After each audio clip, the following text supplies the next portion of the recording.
call the May 20th, 2025 General Legislative Session of the San Diego County Board of Supervisors, Sanitation District Meeting, and Flood Control District Meeting to order. Before I begin, I thank you for all the comments from well-wishers. I am fine, I am here, and thank you to our public safety team. So thank you all, really appreciate you. We would like to take a moment to acknowledge the land we call home. These are communities in the San Diego region that face unjust conditions and circumstances related to the environments in which they live. The tribal nations of the San Diego region are an example of one community that has historically faced such injustices. We acknowledge the harmony that existed between the land, nature, and its original peoples who have since endured displacement, persecution, and systemic oppression. We pay our respect to the unceded territory and homelands of the 18 tribal nations in our region, the most in any county in the United States. We aspire to learn from indigenous traditional knowledge and experiences in undoing the injustices of the past. Andrew, please call the roll for today's session. Thank you, Vice Chair Lawson-Remer. Supervisor Anderson. Here. Supervisor Montgomery-Stepp. Here. Supervisor Desmond. Here. Vice Chair Lawson-Remer. Here. We now will have Reverend Marcella Salgado Solorio deliver the invocation, and Sergeant Christopher Scott lead us in the Pledge of Allegiance. Please stand. Buenos dias. Good morning, supervisors and citizens. Thank you for inviting me here on behalf of University Christian Church in Hillcrest. Please join me in a moment of reflection and grounding. Loving Creator, great Spirit, source of energy that connects each and every one of us, who is known by many names, we give thanks for your presence within and around us. We are grateful for those gathered here today. Grant them wisdom, courage, and the grace to seek unity, even in a disagreement. Help us rise above fear, blame, and division. Transform each of our hearts to be respectful, principled, and compassionate. Strengthen our leaders with resolve to care for the weak, the hungry, the unhoused, and the unheard. Remembering that our community is only as strong as its weakest and most vulnerable members. Open our hearts to welcome the immigrant, honor the dignity of all people, and protect those facing injustice, discrimination, or violence, especially our unhoused, our LGBTQIA siblings, our elderly and youth, and communities of color. Instill in us the strength of character and clarity of purpose to rise above doubt and self-interest. May we act with bravery and kindness, always committed to serving the greater good and embracing others with the same love and care we wish for ourselves. In your boundless love, may we find strength to welcome all, serve all, and cherish the sacred in every person. Amen.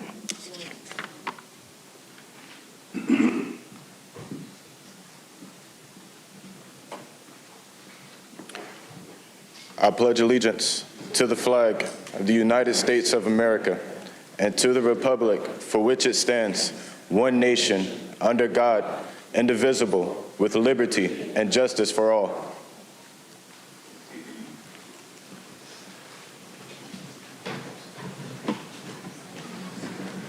Thank you. We now proceed with the proclamations.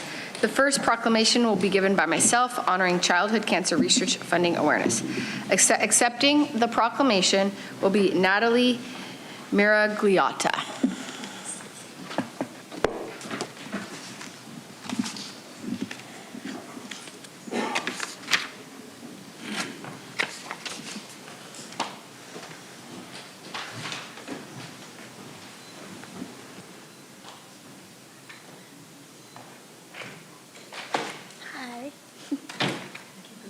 Thank you for having me.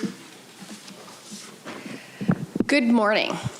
Today, we shine a light on something no family should have to face, but far too many do: childhood cancer.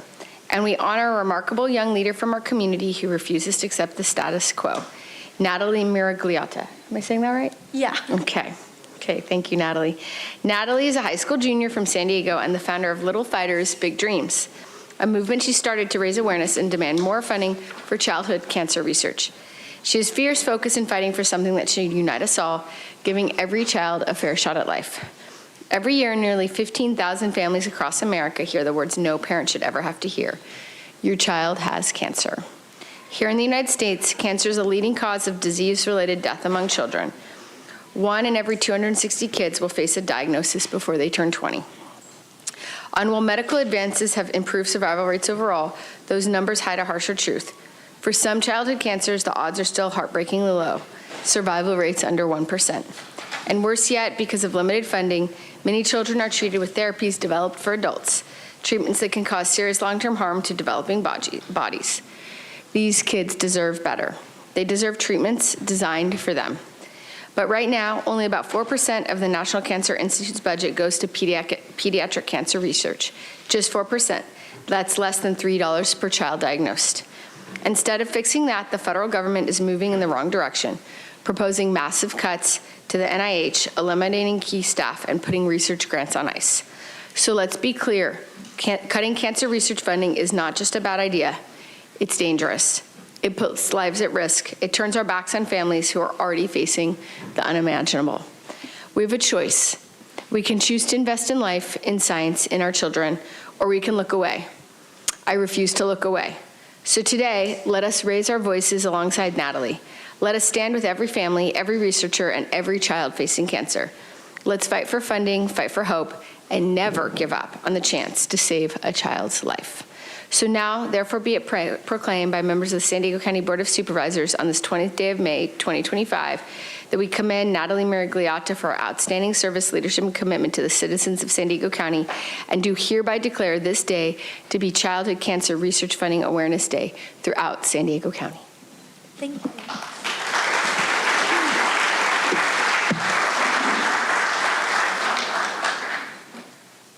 The worst words a parent can hear is your child has cancer. Cancer is the #1 cause of death by disease for children in the United States. 1 out of every 6 children with cancer in America do not survive 5 years. Many of these children die from the effects of the adult treatments. It is so important to raise awareness among the public and decision makers about the critical lack of funding for childhood cancer research. Children are forced to use adult use designed and researched treatments. For federal government, that only has 4% of its annual cancer research budget for childhood cancer. This is less than $3 per child. Most childhood research funding is raised by private sources. 1 in every 260 children will develop cancer before the age of 20. They deserve more than 4%. I want to encourage the public to talk to their local decision makers on more funding and be part of the number of amazing private organizations that raise money every year for this cause. Thank you to the County of San Diego Board of Supervisors and Supervisor Tara Lawson-Remer for helping with awareness. Thank you. Thank you.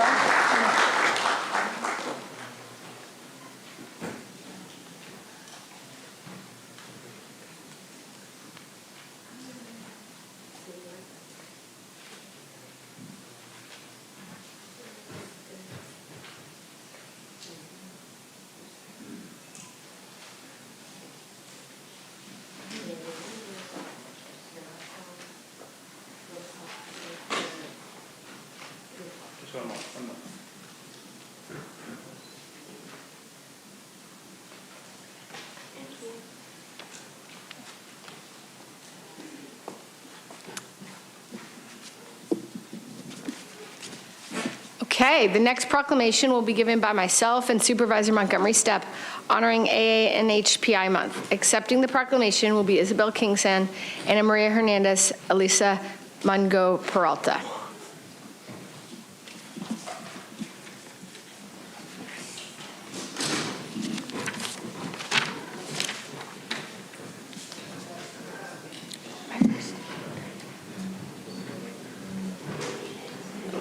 Hi. Hi, guys. Where do I position this? Hi. Let's go ahead. Let me put this right here.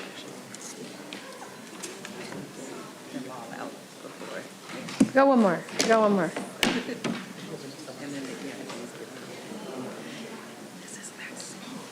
Oh, hi. So nice to meet you.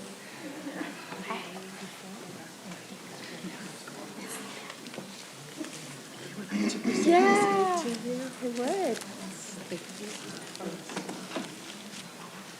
Thank you. Oh, cool.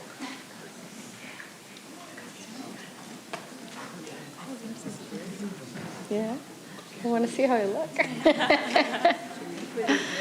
Thank you. This is so pretty. Put it there? Is that? Oh no, you keep it. Keep your proclamation. Yeah. We only have one more. I don't know who this one's for. For the ERGs, okay. Okay. Okay, well, thank you all so much for being here. Just come up, come up. So today we celebrate Asian American, Native Hawaiian, and Pacific Islander Heritage Month. And we honor the impact ANHPI communities have made and continue to make in every corner of San Diego County. From the founding of San Diego's downtown by William Heath Kanaka Davis Jr. to the thriving small businesses in Mira Mesa and the South Bay, ANHPI communities are woven into the fabric of our region. We see it in the Filipino nurses who kept our hospitals running, in the Vietnamese entrepreneurs who revitalized our neighborhoods, and the civic leaders shaping the future in arts, healthcare, public service, and innovation. I also want to note that I give a full credit to Hawaii for one of California's most famous sports, which is surfing. But this month is not just about celebration. It's also a reminder of our responsibility to ensure our policies reflect the diversity and dignity of the people who make this region strong. This means supporting immigrant families. This means uplifting small businesses and cultural districts. This means investing in language access, economic opportunity, and community belonging, not just in words, but in action. And it means ensuring future generations grow up in a region where their heritage is not just acknowledged, but celebrated. So, as we honor the contributions of ANHPI communities, let's continue to do the work of building a San Diego County where everyone has the support and freedom to thrive. With that, I'd like to pass the microphone to my colleague, Supervisor Monica Montgomery Stepp. Well, good morning, everyone. It is a true honor to stand before you today and recognize the tremendous contributions of our ANHPI communities throughout San Diego County, and not just the nation, but all of the county. May was annually designated as Asian Pacific American Heritage Month in 1992 under George H.W. Bush. Each year, this month provides a meaningful opportunity to celebrate the rich history, cultural diversity, and resilience of Asian American, Native Hawaiian, and Pacific Islander communities, and to honor the enduring legacy they continue to build, both in our region and across the country. Here in San Diego County, more than 16% of our residents identify as ANHPI.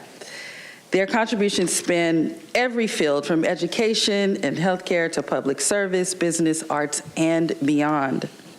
San Diego's ANHPI history is deeply rooted, and it is so important that we remember the events and individuals that have come before us as we celebrate.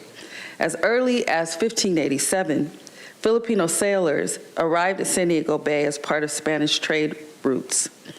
As my colleague mentioned, in 1850, William Kanaka Davis, a native of Honolulu, Hawaii, played a key role in founding Newtown San Diego, what we now know as downtown San Diego. Japanese immigrants were instrumental in building our agricultural workforce in the 1800s, and they helped establish one of our first international sister city relationships with Yokohama, Japan. Throughout the decades, we've witnessed the resilience and pride of our ANHPI families. In the 1970s and 80s, San Diego became home to Khmer, Lao, and Vietnamese communities, many of whom continue to contribute deeply to our cultural and civic life. This history has been commemorated throughout the city's Asian Pacific thematic historic district that was established in the 1980s. Though the full vision of this district is not realized as of yet, its legacy lives on through thriving cultural areas like Little Saigon and the Convoy Pan-Asian Innovation District. We are also proud to be home to national cornerstones such as the Pacific Islander Festival Association and the San Diego Asian Film Festival, both of which highlight the vibrant traditions and contemporary stories of ANHPI communities. It's important that we continue to call out and uplift the historical markers that make our region unique. By understanding and honoring each other's heritage, we build a stronger, more connected San Diego. So with deep respect and pride, I am honored to present this proclamation, and I'll just read the last line.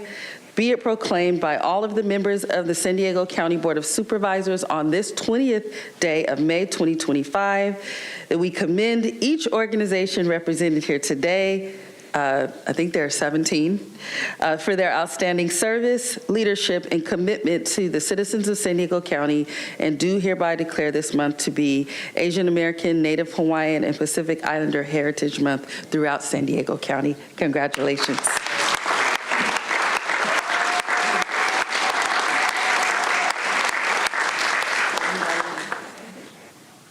Is anyone going to speak?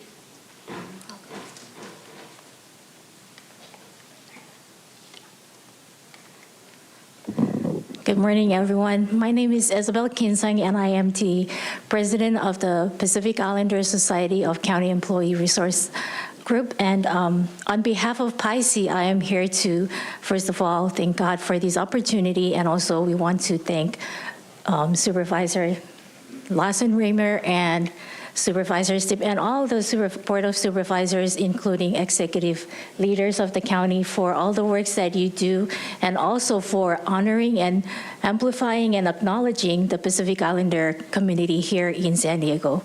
And on behalf of PICE, thank you very much.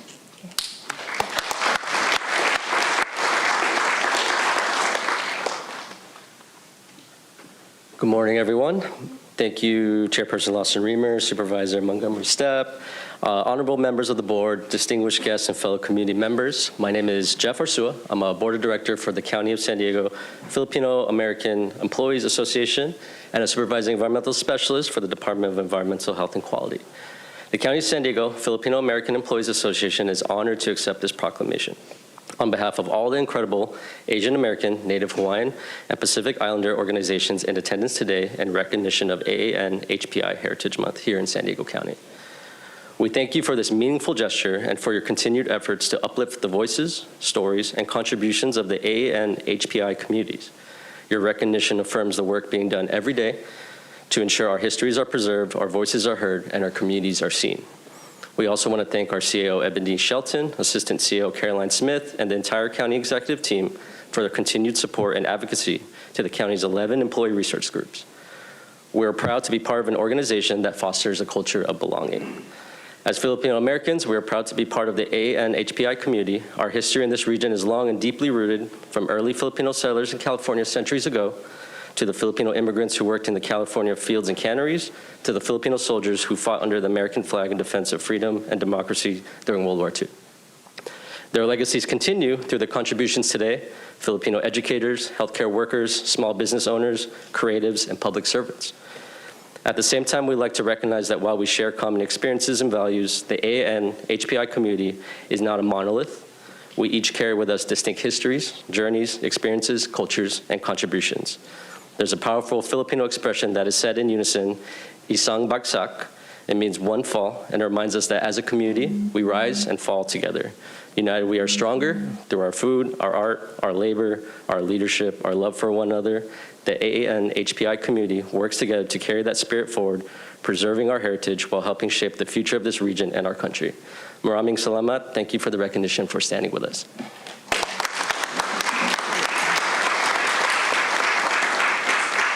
Okay, let's head. Anyone else want to speak? Okay, let's go to the back so we can get a picture.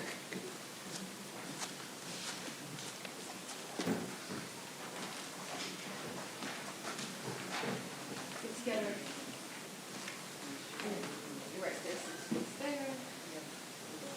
Scoot in. You might need another row.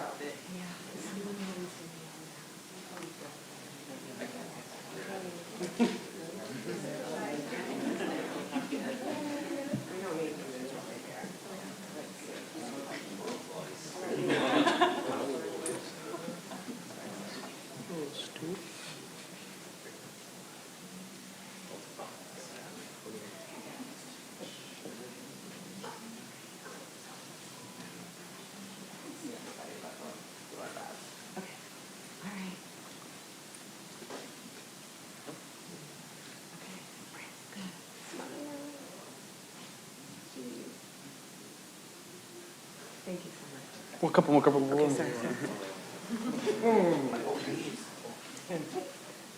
Smiles, 1, 2, 3. Thank you.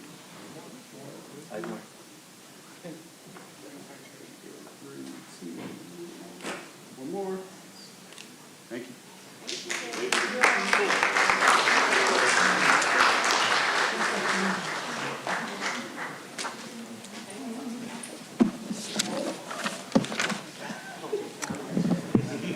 The next proclamation will be given by Supervisor Montgomery Stepp and Supervisor Anderson, honoring National Emergency Medical Services Week. Accepting the proclamation will be Paul Forney.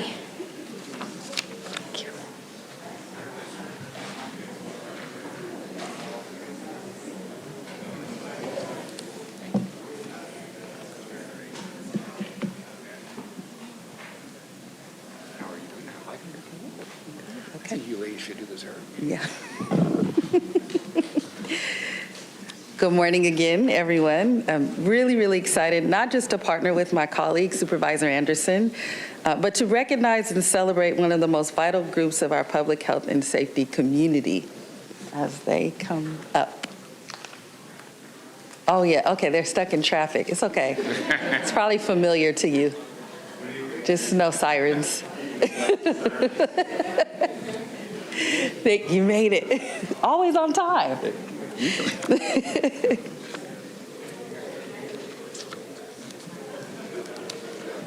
And we'll just make sure that the chambers are quiet. Thank you. So as we observe National Emergency Medical Services Week 2025, we are reminded of what makes EMS so extraordinary. We truly appreciate the compassion and calm professionalism you bring into moments of chaos. Here in San Diego County, our EMS system is one of the most robust and dedicated in the nation. Every year, our EMS personnel respond to hundreds of thousands of emergencies from our rural communities to the coastline and our border region. Our system includes over 6,600 EMTs and 3,400 paramedics, as well as dispatchers, emergency nurses, air medical crews, and other professionals who make up this critical network. You are not just first responders, you are the front line of our healthcare system. And during times of crisis like the wildfires, pandemics, and mass casualty events, you have shown time and again your resilience and your resolve. To all of our EMS staff here today and out in the field, thank you. Thank you for your service, your sacrifices, and your commitment to our community. You represent the best of San Diego County. And I'd like to say happy EMS Week, and thank you for being our everyday heroes. And at this time, I'll turn it over to my colleague, Supervisor Anderson. Thank you, Supervisor Montgomery Stepp. Supervisor Stepp has been an incredible partner on the board, and she's an amazing advocate for her district. National EMS Week is an opportunity to express our gratitude to the emergency medical professionals who serve with courage and compassion every single day. I think we all know that it doesn't start off as a good day if you're calling them, but it certainly can end as a better day after they arrive. So with that, I'd like to go ahead and present this to you and be it proclaimed by the members of the San Diego County Board of Supervisors on this 20th day of May 2025 that they commend the brave men and women of our regional EMS system for their dedicated community service and commitment to the citizens of San Diego County, and do hereby declare this week National Emergency Medical Service Week throughout San Diego County. Thank you for all that you do for our communities.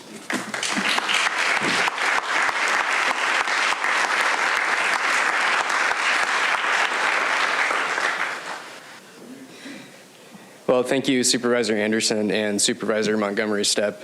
On behalf of AMR and the thousands of EMS workers in San Diego County, thank you for this proclamation. It means a great deal to us to be recognized in that way. In the field of EMS, there's rarely any downtime, especially in a big metropolitan area like San Diego County, which is the 5th most populous county in America. There's always something breaking, from Oceanside to the border to the backcountry. Fortunately, the men and women who work in EMS here, the dispatchers, the EMTs, paramedics, firefighters, ER doctors and nurses, and all the support personnel are ready to respond 24 hours a day, 7 days a week, 365 days a year. Led by the county's Office of Emergency Medical Services, we have one of the best EMS systems in the nation, and I think I speak for everyone here when I say it's our privilege to be a part of it. Thank you very much.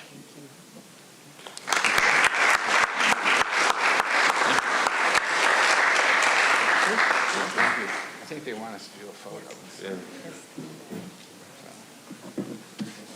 Got it?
Thanks again. I appreciate it.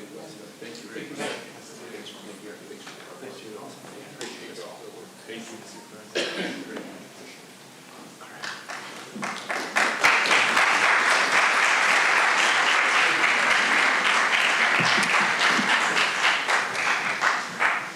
Am I staying or going? You're staying. The next proclamation will be given by Supervisor Anderson and Supervisor Desmond, honoring National Foster Care Month. Accepting the proclamation is Shane Harris.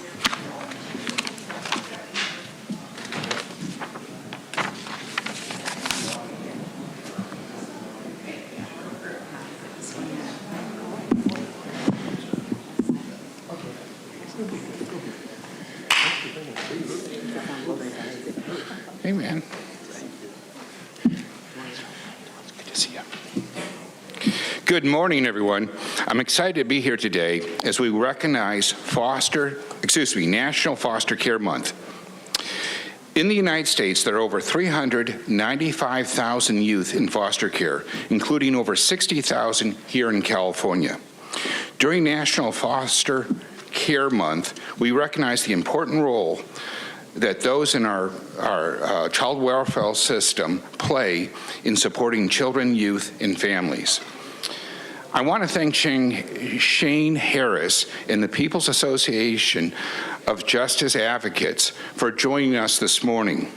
Shane Harris and his organization work is crucial in raising awareness about the challenging situations facing our foster youth in our child welfare system. I also, San Diego Wear Blue Week, a campaign started by the People's Association of Justice Advocates, aims to raise awareness for foster youth in our community. That's why many people you'll see today have blue ribbons. This week, I especially want to recognize our foster parents, social workers, and child advocates who work every day in care for our foster youth. I'd like to turn the mic over to my colleague, Supervisor Desmond, who's championed San Pasqual Academy. I'm sure you're all aware. It was the first in the nation. It's been an incredible model. And I also want to thank the supervisor for, he's led the charge for the foster youth and his constituents. He's been an amazing advocate for all of them. And Supervisor, thank you for the great work that you do on this issue. All right. Well, thank you.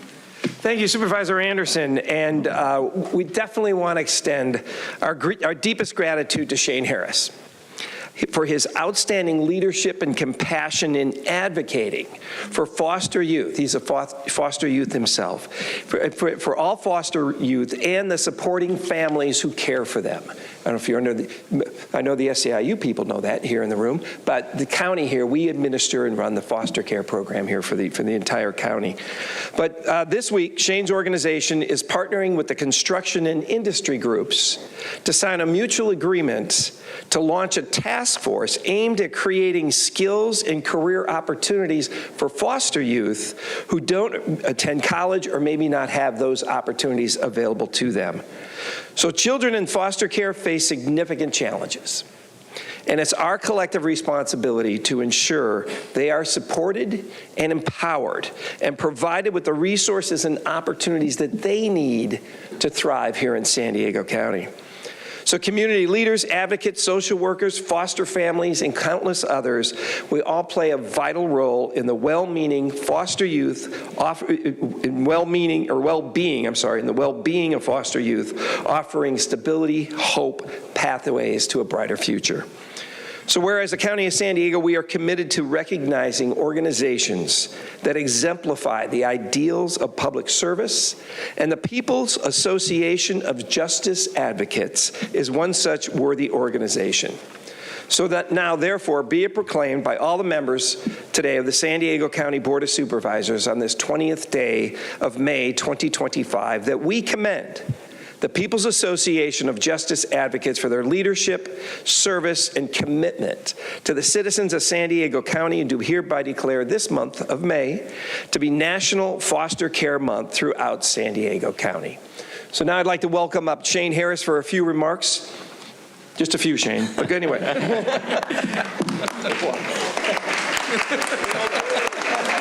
Thank you. Good morning, everybody. Good morning, everybody. Good morning. Thought I was going to talk to myself. Thank you to Supervisors Desmond and Anderson for this honor, and thank you to Supervisors Montgomery, Stepp, and Lawson Raymer, in addition, for signing today's declaration of National Foster Care Month. Today kicks off Wear Blue Week in San Diego County. What National Foster Care Month was established in 1988 by President Ronald Reagan.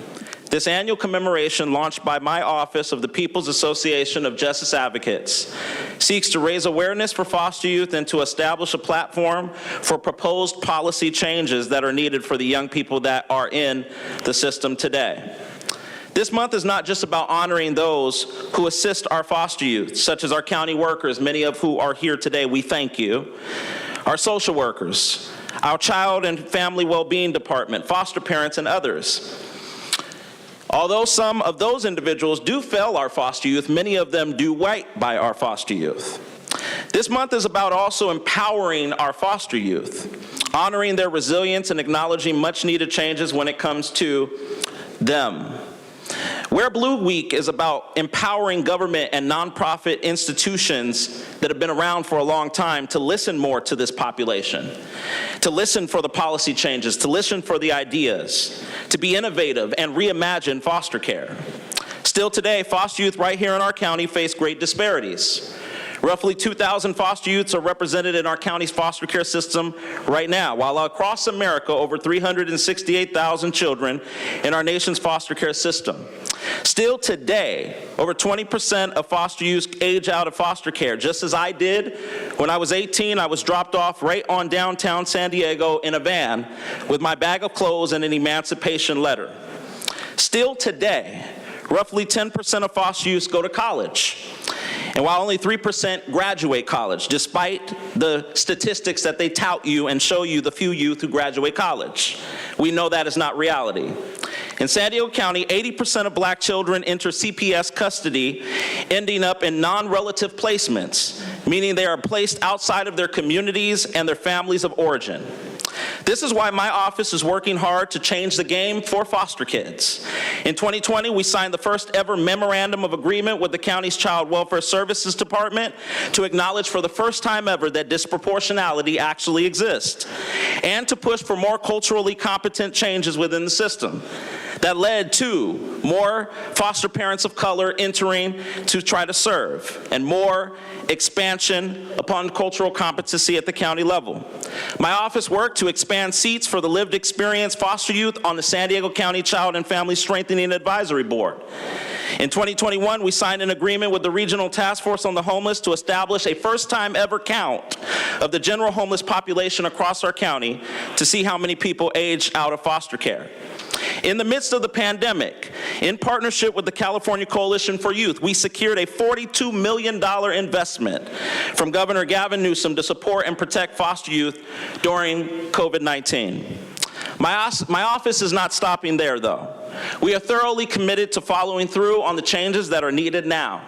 Still too many youth exit the system and go homeless. Nothing to be proud of. Still too many youth go to college and don't end up graduating. That's why we're championing new efforts to open opportunities in the construction trades and other trades for this population. This all stems from my personal experience. The losses of my parents, the challenges that I faced, were not the end of my story. And it should not be the end of any foster youth story in America. Together we can roll our sleeves up, step up, and sometimes take criticism to make the system better for the kids that we promised a better life versus their biological families. When a child is put into foster care, the government, county, state, and federal, is promising to do better by those kids. I saw firsthand that that same system didn't do right by me. Nick Mascione, the former HHSA director, signed my proclamation, my emancipation letter.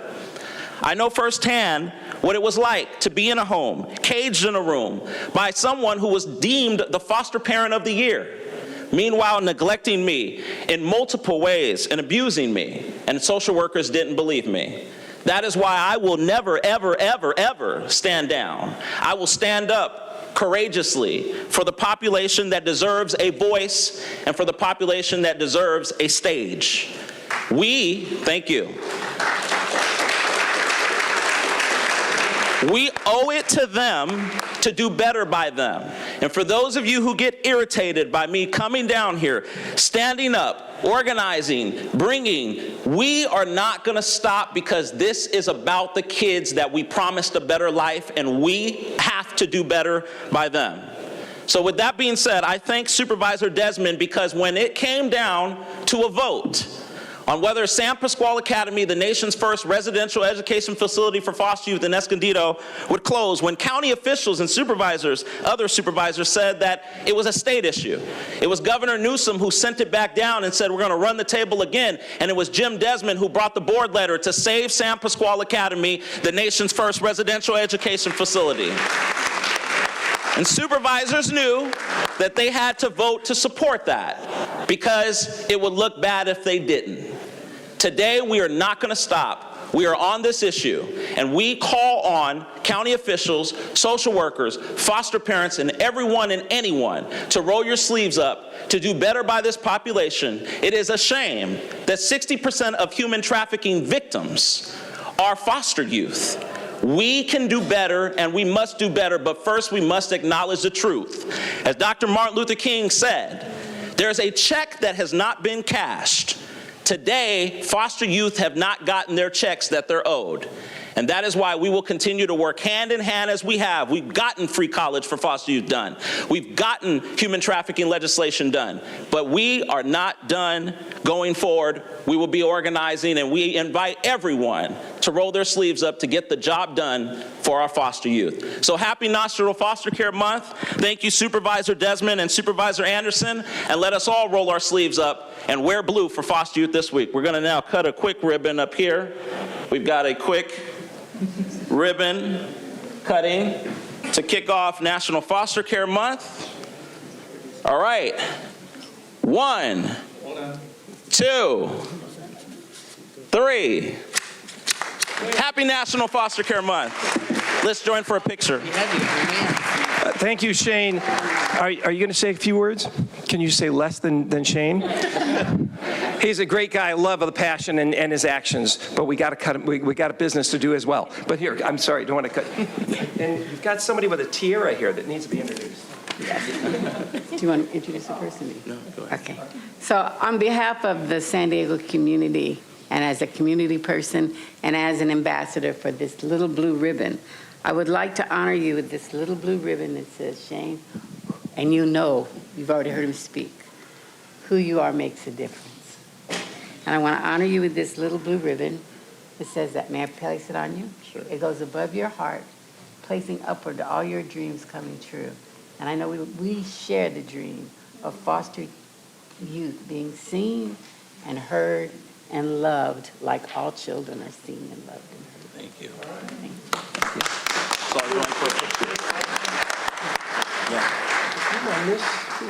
Mrs. Coach.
Couple more. Yeah. All right. Thank you. Congratulations.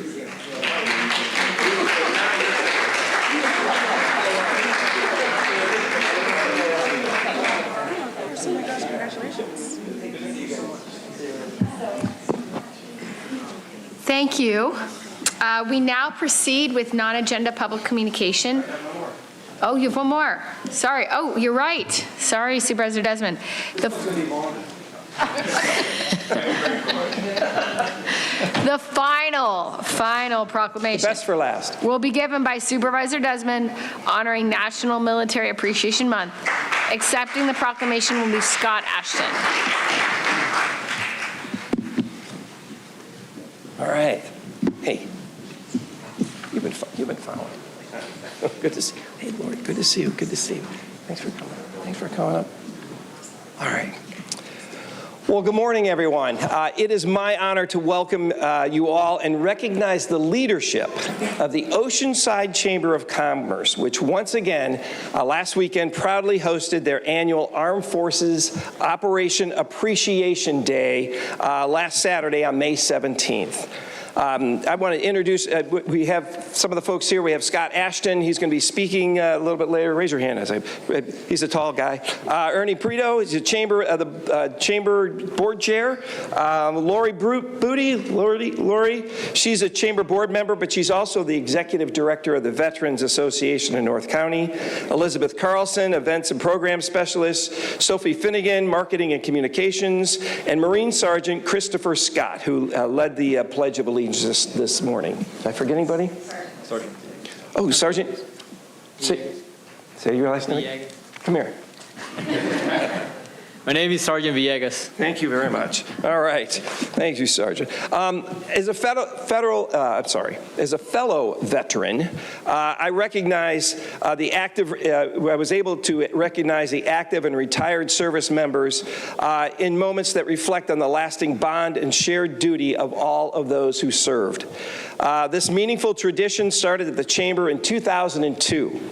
And it continues to grow in spirit as they come together as a community to honor and celebrate the brave men and women of our United States Armed Forces, especially those stationed at the Marine Corps Base Camp Pendleton and the surrounding bases that we enjoy and have here in San Diego County. But Operation Appreciation, what it does is it provides a day of free food, live entertainment, family-friendly activities, including a dedicated kids zone, and is held at the Junior Seau Pier Amphitheater. Thousands of military families over the years have attended this public event, which has been supported by local and generous sponsors. So I want to say thank you to the Oceanside Chamber of Commerce for coordinating the Operation Appreciation and uniting the community in a gratitude and celebration of all of those who have served and are currently serving in the military. The Chamber has recently upheld the tradition of partnering with the Oceanside Unified School District to transport nearly 300 School of Infantry Marines to the event, ensuring that they can attend and they feel welcomed. And for a lot of these young Marines, which is mostly what show up here, this is their first time that they're away from home. And it's great to have a welcoming community in Oceanside, and I'm throughout all of San Diego County, but Oceanside in particular being right next to Camp Pendleton, to show the appreciation to these young men and women who have signed up and who've said they will give their lives for our country, that they are there and the community embraces them and welcomes them. So whereby the County of San Diego, we are committed to recognizing the organizations that exemplify the noblest ideas of public service, and the Oceanside Chamber of Commerce is one such worthy organization. So therefore, be it proclaimed, and here, Mr. Board Chair, I'm going to have you hold this up here. Thanks. Ernie, therefore, be it proclaimed by all the members of the San Diego County Board of Supervisors on this 20th day of May 2025 that we commend the Oceanside Chamber's Operation Appreciation for their exceptional service, leadership, and commitment to the citizens of San Diego County, as well as our military community, and be hereby declare this month of May National Military Appreciation Month throughout San Diego County. So yes, you can applaud that.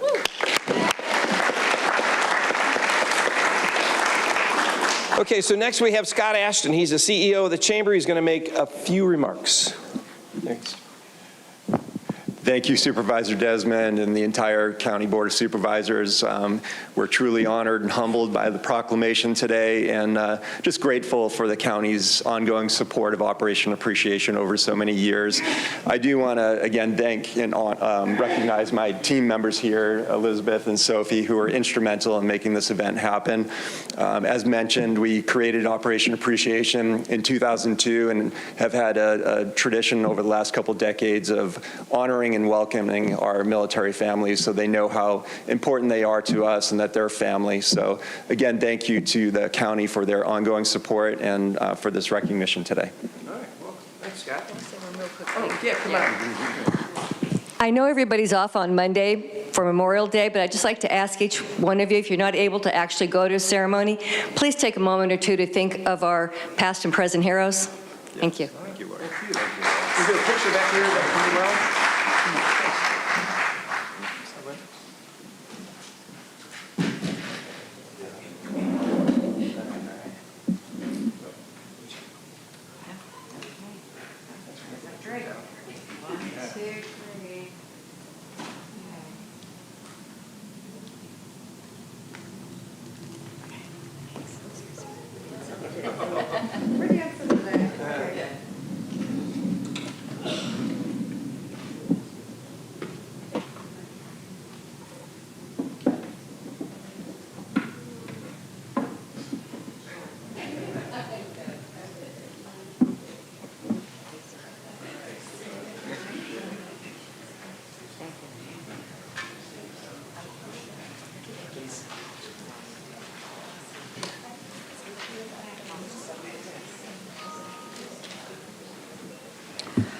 We will now proceed with non-agenda public communication. This is an opportunity for the public to address the board on subject matters within the board's jurisdiction, but not an item on the meeting agenda.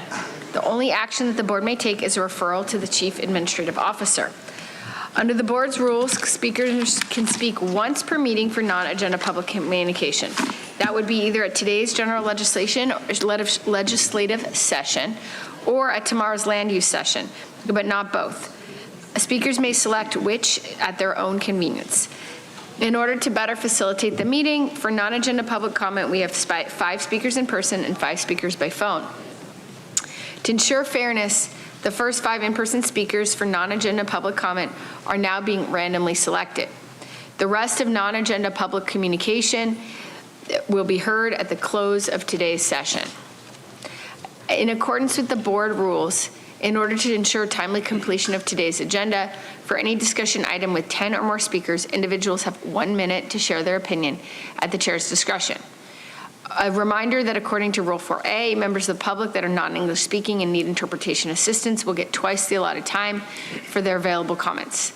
And a final reminder, as we now transition into doing the business of the board, according to the board's rules of procedures, audience members may not whistle, clap, stomp feet, or do anything that disrupts the proceedings of this meeting. If you disrupt the meeting, you will be given one warning. After that warning, if you disrupt the meeting again, you will be directed to leave the chamber for the remainder of the meeting, or you will forfeit your opportunity to speak at your next opportunity. Andrew, please call the speakers. Thank you, Vice Chair Lawson-Remer. We have 22 requests to speak on matters not listed on the agenda, 9 individuals in person, and 13 requesting to speak by phone. For those that requested to speak by phone, please dial into the conference line using the instructions that were provided to you. We'll begin with the in-person speakers and will now randomly select the first 5 individuals in person. All the remaining speakers will be heard at the conclusion of today's session. As your name is called, please come forward and stand on the arrows until it is your turn to speak at the podium. You will have 2 minutes to address the board, and I'll ask you to please begin by stating your name for the audio record. I'd like to invite for the first 5 individuals, Andrea Ebbing, allegedly Audra, Pam, Michael Brando, and Oliver Twist. If I've called your name, please come forward.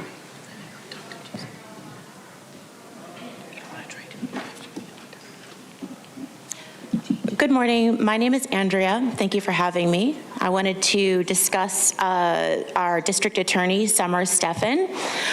Summer Steffen appears to be engaged in a kickback program for Prop 36, which is why there's been a delay in placing these addicts who are now being arrested for these diversion programs because Summer Steffen and Judge Paula Rosenstein didn't anticipate the exposure of what they're actually taking part in, which is a kickback program for every defendant placed in these diversion programs. How do I know this? My ex is a county contracted rehab owner, diversion program partner. I was almost murdered on December 28th, 2020. My children were abducted, driven across the country by my ex on a permanently suspended license, and he is fully covered. There's no consequences for these actions. This mark you see on my neck is from 6 stitches. This is on video. This is an egregious crime, but it was completely permitted. These kickbacks represent hundreds of millions of dollars. When the PLEADS program for the city attorney's office was introduced, she received a $500,000 pay increase, as did Todd Gloria. There are at least 50 separate police officers, SDPD, making $500,000 a year. Everybody who has a role in placing these defendants in these programs gets a kickback. It's dangerous. It's recycling vulnerable populations through this system, which is actually involved in opioid distribution as well. So they keep these addicts addicted to their drugs. They get them into the programs, kick them out, bring them back. Thank you. Thank you. Next speaker, please.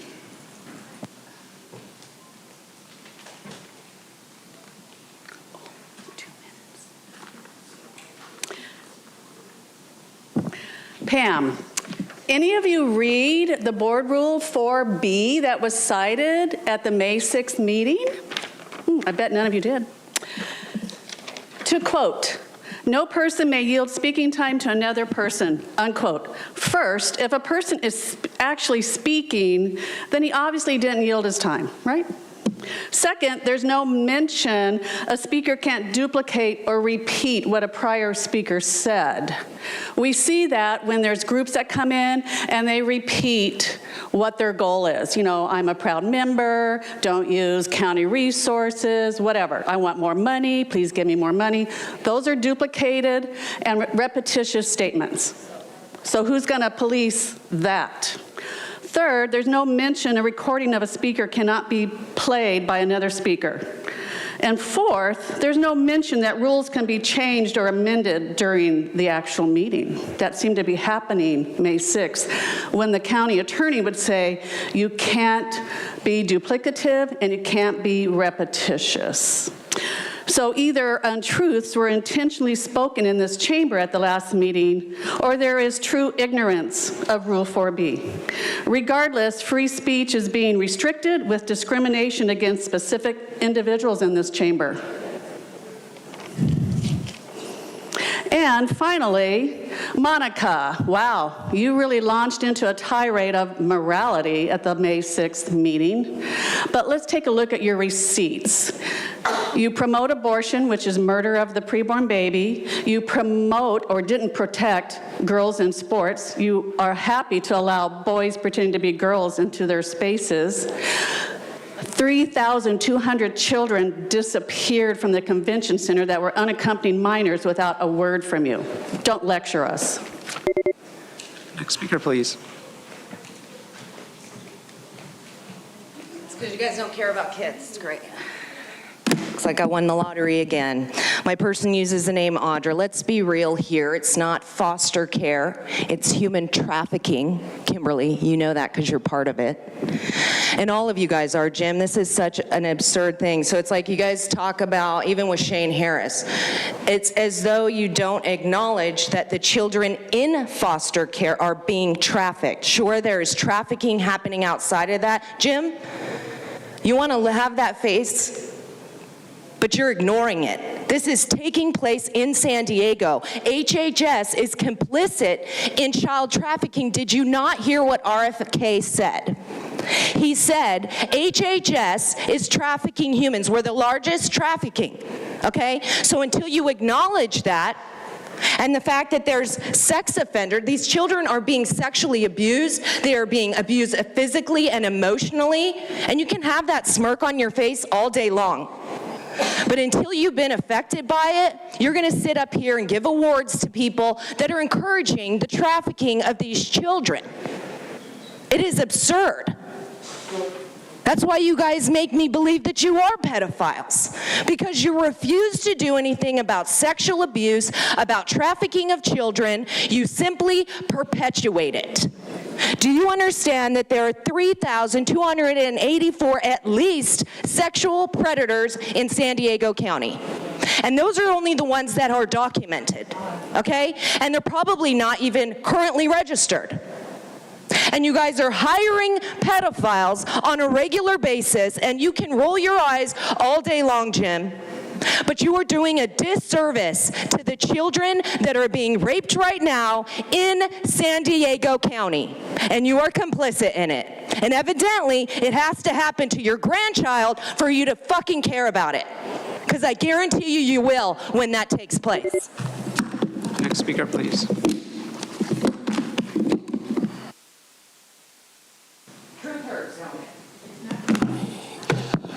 Michael, I just want to add that, you know, some people in the trash newspaper, San Diego Union Tribune, make it a big deal if someone says the F word at this podium. Well, it's interesting because probably a lot of you go home and watch trash TV, like Netflix series and Amazon series, where profanity and excessive sexuality and all kind of things are going on, and yet people become verklempt. They clutch their pearls like, oh, someone said the F word. You know, what's really deserving of the F word is how children are affected by this board's actions. I was sitting with a young man up there, and he said very innocently, they really care about children. And I didn't say anything different because age appropriate, right? He probably couldn't handle the truth. That's understandable. But the fact is, this board has been egregious in so many ways of abusing children. We used to have that woman over here named Wilma Wooten, who was absolutely giddy with excitement. And I hope this Kimberly over here is not this way, wanting to inject 6-month-old babies with an experimental bioweapon serum injection. You know what I'm talking about. All of you, well, most all of you promoted that, especially Tara Lawson-Remer. So you wonder why people don't trust what goes on here, because you've shown your cards and there hasn't been evidence of a course correction. And as long as that's the case, you're going to continue hearing messages that you might not like. I'm going to ask, how good can it get? Next speaker, please.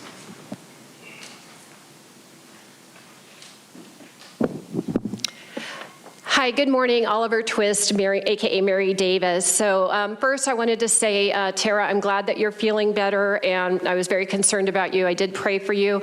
I was actually going to direct some comments at you, but in consideration of your health, I will just deflect to some other concerns I have with the county, and I do wish you well and continue to pray for you.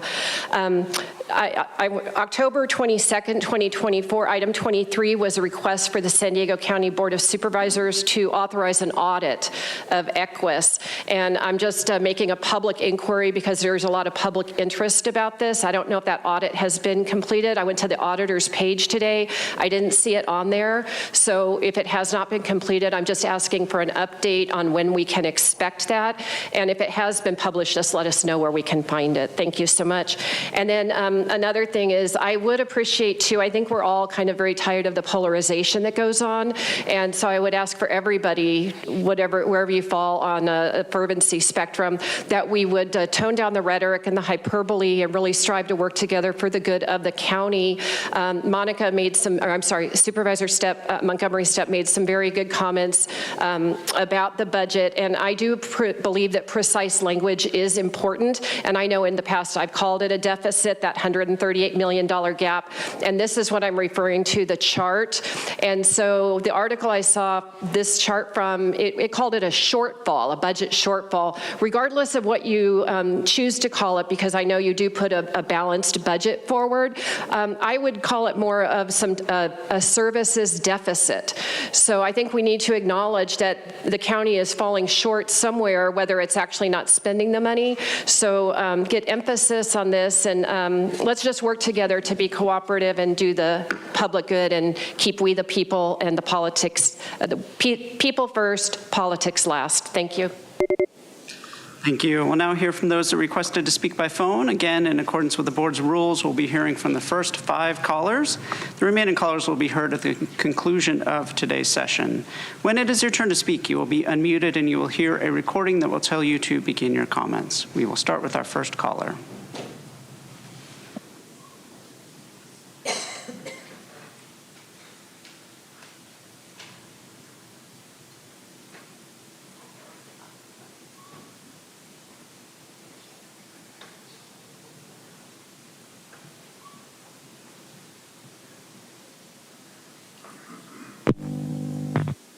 Paul LeBold. Last Tuesday meeting, there were 24 items. 3 of them were deferred to Wednesday. Glad there are a few less today. But in the future, I suggest that if there are more than 20 items, I suggest deferring some of the items before the final agenda so that people can better plan their time to be here or speak online. Most people work, shop, or have kids. Not everyone can be here or even speak online at the drop of a hat. So please be more considerate of our time. Now, many of us disapprove of psychotropic drugs. The harm they do to people in society, especially when overprescribed, which happens often, is awful. Look at Polinsky and all of the legal and societal problems it has caused. Please shut it down. Many of us also disapprove of big companies like Pfizer, who forced the vaccines on us and insisted they were safe despite not testing them adequately. You should be objective in examining the cause of death in COVID patients. Did they really die from COVID or another disease that makes worse or substandard care? One size fits all care.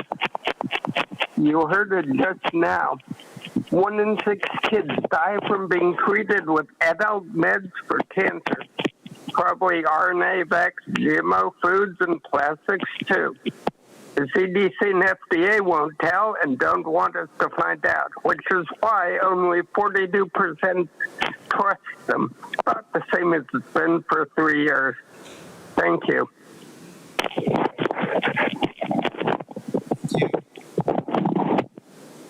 For the next caller.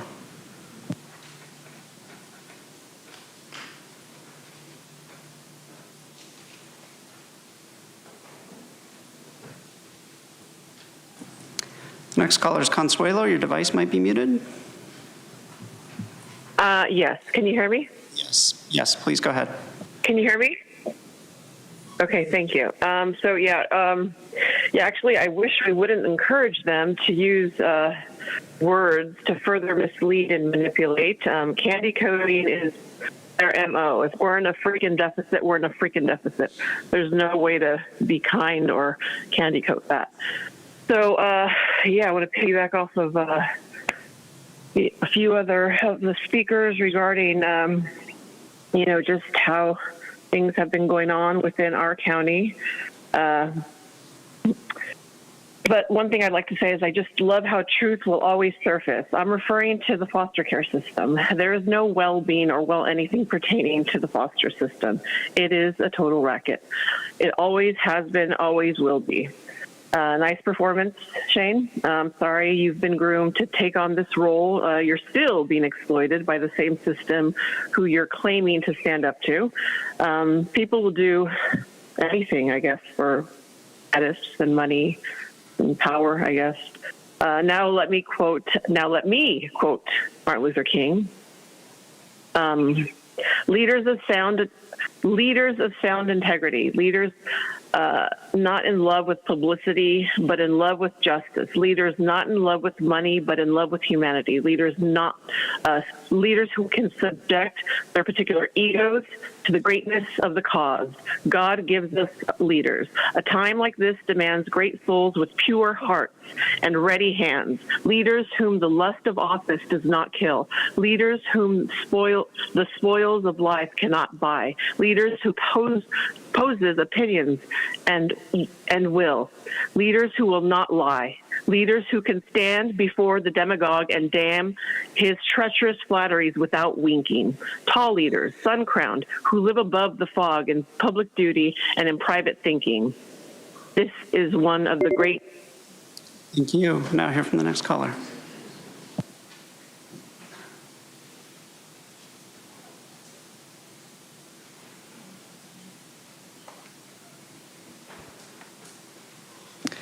Looks like that caller exited. We'll hear from the next caller.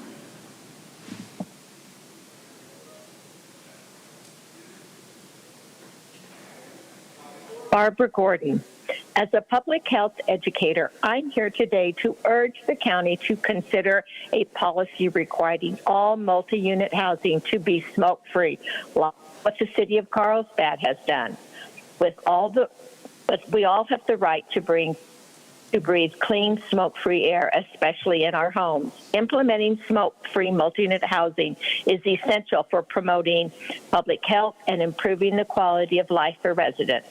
First and foremost, secondhand tobacco or marijuana smoke poses significant health risks, including respiratory diseases, heart disease, or cancer.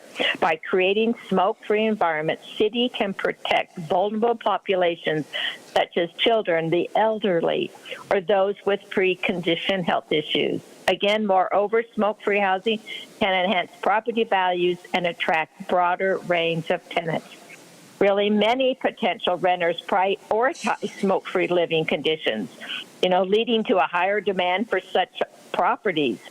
This can result in increased rental income for landlords and a more desirable community atmosphere. Additionally, smoke-free policies can reduce maintenance costs associated with smoke damage, such as cleaning, repairing, replacing furniture. Again, this benefits the property owner, but it also contributes to a more sustainable housing practice. Overall, implementing these policies foster a cleaner, safer environment, ultimately benefiting both the residents and the community as a whole. Please consider prioritizing smoke-free living. You can take significant steps towards enhancing public health and well-being. Thank you for letting me speak. Thank you. Now hear from the next caller.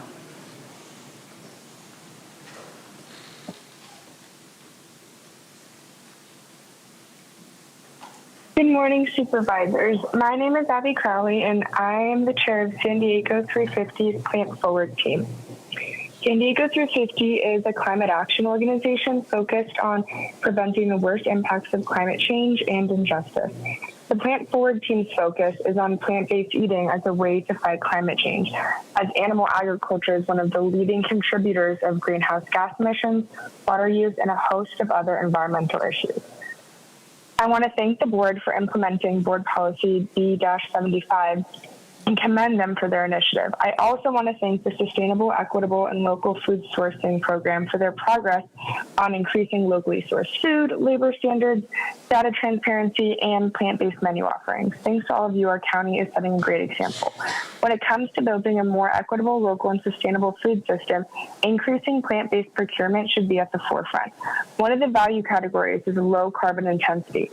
Red meat and dairy products are the most carbon and water intensive foods, so they should be minimized as much as possible. Reducing these foods also correlates to a better nutritional co-benefit as they're high in saturated fat. The last update from the SLE program showed that in the 2024 menu cycle, there had already been progress in reducing processed and red meat and offering vegetarian meal days. Please keep this momentum going. I'm the group on their emissions tracking. According to that data, the pounds of CO2 per meal has been increasing, though, and reducing meat and dairy purchases and shifting towards a more plant-based procurement strategy has the highest potential to lower these tracked emissions and can reduce costs, too. I urge the board to continue to support and invest in the work of the SEL program beyond its current 2-year implementation plan. This program should be established as a permanent cornerstone of the county's food strategy and included in the county's climate action plan, not just a temporary measure. Thank you all for all the work you do and your leadership, and let's continue to push this work forward. Thank you. Thank you. We'll now hear from the final caller this morning.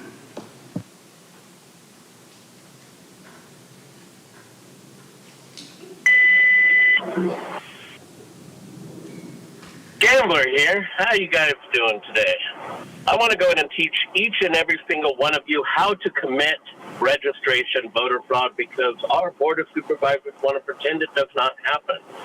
It is very simple. Most people don't vote. So if you know someone who doesn't vote and hasn't voted for many years, it is not that hard to fill out a registration card, change a few critical pieces of information so that that ballot gets delivered to where you want it delivered to, and therefore you could go ahead and vote it. How many times does this happen? According to Cynthia, never. I mean, she checks thoroughly, 100%, because she knows 100% that this is not happening, even though that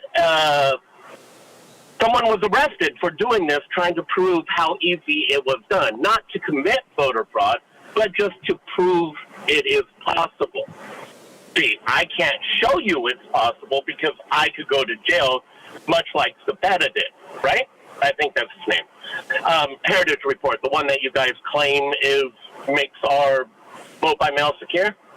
So please, I'm calling up every congressional, Senate, assembly, letting them know how to commit voter fraud, Board of Supervisors, and every single state that goes ahead and issues ballots without anyone requesting it, without showing any identification. I want 100% acceptance. 100% acceptance rate when it comes down to you checking the ballots. I want to make sure we maintain that 4% rejection rate so that we could make sure all the fraudulent ballots go through, so that we could make sure that John does not win the first Board of Supervisors district, and the ACLU candidate, which is definitely committing voter fraud, will win.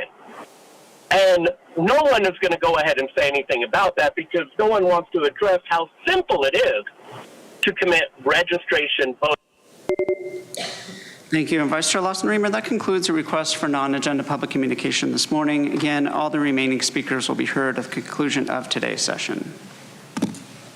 Okay, thank you very much. The next item on our agenda is the approval of the minutes and statements of proceedings for the sessions of May 6, 2025 and May 7, 2025, and minutes for concurrent special district meetings of the Flood Control District of April 23rd, 2025, and Sanitation District of April 23rd, 2025. Is there a motion to approve the minutes? So moved. Okay, we have a motion and a second. Please vote.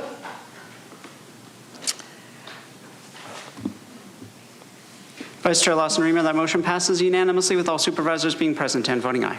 Okay, thank you very much. We now proceed with the formation of the consent agenda, items 1 through 11. All items on the consent agenda are routine, so they can be acted upon with one motion. Individuals will be able to comment on the consent agenda after supervisors pull any items they would like to pull for discussion. So would any of my colleagues like to pull any items for discussion or have any comments on any of the items in the consent agenda? Supervisor Anderson. No, at this time, thank you for asking. Supervisor Montgomery Stepp. Thank you. No comments, and I will move the consent agenda. Okay, thank you very much. Supervisor Desmond. First, a quick comment on the item 9, which is the drop program. I just want to say thank you very much to the staff for working on this program. I know it was something we all wanted to come for our law enforcement. So the goal is for the program is to recruit and retain the best in law enforcement and do it in a cost-neutral way. So thank you very much for getting to that point. And this is a good step forward, and I look forward to the details of the future of the program. So appreciate all the efforts on that. And I'll second the motion to approve the consent calendar. Thank you. I also want to thank county staff for the work on the drop program. Glad to see that this is moving forward. I appreciate it. It's been a long road to get here, so thank you so much. We've got a motion, a second. We'll now go to public comment. Thank you, Vice Chair Lawson-Remer. We have 12 requests to speak on items in the consent agenda, 5 in person, and 7 requesting to speak by phone. Any individuals that requested to speak on the items in the consent agenda by phone, please dial into the conference line using the instructions that were provided to you. We'll begin with the in-person speakers. As your name is called, please come forward and stand on the arrows until it is your turn to speak. You will have 2 minutes to address the board. I'll ask you to please begin by stating your name for the record. Also, when speaking, please identify which items on the consent agenda you are speaking about. I will be calling you in groups of 3, so I'll ask you to please listen for your name. I'd like to invite forward the first 3 individuals: Pam, Oliver Twist, and allegedly Audra.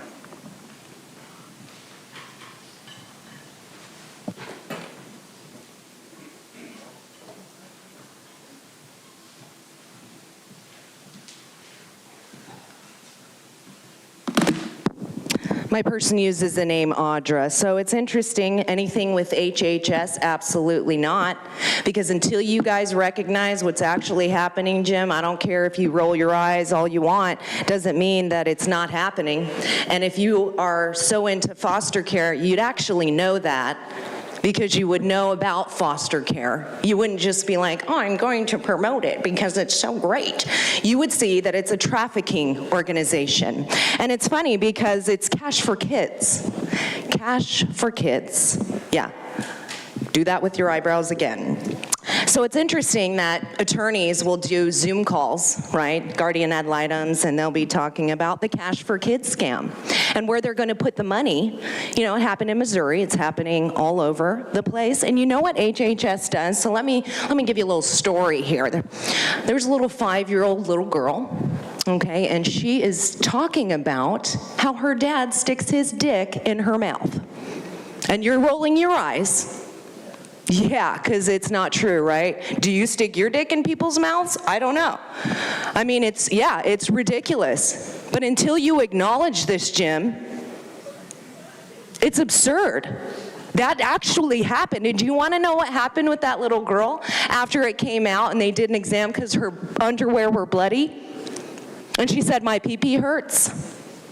They placed her with her father, who was abusing her for years, and it has been continuing. Now it's been 6 years, so can you imagine what her life is going to be like, especially when people like you sit there and say, this kind of stuff doesn't happen. Oh, it happens. It's happening right now, and you guys are complicit because you won't even acknowledge it, and you want to roll your eyes, and you want to deal with foster care. Then let's be real with the people. and quit just trying to, I'm going to get money for this and that.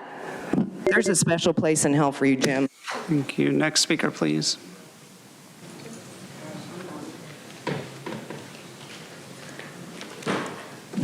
Loving the 2 minutes. Pam, okay, number one, no. You want to update fees for certain groups of people. So are fees not being equitized or being of equity for every group of people? So you are underfunding certain groups of people that are detailed in this agenda item? So you guys aren't practicing equity as you lecture? Number two, affordable housing, no. This affordable housing is like too good to be true. And it's going to pigeonhole people. They won't be able to strive for more success. They'll have to stay in their restricted low-income housing. They won't be able to do better, get a better job. No, there'll be too many rules. And of course, the government wants to be in control of you. They want you to own nothing and be happy. Number three, sustainable goal to protect health and well-being of everyone in the region, which is so ironic considering the tyrannical, abusive, destructive mandates, plus the unsafe and ineffective injections and treatment pushed on the county residents during the scam-demic. And after $1 billion spent, people still died. This is pure hypocrisy given UCSD2 will reportedly acquire aborted fetal body parts for research. Big no on that one.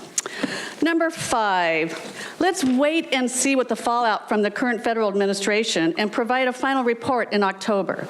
Second, hopefully this committee was on the lookout for fraud. Third, no more free health care to undocumented, quote unquote, Californians, that's the new term. Fourth, people should be encouraged to take responsibility for their own health and not depend on government. Sixth, again, the encampments. There's a lot of verbiage, a lot of pretty words. There's 2 agenda items. How will any of this be implemented? Why isn't it being implemented now? How are you going to clear these encampments? There's no plan. Thank you. As the next speaker is coming forward, I'd like to invite the remaining speakers in person, Mark and Andrea Ebbing. If I've called your name, please come forward. Hi, good morning. Oliver Twist, A.K. Mary Davis. Just short and sweet that I'm strongly in favor. This is for item 6 about the unauthorized camping.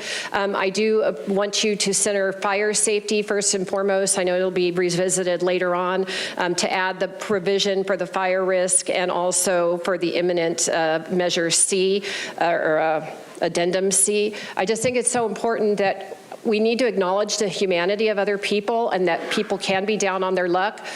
But letting them live in squalor and riverbeds or dry kindle brush is not humane either. And again, I go back to the woman who drowned in the flood when she was allowed to live in the flood control channel in El Cajon. So let's strike it and find a balance. But again, part of government is to promote the general welfare. And please move forward on item 6. Thank you. Thank you. Next speaker.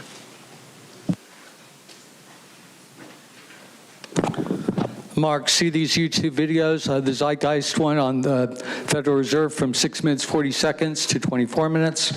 These are all on YouTube. Rosa Corey from 3 minutes, 40 seconds. And Wealth Inequality, it's a very short video.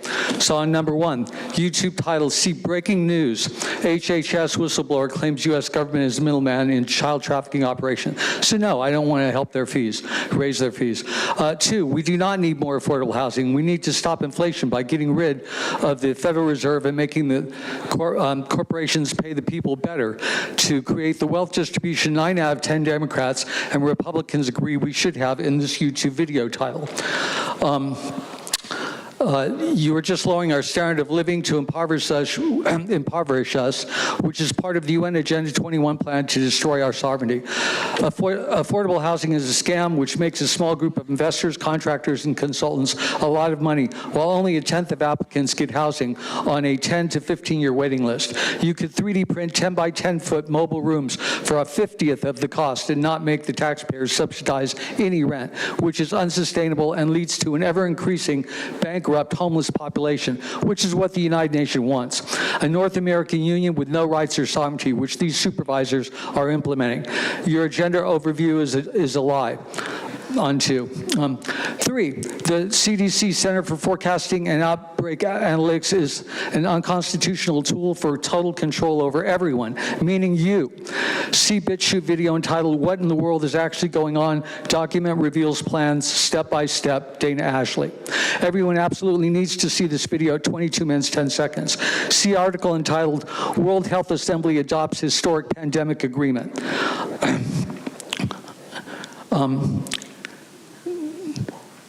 Now that the Federal Reserve has made all these people homeless on 6, and I'm out of time. Thank you. Next speaker, please.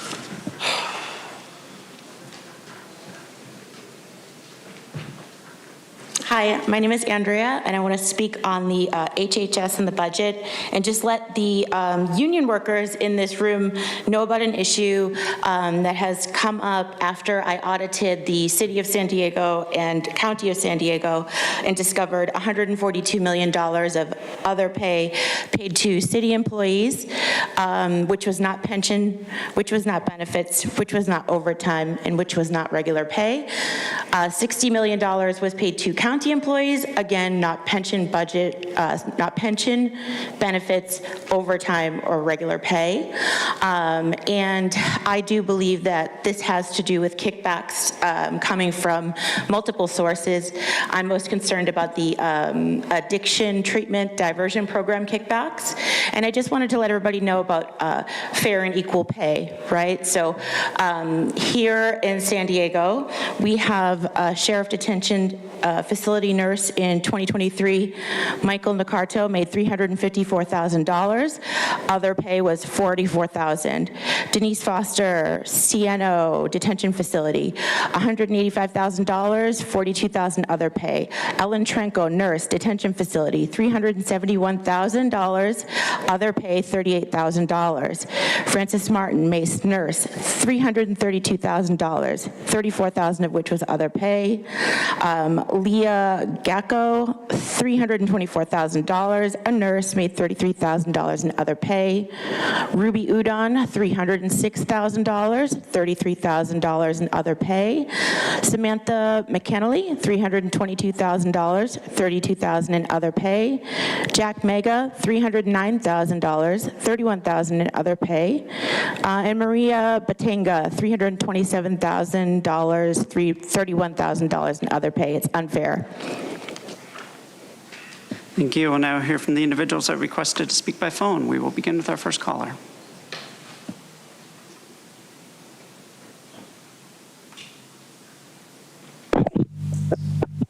Bold. We should not be providing loans with a minimum 55-year affordability period at or below market rate, except to a few people. The interest on all that we pay gets us in the poorhouse and assumes that people loaned to will not do better off in 55 years, which is highly unlikely since the purpose of the loan is to get them back on the feet, basically. County salaries should not be paid from a trust fund, see subsection G, that depletes the trust fund unnecessarily. The trust should be used for its stated purpose, not for salaries. But subsection G, preference should be given to projects to house people with serious mental health issues. They would actually benefit from a 55-year reduced loan. 5, update. The basic premise seems to be getting the state to increase Medi-Cal benefits, thereby letting the county off the hook for the iniquities it created. Interesting. The board letter says that the health care payments data showed that Medi-Cal beneficiaries in the county has a higher prevalence of life-threatening disease compared to those in commercial health plans. Well, yes, lower-income people are sicker in general, mostly because of the environment, having to work extra, enjoy life less, and worry more about the future, a lot of it because of your policies. Fix this instead of Medicaid reimbursement rates. limit rent increases. Thank you. Hear from the next caller.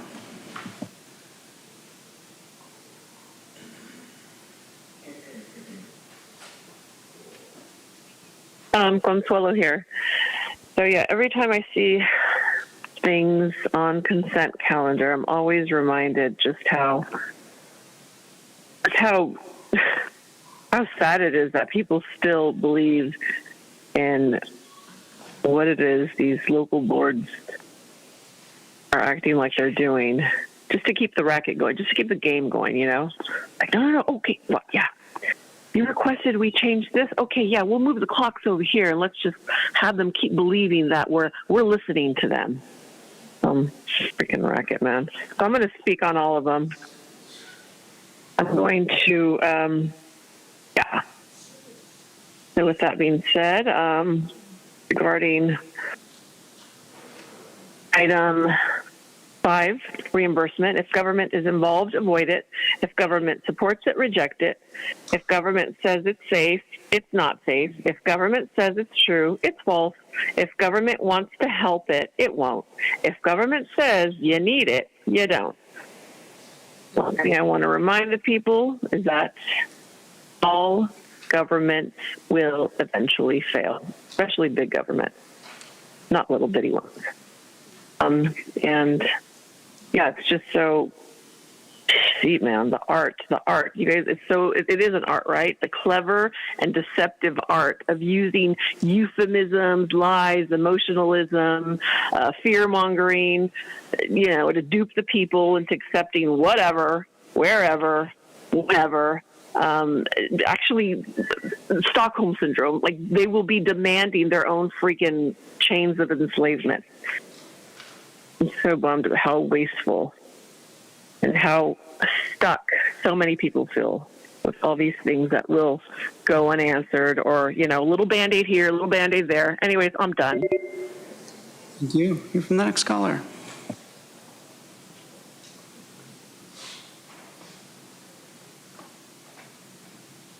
Hi, good morning. This is Madison, and I'm speaking to item 6, addressing unauthorized camping. I definitely understand the need to manage public spaces and mitigate risks like fire. Also remember the human aspect of the issue and consider the critical role that substance use plays in challenges we face with homelessness and encampments. The reality is that substance use disorders are highly prevalent among individuals experiencing homelessness. This is not simply a matter of personal choice. Addiction is a complex disease that significantly impairs judgment, health, and the ability to access resources and maintain stable housing. Substance use can contribute to conditions within encampments that pose risks, such as increased fire hazards or the spread of communicable diseases. While the proposed ordinances addresses these risks, it's crucial to recognize that substance use is often a contributing factor. As you move forward with amending the ordinance, I would recommend that you recognize that addressing homelessness requires a public health approach that includes robust substance use treatment and harm reduction services. Prioritize outreach and engagement. Ensure that outreach efforts connected to enforcement actions prioritize connecting individuals with services, including substance use treatment, rather than simply displacing them. Simply moving encampments without addressing the underlying issues, including substance use, will not solve the problem. We need a compassionate and effective approach that prioritizes both public safety and the health and well-being of our most vulnerable residents. Thank you. Thank you. Hear from the next caller.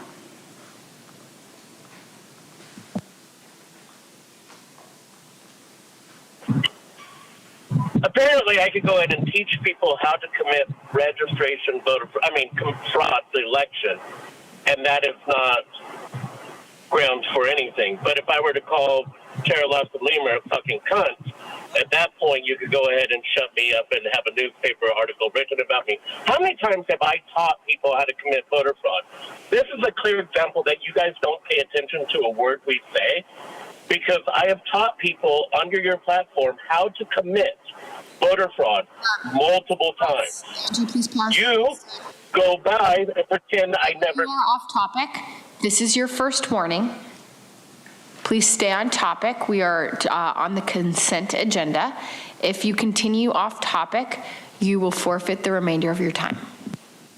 Of an EEI initiative that you guys use to look through all your events. Can I go ahead and talk about the DEI initiative that tackles on all those? Or are you going to go in and... So basically, if you fuck anyone, you could go ahead and commit any friggin' crime. You get passive on everything. Right? Thank you. We'll now hear from the next caller.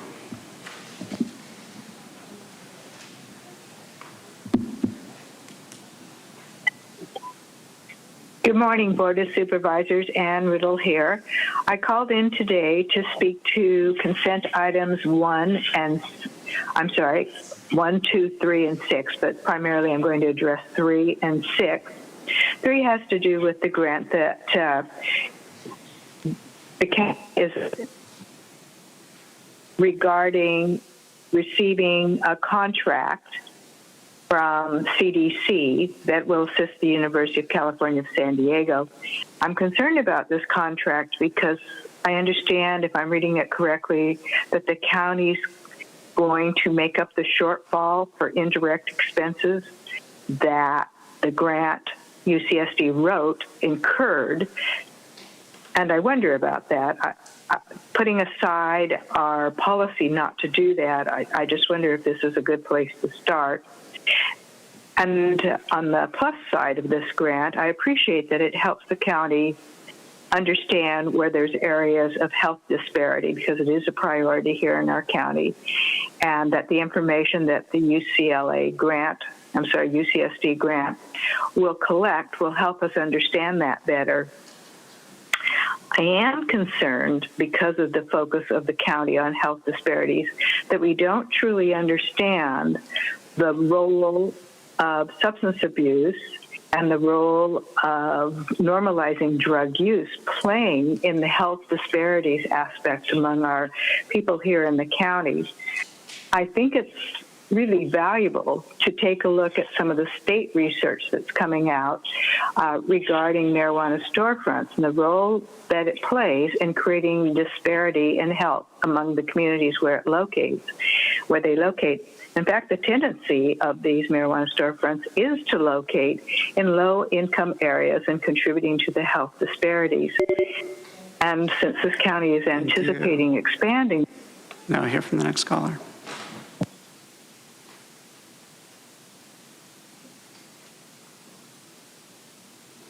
Good morning. My name is Becky Rapp, and I'd like to speak to item number 1. Proposed updates to the Health and Human Services fees, specifically the tobacco retail license. The staff report highlights serious concerns with enforcement.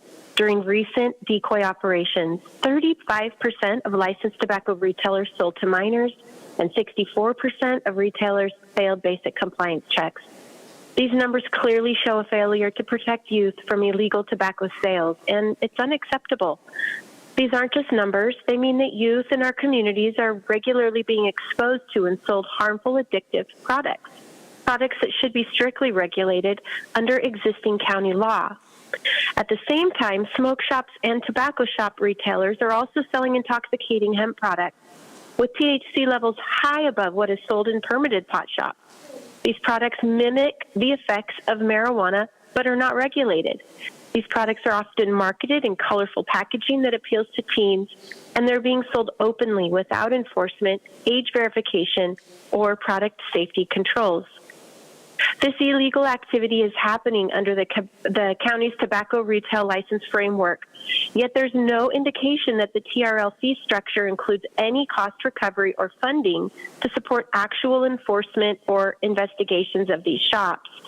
I urge the board to consider including enforcement costs, particularly for minor decoy operations and illegal intoxicating hemp sales, and direct staff to explore dedicated funding coordination with law enforcement and public health to address these unregulated products. Right now, we're asking youth to trust that the county is protecting them, while allowing 2/3 of retailers to operate out of compliance. And I thank you for the opportunity to speak. Thank you. And Vice Chair Lawson-Remer, that concludes public comment on the items on the consent agenda. Thank you very much. Is there a motion? Oh, we do. We have a motion by Supervisor Montgomery Stepp and a second by Supervisor Desmond. Please vote. Vice Chair Lawson-Remer, that motion passes unanimously with all supervisors being present and voting aye. Okay, thank you very much. So I want to give everyone a clear roadmap to our meeting today in terms of the order of items, as well as our time certain for closed session, which will be tomorrow. So let me go through this, and then I'll pause, and if my colleagues have any questions, I can repeat myself. So the order of items for today will proceed as follows. First, we'll do item number 19. Then Flood Control District Item 1 and Sanitation District Item 1 will be heard together. Then we will hear items 14, 15, 16, 12, 13, 17, and 18 in that order. Again, the order of items for today will proceed as follows. First, item 19, Flood Control District Item 1 and Sanitation District Item 1 will be heard together. Then we will hear items 14, 15, 16, 12, 13, 17, and 18 in that order. We will also plan to take our closed session tomorrow at noon. So public comment on closed session will be heard tomorrow. And I will be leaving this meeting at approximately 3, so hopefully my colleague will be ready to take over. It is my daughter's final school performance. She has 2 of them. One is today and one is tomorrow. There's a lot of performances in these schools. So thank you. Okay. So we move now into discussion item 19, fiscal year 2024-2025, third quarter operational plan status report and budget adjustments, which will be heard concurrently with Flood Control District Item 1 and Sanitation District Item 1. I will hand it over to county staff for a presentation.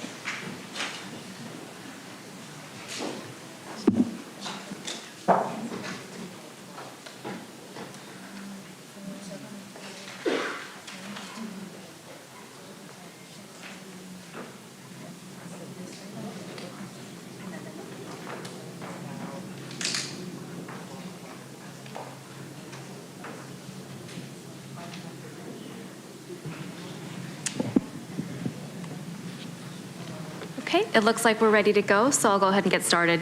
Good morning, Vice Chair Lastremer and members of the board. Today we're providing an update on the county's financial outlook, including a look at the regional economy, an update on federal and state activity, and an update on our fiscal year 24-25 budget status. To do this, I'm joined by Chris Herrera, Chief Deputy Treasurer, and Matthew Parr, Director of Economic Development and Government Affairs. I'll turn things over to Chris Herrera to start us off with an overview of the regional economy. Thank you, Joan. And let's begin the presentation with a regional economic update. This chart shows 3 key interest rate indicators for the U.S. economy. Interest rates are an important indicator as they influence borrowing costs, spending decisions, and investment, ultimately impacting growth, inflation, and employment. The blue line here represents the 30-year fixed rate mortgage based on Freddie Mac's market survey, which is currently at 6.8%.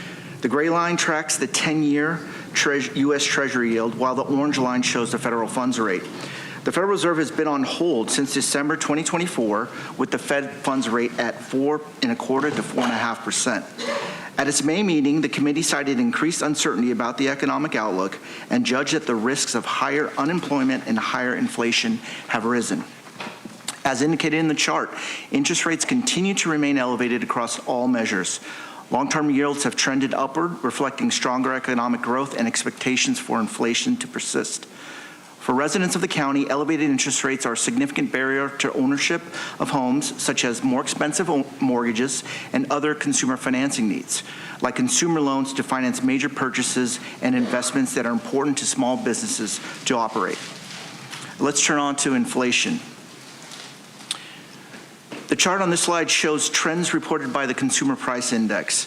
The orange line represents the national CPI, while the blue line shows inflation in San Diego. While inflation continues to moderate from previous highs, it remains above the Federal Reserve's 2.0% target. As of March, the U.S. CPI increased 2.4% year over year. The San Diego CPI has recently accelerated, with the March reading at 3.8%. Despite the moderation from peak levels, the potential tariffs increase uncertainty about the inflation outlook. Higher rates of inflation will negatively impact costs and spending behavior for the region's residents, which may in turn impact revenue streams for the county. Turning to the housing market next, the combination of higher interest rates, low inventories, and continued price gains are a persistent trend in the county. According to the California Association of Realtors, as of the fourth quarter of 2024, only 26% of households in the county can afford to purchase the median home. Despite this backdrop, median single-family detached home prices continue to increase. The March price level was up 2% year over year, and the median price is approximately $1 million. Our county's inventory stands at 3.2 months of supply, a low figure by historical standards. While the housing market demonstrates resilience, elevated affordability constraints persist, creating significant barriers to homeownership for the average household in the county, particularly given the current level of high interest rates. And with that, I'll turn the presentation over to Matthew for updates at the federal and state level. Thank you, Chris. The Office of Economic Development and Government Affairs is closely tracking state and federal actions to understand how they might impact the county. I will briefly share some of these actions, what they are, and how the county is responding to these actions. These actions matter because in fiscal year 24-25, the county received $1.3 billion directly from the federal government and $2.6 billion from the state. At the federal level, we are tracking several key actions. First is budget reconciliation. Currently, the House of Representatives is working to pass their version of the reconciliation package, which aims to implement President Trump's agenda. This includes a permanent extension of the 2017 Tax Cuts and Jobs Act and increased border security and enforcement. The package that passed through several House committees and this weekend has several notable provisions of interest to the county. Under the Supplemental Nutrition Assistance Program, also known as SNAP or CalFresh in California, the package establishes work requirements for beneficiaries, requires state matching funds and potentially even higher rates based upon a state's error rate, and increases the state share of administrative costs from 50% to 75%. Under Medicaid, also known as Medi-Cal in California, the package reduces by 10% the federal Medicaid medical assistance percentage, or FMAP, for Medicaid expansion states such as California, who use their Medicaid funding to provide health care coverage to individuals who are undocumented. Governor Newsom released a memo earlier this morning sharing that changes to the FMAP could lead to 3.4 million Californians losing their Medi-Cal coverage and would cost the state an additional $4.4 billion annually. However, I will also note that changes to the FMAP are a significant discussion point in Congress right now. The president told House Republicans this morning not to touch Medicaid. In addition, the package imposes new out-of-pocket costs on low-income Medicaid enrollees, establishes work requirements and increased eligibility checks every 6 months versus annually. Other notable provisions include rescinding funding for several green energy programs and repealing environmental justice programs in the Inflation Reduction Act. However, this is also an area subject to further negotiation right now. Replenishes the Highway Trust Fund by imposing car registration fees on electric vehicles and hybrid vehicles, proposes a 10-year moratorium on enforcing local artificial intelligence regulations, increases the debt limit, and raises the cap for state and local tax deduction, another area that is being debated right now. Should one, some, or all these provisions remain in the package and pass, there could be significant impacts to the county and the people we serve. For example, with the county acting as a pass-through from the state, we would need to address the increased administrative and benefits costs for SNAP and Medicaid. In addition to the county, would need to identify resources to verify employment status and eligibility on a more frequent basis. For our constituents, we could see provider rates drop, meaning higher costs and copays for medical visits, and potentially a reduction in services and enrollment. That said, the reconciliation package still needs to pass the full House of Representatives and the U.S. Senate. We're seeing these conversations and negotiations happening right now in real time, so there will be additional changes coming in the next few days. We will continue to update your board on those developments. In addition, EDGA is tracking the fiscal year 2026 appropriations process and the response in Congress to President Trump's skinny budget request. Presidents are required by law to annually submit a budget to Congress as a suggested blueprint for what the president's priorities are during the budget process. President Trump's skinny budget request proposed significant cuts and reductions to federal spending and other policy changes to align the federal government with his priorities. The proposed cuts to non-defense programs, including energy, environment, education, and foreign aid programs, combined total $163 billion, or 22.6% over fiscal year 2025 levels. Notable proposals in the request include $3.3 billion in cuts to the community development block grants, which provide housing, food and nutrition, employment training, education, and transportation services. $1 billion cut to the Substance Abuse and Mental Health Services Administration, or SAMHSA, which works to improve substance abuse and mental health treatment services to those in need. The elimination of the Home Investment Partnership Program, which is used to fund projects that increase affordable housing for residents earning 80% or below AMI. The elimination of 5 block grant programs and $26 billion for states to distribute rental assistance, and proposes to eliminate $646 million from FEMA's non-disaster grant programs, which support preparedness and hazard mitigation. Despite the headlines surrounding the release of the skinny budget, it is highly unlikely Congress will pass the skinny's budget as submitted.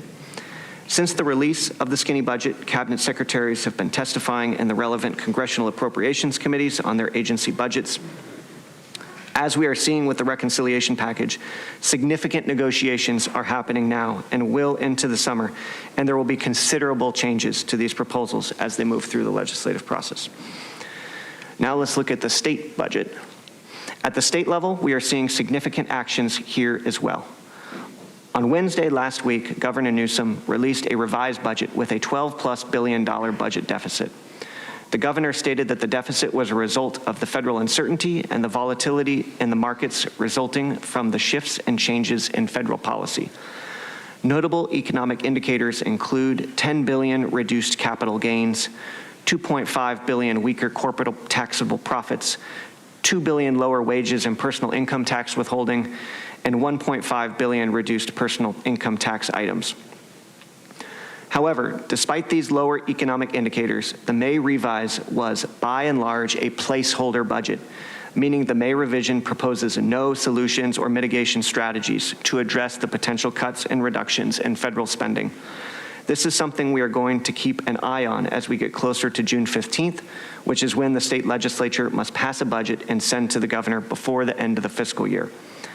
Notable proposals included in the May revision include freezing full-scope Medi-Cal expansion enrollment for undocumented adults aged 19 and older starting in 2026, introducing $100 minimum monthly premiums for undocumented individuals starting in 2027, no new funding to offset local costs associated with Proposition 36, capping overtime and travel hours for IHSS workers, and creating a new California housing and homelessness agency. While this is a lot to digest, the county has not been quiet. We have been working collectively to respond and address these state and federal proposals under the Incident Command Structure, or ICS, and we have advocated to express the county's priorities and our needs to our state and federal partners. And with that, I will turn the presentation back to Joan. Okay, thank you, Matthew. As we monitor the financial and policy landscape of federal and state government, we also continue to monitor financial market performance, which directly affects the county's retirement costs. As we near the end of the fiscal year, I'd like to provide an update on the performance of the retirement fund, which is managed by the San Diego County Employees Retirement Association, or SDSERA. This chart provides the market value investment returns since 2015. The SDSERA board assumes a rate of return of 6.5% on the retirement fund. And as of April 30th, the retirement fund earned 4.8%. This is an increase compared to the month prior, which saw returns of 4.1%, but remains an overall decrease compared to February, which had returns of 6.3%.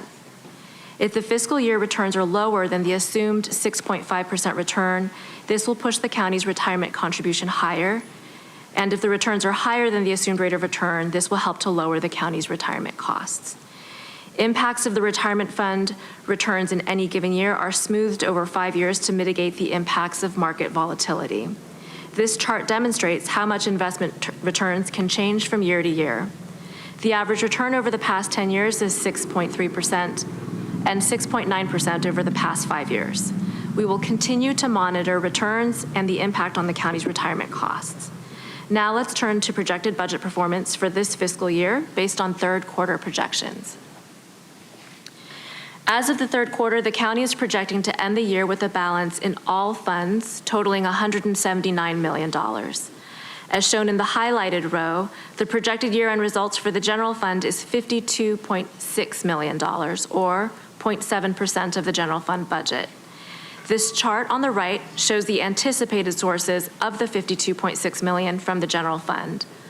The largest drivers remain mainly unchanged from second quarter and continue to include FEMA revenue received for prior year local health and emergency response expenditures in the Health and Human Services Agency, appropriation for contingency that is not anticipated to be used, shown here under Finance Other, higher than expected general purpose revenue, primarily based on better than budgeted growth in assessed value. While we projected 4.6% assessed value growth in our budget for this year, actual growth was about 5.5%. We also see a measure of over-realized general purpose revenue from a one-time correction by the state of prior year sales tax distributions. This is partially offset by lower than anticipated interest earnings on the county's cash balances, which are lower than projected due to a decrease in cash balance as we continue to expend ARPA funds. The Public Safety Group ends the year with a negative fund balance projected. The general fund balance projections reflect the use of over-realized general purpose revenue to support the Public Safety Group, specifically in the Sheriff's Office and the Public Defender Department. In both departments, it is becoming increasingly difficult to absorb annual expenditure growth seen in operations. The Sheriff's Office has seen significant increases over the past several years in operational costs for facilities management and maintenance, public liability, and property insurance. Previously unspent funds from vacant positions have provided some ability for the Sheriff's Office to address rising costs, but costs continue to grow while vacancy rates decline. The Public Defender is in a similar situation, seeing increases in costs for complex forensic psychological evaluations and facilities management. Today's recommendations include establishing additional appropriations for the Sheriff and the Public Defender to address this increase in costs that we are seeing this year. The Chief Administrative Officer's recommended budget includes amounts to address these costs increases on an ongoing basis. Let's turn to the next slide, where we'll see that a large portion of the third quarter results reside in funds outside of the general fund. $126.4 million of projected year-end fund balance, or 4.1% of budget. Most of this is in the Land Use and Environment Group, and primarily a result of amounts in the Road Fund, which are not being spent this year because of schedule changes for capital projects. These schedule changes are due to permitting with non-county agencies, easement acquisitions, and timing of construction procurement, among other things. These projects are rebudgeted in the CAO recommended operational plan. With this update on budget performance, I'd also like to provide an update on the status of the general fund reserve. As of June 30th, 2024, the general fund fund balance is $692 million, and the general fund reserve minimum requirement is $974 million. The general fund reserve minimum requirement is the amount of unassigned fund balance required by the administrative code to be maintained as a reserve, and to sit at 2 months, or 16.7% of audited general fund expenses. The general fund reserve is currently $282 million below the minimum requirement. Restoration is anticipated within the next 3 years from projected FEMA receipts, growth in general purpose revenue, and operating results.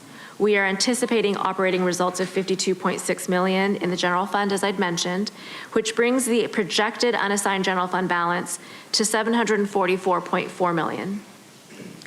While unassigned general fund balance is below the minimum requirement, the general fund reserve is available for specific one-time uses to maintain the long-term fiscal health and stability of the county with a 4/5 vote of approval by the board. As we look forward into the next fiscal year, we are fully aware of the changing economic landscape.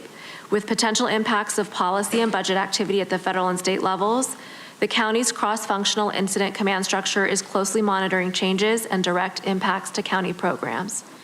If major funding streams become identified as a risk, mitigation plans will be proposed and incorporated into the county's budget. On May 1, the county released the CAO's recommended budget, a balanced budget that aims to respond to the needs of the region and takes into consideration ongoing uncertainty. The county team will continue to monitor our environment and return to the board with budget adjustments to respond as needed. I'd like to end today's presentation to note a few key dates related to the budget for the upcoming fiscal year. Formal public hearings for the county's budget will begin on Tuesday, June 3rd. Leading up to this date, there are opportunities for the community to learn more about the budget. Most immediately and later this week on Thursday, May 22nd, a community open house will take place at the County Operations Center in Kearney Mesa from 5 to 7 p.m. This will be a chance for the public to learn about the budget and the programs that the county provides to the region, with county team members providing information on public health and protection, behavioral health and safety net programs, homelessness and housing, and infrastructure including county roads, parks, and libraries. Subject to your questions, this concludes the staff presentation. Okay, thank you very much.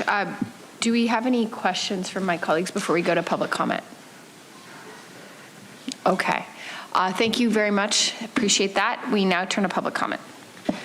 Thank you, Vice Chair Lawson-Remer. We have 26 requests to speak on this item, 20 in person, and 6 requesting to speak by phone. Again, these are items 19, Flood Control District 1 and Sanitation District 1 will be heard concurrently. Also note for the record that we received 2 e-comments, 1 in support and 1 in opposition. Any individuals that requested to speak on these items by phone, please dial into the conference line using the instructions that were provided to you. We'll begin with the in-person speakers. As your name is called, please come forward and stand on the arrows until it is your turn to speak. You will have 1 minute to address the board since there are 10 or more speakers on this item. We'll ask you to please begin by stating your name for the audio record. I'll be calling you groups of 3, so I'll ask you to please listen for your name. I'd like to invite forward the following individuals: Robert Prokesh, Adrian Cheaprace, and allegedly Audra. If I've called your name, please come forward.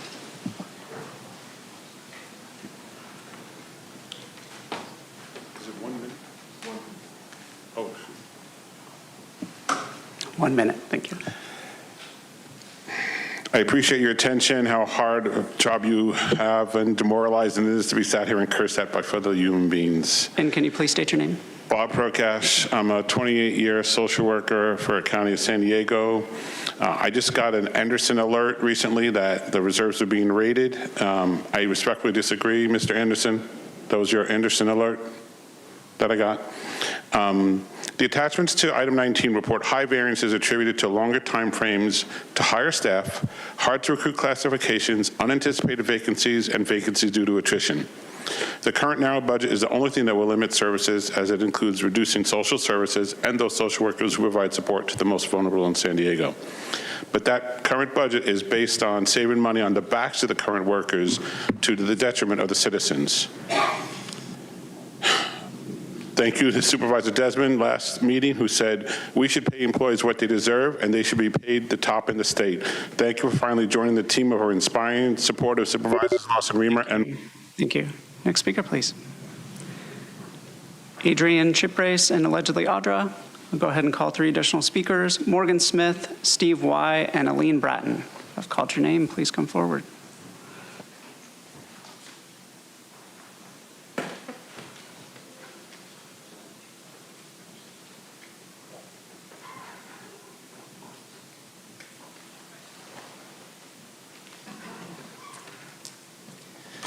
Good morning. My name is Morgan Smith. I'm a proud county employee and SEIU 221 member.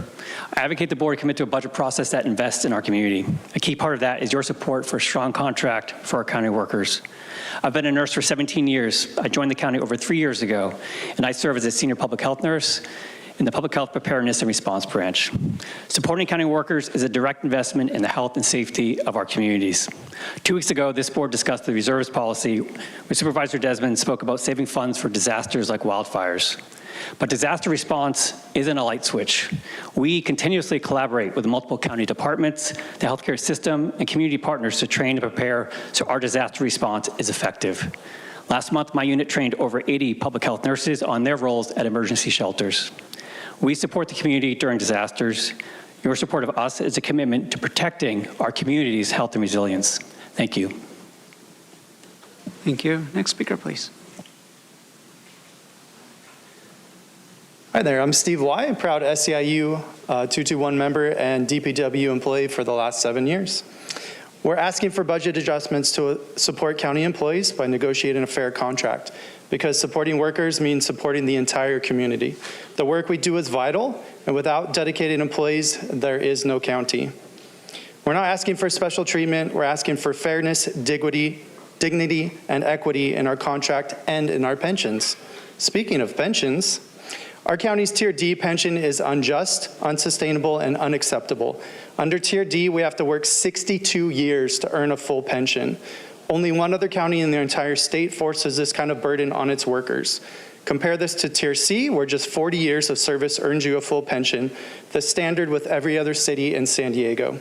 In 2018, Tier D was the largest cut to worker benefits in the county's entire history, and we are feeling the impact. We're losing experienced, passionate workers and struggling to recruit people. It's time to end Tier D and invest in workers. Thank you. As the next speaker is coming forward, I'll call 3 additional speakers: Michael Brando, John Shin, and Mark. If I've called your name, please come forward.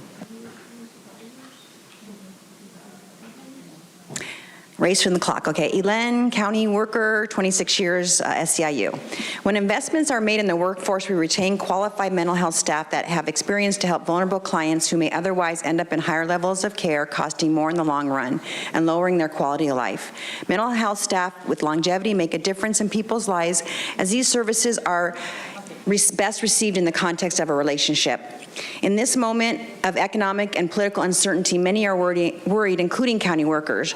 Reserves are not an end that keeps accumulating just to point out how responsible the county is, but as a means for the community when times are tough. Just like each person must dip into their savings for emergencies, reserves are for times like these. We have an emergency brewing. Opening the reserves helps to recruit and retain workers to serve the community, and who will also be, those people will also be the most impacted by the cuts. Emergencies can't just be addressed after the fact, such as fires. We can head off disasters that will affect our most vulnerable neighbors by committing ourselves to using these resources. Thank you. Next speaker, please. I've called your name. Please come forward. Good morning. My name is John Shin. I'm a proud member of SEIU Local 221. I have been a procurement contracting officer with the Department of Purchasing and Contracting for 8 years now. My role is to secure necessary goods and services while ensuring we get the best value and comply with regulations. This work is vital for maintaining the county's reputation and ensuring prompt reimbursements for funded projects. In recent years, our department has struggled with recruitment and retention, losing over half of our staff post-pandemic due to salaries not keeping up with the cost of living in San Diego. Although vacancies have been down recently, this has been achieved by underfilling positions and hiring new staff at step 5 salary, which feels unfair to veteran employees who have worked many years in the county to earn those step increases. The budget should prioritize supporting county employees / SEIU members through fair contracts to enhance retention and recruitment. We must redirect funds. Thank you. Thank you. Next speaker, please. Michael, as an economist, Tara had the responsibility to explain how these situations actually got started with the devaluation of the U.S. dollar and how that's going down, all because of ARPA funds and all of that surrounding what went on from 2020 to 2025 to now. You said there's a lot to digest, Matthew. The thing is, there is a lot to digest. I can't do it in 60 seconds. I'm going to recommend a book. Listen closely. COVID-19, Psychological Warfare and the War for Technocracy. David A. Hughes. Go to Amazon.com. COVID-19, Psychological Warfare and the War for Technocracy. David A. Hughes. That explains the financial aspect, it does, of what's going on here and how this is going to get worse. But people, the good news is people are going to wake up. How good can it get? Thank you. As the next speaker is coming forward, I'll call 3 additional speakers: Laura Costello, Jenny Penalosa, and Christopher Tinoco. If I've called your name, please come forward. Mark, everyone needs to see this YouTube video titled From 6 minutes, 40 seconds to 24 minutes. Everything they said is irrelevant bullshit. Here's how it really works basically. The Federal Reserve lends the U.S. government, say, $10 billion for a Ukraine Defense Fund. It goes into a bank. They have to keep $1 billion or a tenth as a reserve currency. They can lend 9/10 or $9 billion, but not out of the $10 billion they have. They get to make imaginary money. That would be fraud for you and I. Then it goes into the next bank, the next bank. They each get to lend 9/10 at an interest rate of imaginary money. That would be fraud for you and I. By the time it reaches the 10th bank, it's produced $90 billion from the original $10 billion. Remember, we can never pay the interest in the first place that was borrowed because it doesn't exist in the system. For the CEOs that make $50 million a year, this is nothing. For you and I, it's devastating and will bankrupt us. Every fifth grader should be able to say this. Start at 6 minutes and 40 seconds. Every fifth grader, or we're doomed. Thank you. Next speaker, please. Hi, good morning. My name is Jenny Penalosa, and I'm a registered environmental health specialist with the Department of Environmental Health and Quality. As a registered environmental health specialist, we do far more than routine inspections. We educate and regulate at every visit, conduct re-inspections, investigate complaints, and perform epidemiological inspections.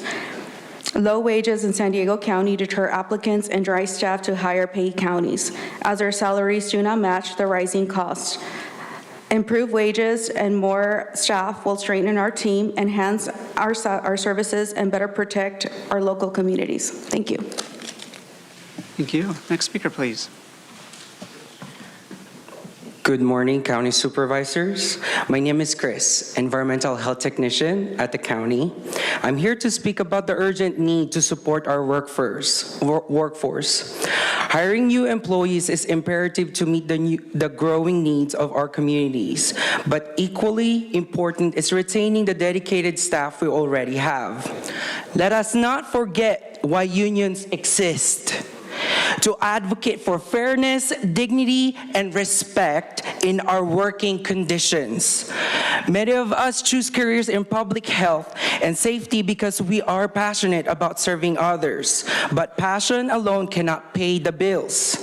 We are asking you respectfully but urgently to raise wages. Doing so will help retain experienced staff and ensure our communities continue to receive the high-quality services they deserve. Thank you for your time. Thank you. As the next speaker is coming forward, I'll call 3 additional speakers: Andrea Ebbing, Drusilla Willis, Rudy Hernandez.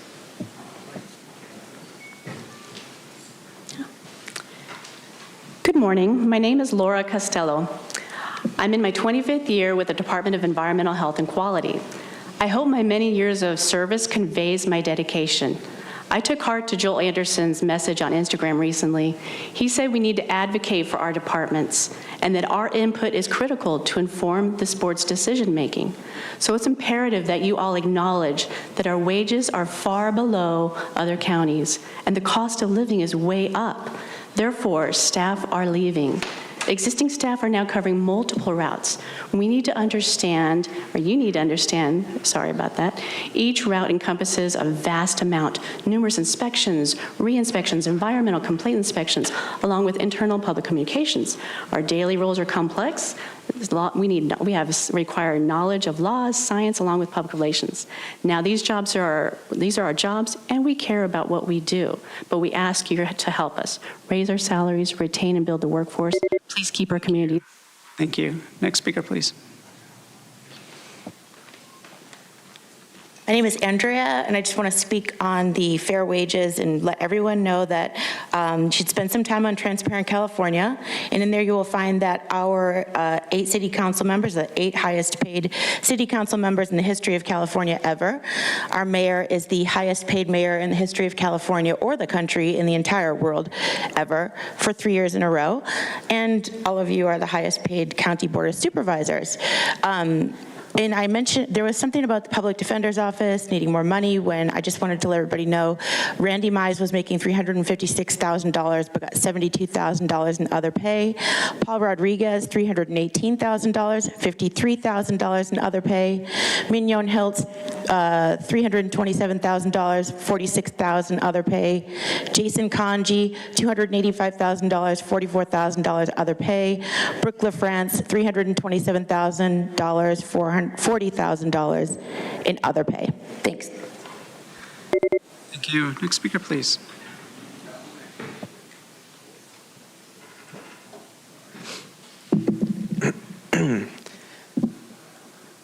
Man, is it noon already? No, it's not. Well, good morning. My name is Rudy. I am a proud SEIU 221 member, and I worked at the county for a year and a half, and I've been a member for equally as long. So this budget adjustment and the yearly budget should include supporting our SEIU members. I am an HSS with HHSA. We provide a much needed service to those in need. We give food stamps, we give medical assistance, and we even provide housing assistance and cash assistance to families and individuals in need. To short us is to short your communities. If you do not provide us with the funding that we need, we cannot provide the services that we need furthering the devastation to these communities. So I would consider to invest in us, to invest in your communities. Thank you, Jim. Thank you, Joel. So next speaker is coming forward. I'll call 3 additional speakers: Crystal Irving, James Calloway, and Krista DeBouchier. Good morning. My name is Drusilla Willis. Oh, wait, I need my glasses. Stop the time. Okay. All right. I live in El Cajon. Joel Anderson is my district supervisor, and I'm here to say we need a living wage. Not just a minimum wage, but one that matches the rent cost of living here.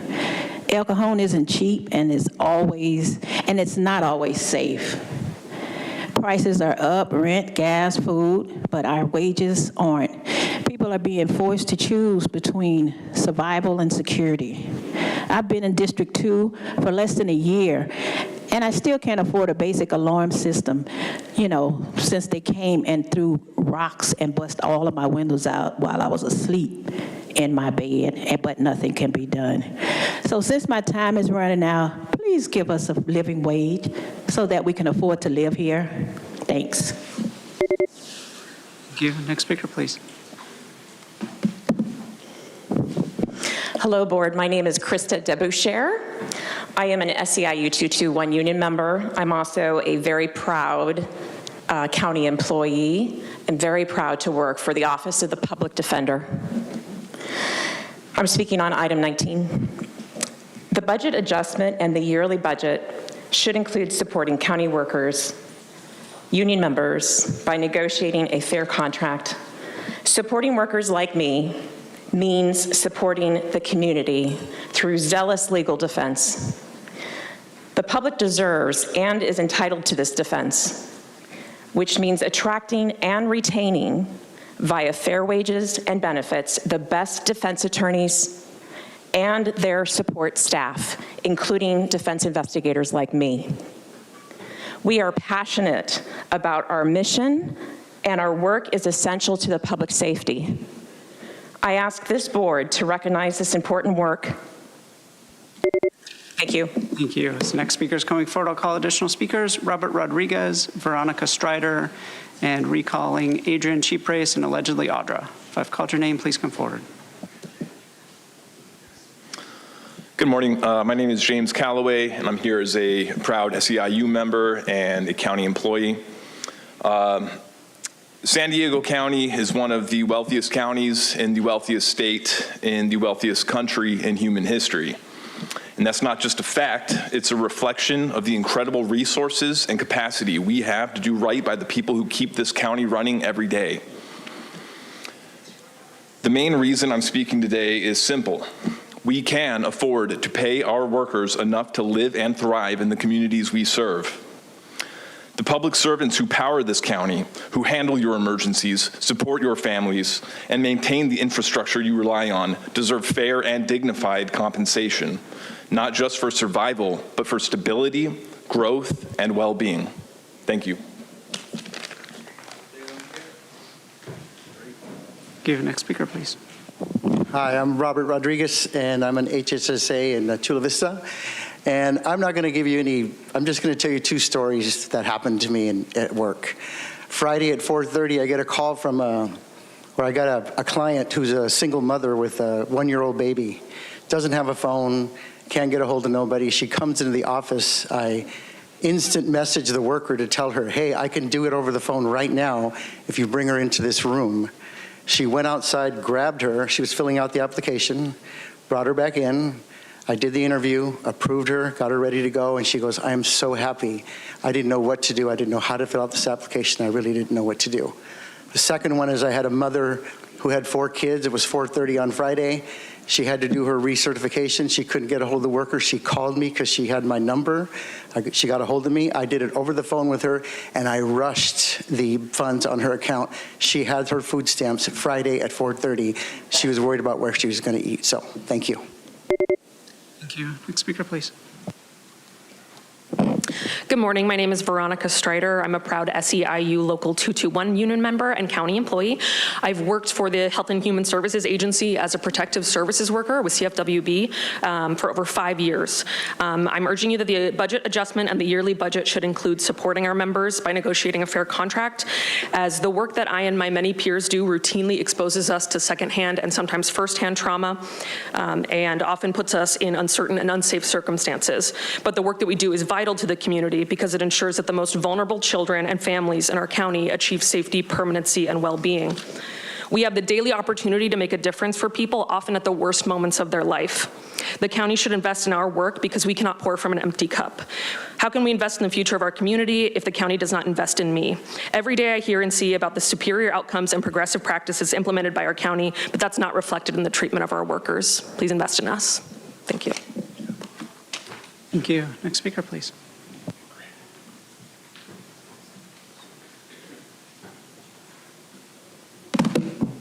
My person uses the name Audra. It's so interesting that people are like not seeing this is what the government is here for, to make sure that you guys spend all the money, put it in your pockets, right? And then you have people coming here and being like, can you give us more money? To the people who are like, we're gonna give ourselves raises on a constant basis. But when it comes to you guys, not so much. And it's just interesting because I look forward to the day when people realize what you guys are really here for. All they have to do is look around, right? It's funny, it's like the Federal Reserve, right? It's like when, not the Titanic, but the Olympics sank, right? And all the people that were like against the Federal Reserve, you know, they sank with the ship so that they could implement these things. It's been happening for a very long time, and you guys are just continuing on the process, and I bet it really gets you in the hoo-ha that you don't have as much money to racketeer with, but that's okay. I'm sure you'll find it somewhere with children. Thank you. Final call for Adrian Cheaprace and Crystal Irving. Not seeing any movement in the chamber. We'll now hear from the individuals that requested to speak by phone. We'll begin with our first caller.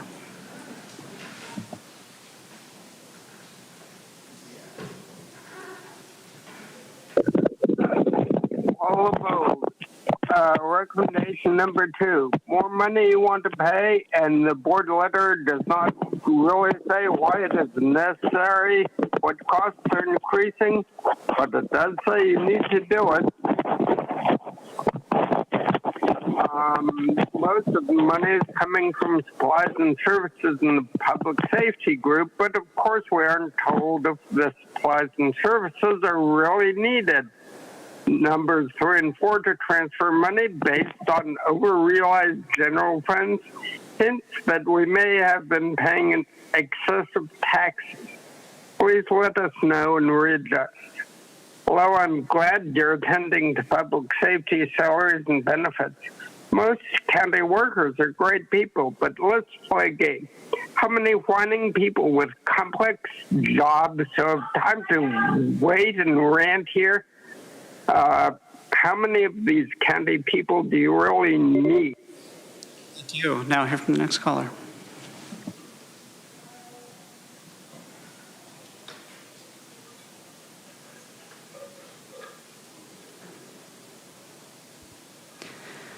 Next caller is Consuelo. Your device might be muted. Okay. Yeah, so the wages are low and the cost of living is up. Yes. Pay attention, purple shirts, because you keep saying the same thing. Here you are begging the board that doesn't care about you. Why? Because they don't work for you. They don't work for the people. This board clerk alone gets paid 6 figures to call out names and keep the racket going. As far as the bank, the Federal Reserve, this bank is not a part of our government. It is a cartel. The United States Federal Reserve is a domestic enemy. Remember that. Government is not in the business of helping. It's only in the business of destroying. Wake up. Get involved. Pay attention. Not just when you have to come in and beg government. Call them out. Hold them accountable. Done.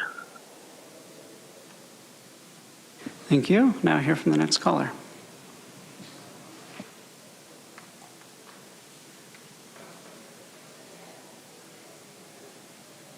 It's truth. There's an increase to the Public Liability Internal Service Fund by almost $10 million to cover several major legal settlements. How did that happen, Tara and Claudia? Could it be that Major Brown Act of First Amendment violations that keep occurring during these meetings? How about when Tara branded an entire meeting with her own personal D3 logo, misrepresenting it as her own personal political forum? So heads up, the county's going to need to increase the liability fund way higher. There's $2.1 million for property insurance premiums due to preventable fires from drug encampments, professional arsonists, and fire-prone lithium batteries. Remove the dangerous toxic public health lab from the policy, and the insurance costs will probably go down while increasing the county's chance of health security. The $9 million screening for miscarriage, just cancel the program that harms children with tests and drugs while they're in school without parental knowledge. And to save more money on lawsuits, rid the county of the illegal equity impact and meaningless sustainability statements. Then every supervisor take a pay cut until the budget is finally balanced, and no bonuses to the purple shirt. That is bribery, basically. Thank you. Now hear from the next caller.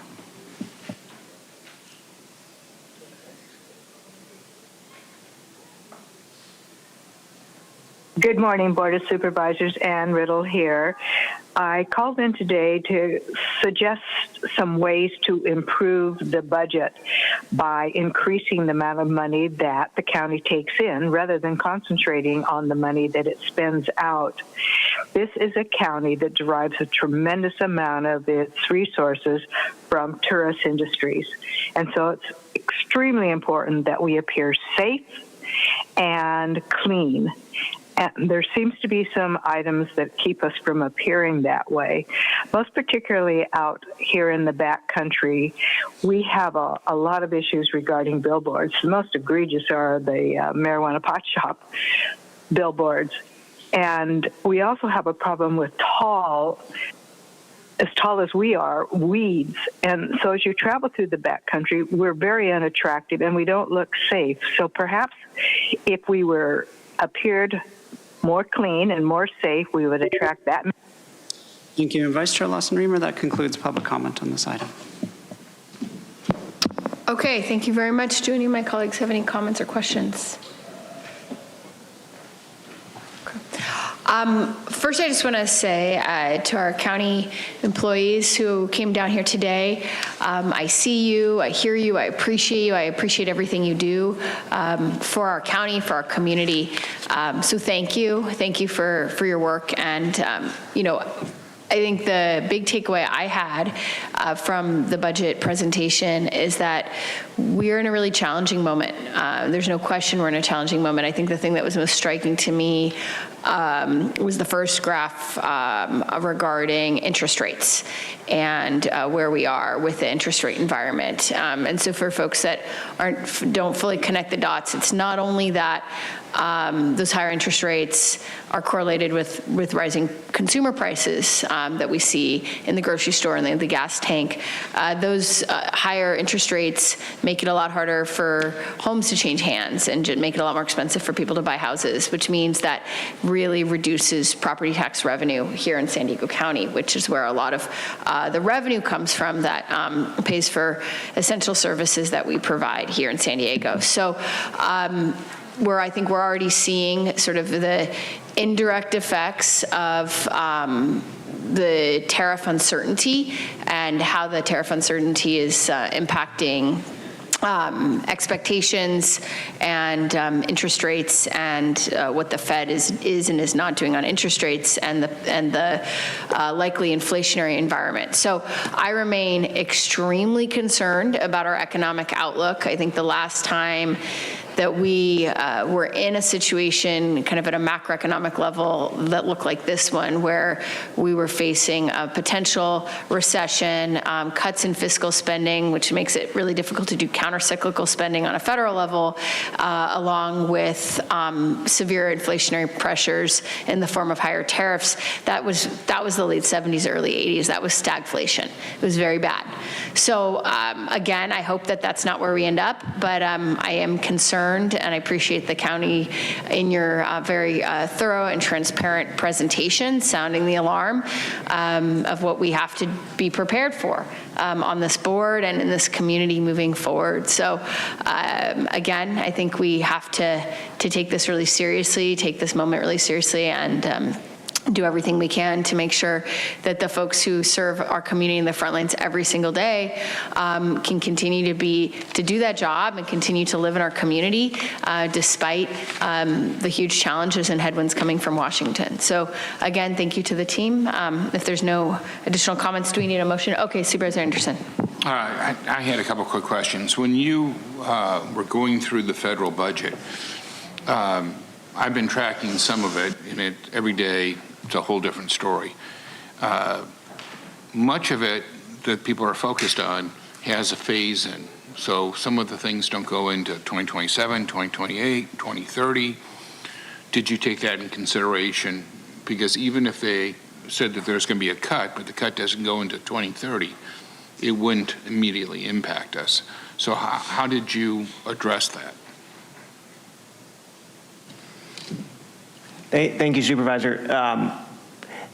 What I shared was what is currently being discussed or debated in Washington. The quarter adjustment, and I defer to the team behind me, doesn't take into account all of the different federal proposals that have come forward. So we are obviously tracking as you mentioned, there's a lot of phasing involved. Those are discussion points. And so as we kind of wait and see what direction they go, we can kind of incorporate that in, but it's too soon right now to come up with a distinct plan when those dates are moving and shifting. Okay, thank you very much for that clarification. The other issue is when I've read about the federal budget, some folks are claiming that there's all sorts of cuts, but they're actually not cuts to service for people that qualify for those services. So for example, in the Doge, they found short gaps where people were taking advantage of the system, and yet some of the press recorded that as just a flat cut across the board, when in fact it was a precise cut. Now, I know it's fluid, but I'd like to understand how you looked at that and analyzed it. Yes, Supervisor, through the chair. Yeah, I look at it as a cut is a cut. The details will matter. And right now with the skinny budget release, there isn't a lot of detail. And so we'll need to wait until the president releases his official budget, which will go through those details. But right now, the way that I would approach it is a cut, and we'll kind of see what those details look like within the specific programs. But if we get all worked up over efficiency, if they're cutting things that doesn't change the end user's benefits, is that fair to count that as a cut? Because at the end of the day, it's about the end user, right? We're on that line of end users. Supervisor, if I may, so this addresses both the last question that you asked as well, and then this one too, is the structure that we have here that Matthew Parr he's able to give us timely updates, even things that happen today, this morning, but we will wait to see what the potential impacts are to program before we make any, before we would propose a response to it. So there is, led by our general manager of the Finance and General Government Group, there is an entire cross-functional team that has program experts on it that will look to see what changes are coming down the line and how they may actually impact county programs, whether it's today or whether it's something coming down the line, phased in the future, as you'd mentioned. And as we start to see clarity or some certainty, which I've learned from Matthew Parr, we haven't seen very much to date, but we do, things get clearer as time goes by. But as we do get that amount of clarity, we will build substantive responses based off of contingent plans that we have in place. Thank you for that. I don't want to see cuts to end users, but if we can be more effective and efficient with our money and more accountable, I see that as a positive, because that money that may be squandered on products that don't deliver to the end user is actually taking money from the end user. It's now allowing us to help more people. When shifting gears to the state, you had mentioned cuts to IHSS. Do we have any idea what kind of cuts that we're looking at? This is IHSS saves us, first of all, it's a much higher quality of living than sending somebody to an institution. And two, it's far cheaper. So here we are giving incredible services to people that deserve it, and at the same time, we're giving a great value to taxpayers by helping people at a higher level at a lesser cost. Do we have any idea what that cost is going to be, and how much does IHSS represent in our budget locally? Well, I can address the state portion of that, and just want to add that the May revision is just a revised budget. Obviously, this needs to go through the state legislature and subject to conversations, negotiations, so we'll see where they land. The proposals included in the May revision were to cut travel hours and overtime for IHSS, and the removal of folks eligible who are undocumented. As to the cost for the county, I would defer to the finance folks behind me. Well, the reason why I'm interested is we have a lot of people that live in the unincorporated that are more rural, and are we going to have more emergency calls because we don't have IHSS workers servicing those communities? And so to me, that's a real direct issue for my district and for my colleagues' districts when you start thinking about travel time not being reimbursed. Many of these wages do not allow for somebody to be traveling an hour to get to they'd be making less than minimum wage if they had to pay for that every day to go to work. So I'm just wondering, how many of these people are we actually talking about in our county that would be directly impacted? And if you don't have the number right now, I appreciate it. Normally, I like to give you my questions in advance so we all look good, but that I wasn't anticipating that, so I couldn't help prepare you better. Yeah, thank you. Through the Vice Chair, Supervisor. We don't actually track exactly the number of miles driven. We can share some data with your office of what we do have, but the proposed cuts are to limit the amount of overtime and the amount of miles that are driven. To answer your question about how much is in our budget, directly in our budget, it's about $200 million for IHSS, and then separately there's a whole bunch of Medi-Cal funding that funds the IHSS program. Got it. Thank you very much for that.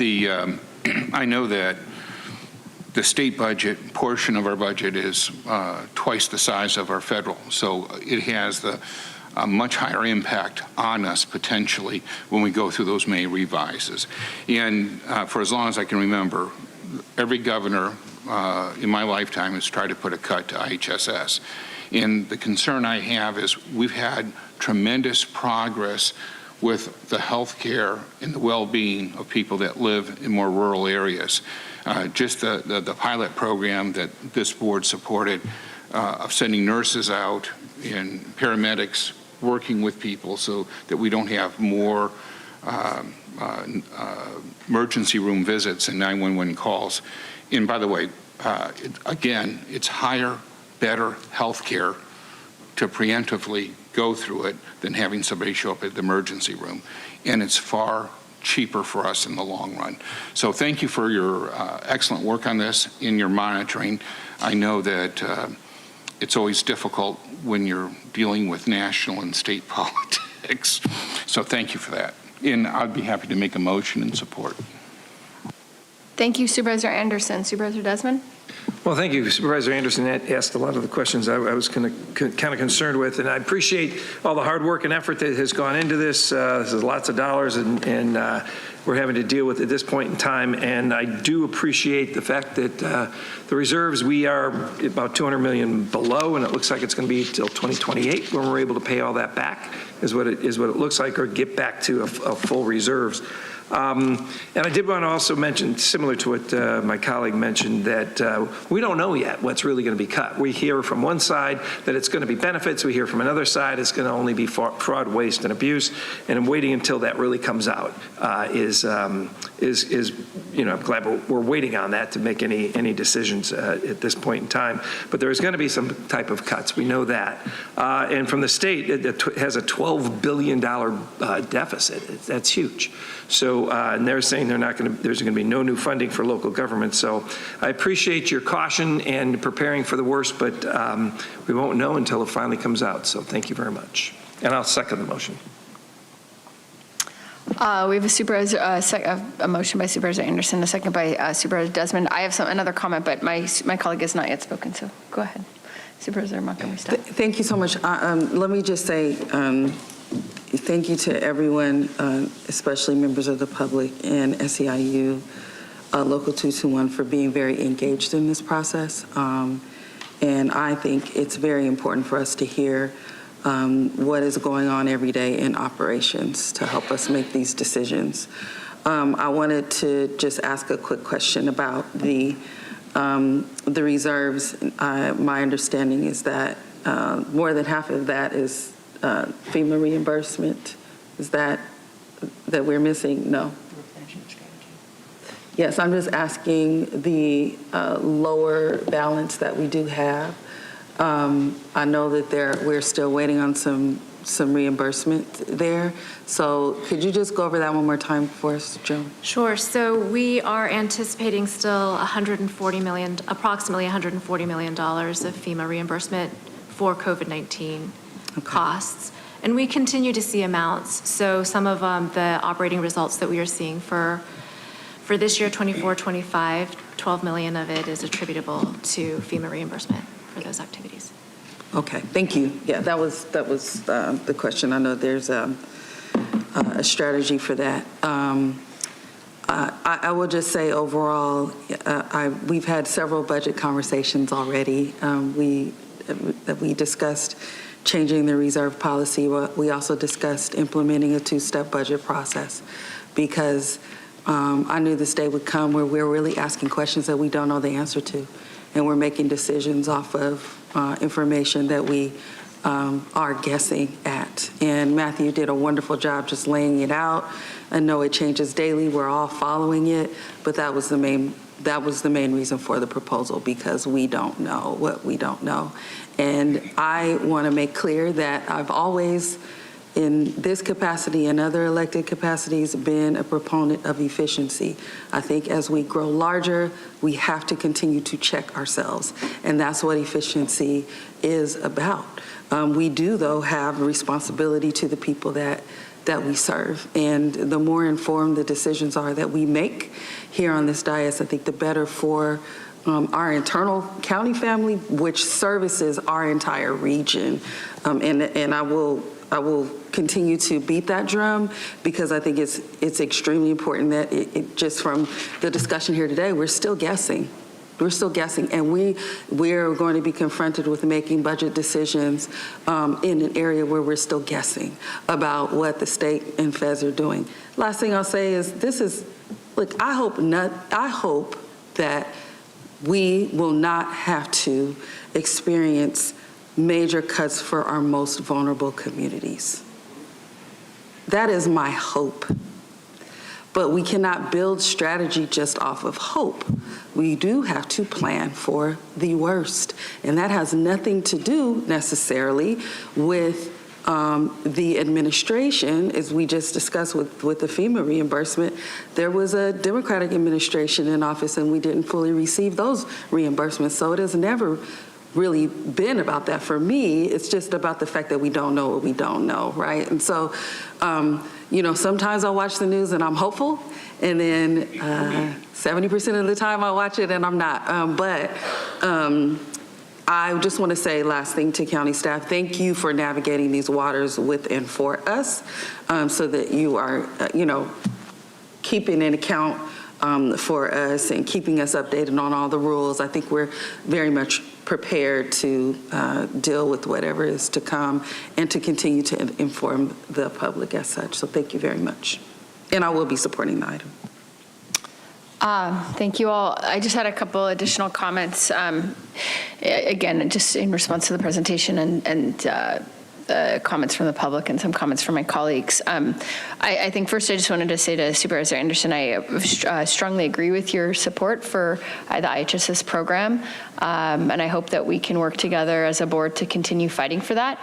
It would be really unfortunate, really tragic for so many members of our community for that program to be cut, and there are many, many, many, many people in my district as well who are beneficiaries, and it's better for people's quality of life, it's better for their long-term outcomes, and it's a lot cheaper than a nursing home. So hopefully would love to work with you on that as we go forward to continue fighting for IHSS, and hopefully as a county unified voice fighting in Sacramento for that program. So that I just wanted to say that.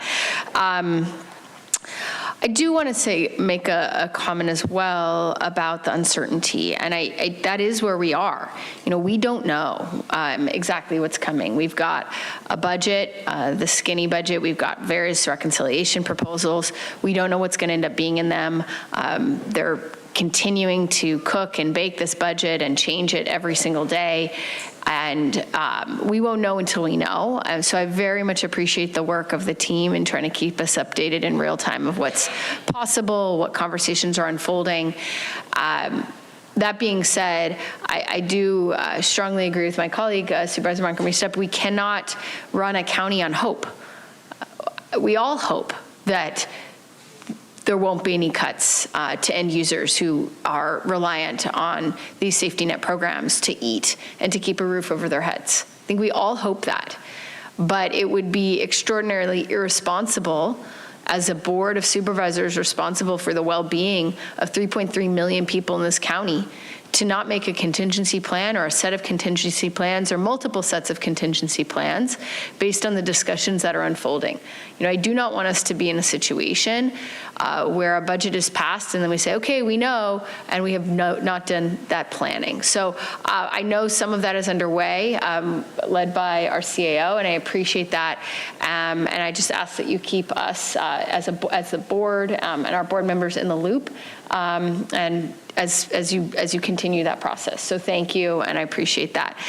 I do want to just say one comment regarding efficiency. I think, as an economist, the thing you talk a lot about all the time is efficiency. That's sort of what you're always working towards, is making sure that we're using our taxpayer money wisely to benefit our community, to benefit everyone, to not waste any money. It's why I championed and formed our Department of Data and Analytics here at the county so we could assess what's working and also, frankly, what's not working, and cut the programs that are not working and expand the programs that are. And some of, I think, the best work that I've been the most proud of in our homelessness work over the last few years has really adopted that model. For example, the Senior Salary Subsidy Program I partnered with Supervisor Anderson, and the diversion program, where we actually gathered data and we said, wow, this is efficient. We are getting a lot of people into housing and off the streets, or keeping them stably housed for a lot less money than other alternatives. So I think that is sort of a fundamental obligation that we have to use our money as wisely and efficiently as possible to help as many people as we can. But I just want to say it is dangerous and misleading to clothe cuts that really, really hurt people, that might end up with them on the streets, hungry, not able to get access to health care, medical care, pharmaceuticals that they desperately need, with the kind of ideological mantle of efficiency. And I think a really perfect example of that was one of our county employees, our SCI 221 member, who came up and talked about the work that he's doing to get people, a single mom of a 1-year-old, to make sure she could get food stamps so she could put food on the table that day. And that, to me, is efficient. That is efficiency in action. What is not efficient is cutting those positions, cutting those jobs, so people who come to an office, who need food, who need health care, who need a roof over their heads, who have a right to come and ask for help when they are in the most desperate straits, have to wait 45 days for someone to call them back, because those jobs have been cut and those people have been fired in the name of efficiency. That is inefficient and inhumane. So I hope that we can continue fighting with our county for efficiency in serving our community, as a hallmark of what it means to do our jobs. So thank you. Just wanted to end with that. With that, we have a motion on the floor in a second. Vice Chair Lawson-Remer, that motion passes unanimously with all supervisors being present and voting aye. I think we will do one more item and then we will go to lunch. So we'll do the Troy Street Sleeping Cabins item number 14, and then we'll break for lunch. Item 14. That is a joint item from Supervisor Anderson and Supervisor Montgomery Stepp. Do you have any introductory comments? I do not. I'm just going to wait until public comment. Supervisor Anderson, okay. Okay, then we'll go to public comment. Thank you. Thank you, Vice Chair Lawson-Remer. We have 10 requests to speak on this item, 5 in person and 5 requesting to speak by phone. Also note for the record that we received 2 e-comments, 1 in opposition and 1 neutral. For any individuals that requested to speak on item 14 by phone, please dial into the conference line using the instructions that were provided to you.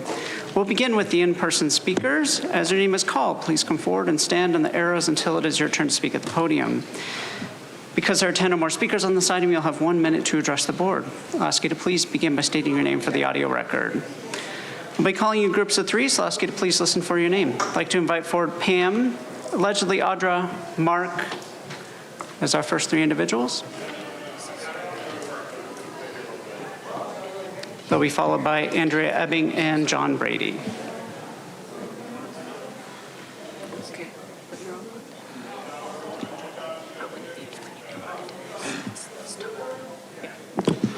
Mark, reallocate $4,368,000 for the Troy Street Sleeping Cabins project, which is expected to establish 60 cabins that will serve an estimated 140 individuals annually. $4,368,000 for 140 individuals annually. Appy's Core could 3D print 2,184 10 by 10 foot mobile rooms for that much money. 2,184 is better than 140.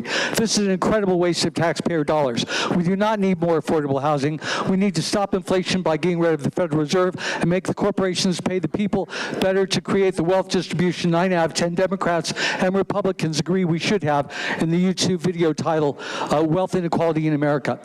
You are just lowering our standard of living to impoverish us. to impoverish us, which is part of the UN Agenda 21 plan to destroy our sovereignty. Affordable housing is a scam which makes a small group of investors, contractors, and consultants a lot of money, while only a tenth of applicants get housing. Thank you. Your time is up. Next speaker, please. 1 minute, Nora. Tara. Sarah. All the same. Yeah, it's all the same. Pam, no. Per this item, this shelter will support older adults, women, veterans, and those experiencing chronic homelessness. Local residents have vocalized concern about the location of this shelter, which will be 1 mile from 2 elementary schools and even closer to a preschool. Local residents worry about the actual individuals who will be permitted to move into this shelter. They don't believe the county is being transparent and that individuals with drug and alcohol addictions or mental health issues will be the population. They will not be the unlucky person who just found themselves on the sidewalk and need a sleeping cabin. The government body here is not efficient in any effort to address homelessness. The majority of people living on the streets are those with addictions and or with mental health issues. These people must be told to make a decision to get off the street or get out of here. If there is a place for them, great, but that place cannot be an imposition onto the local residents who have established their lives and their families, and they should not be forced to live in fear as to who the government is moving into their neighborhood. Next speaker, please. I've called your name. You can come forward in any order.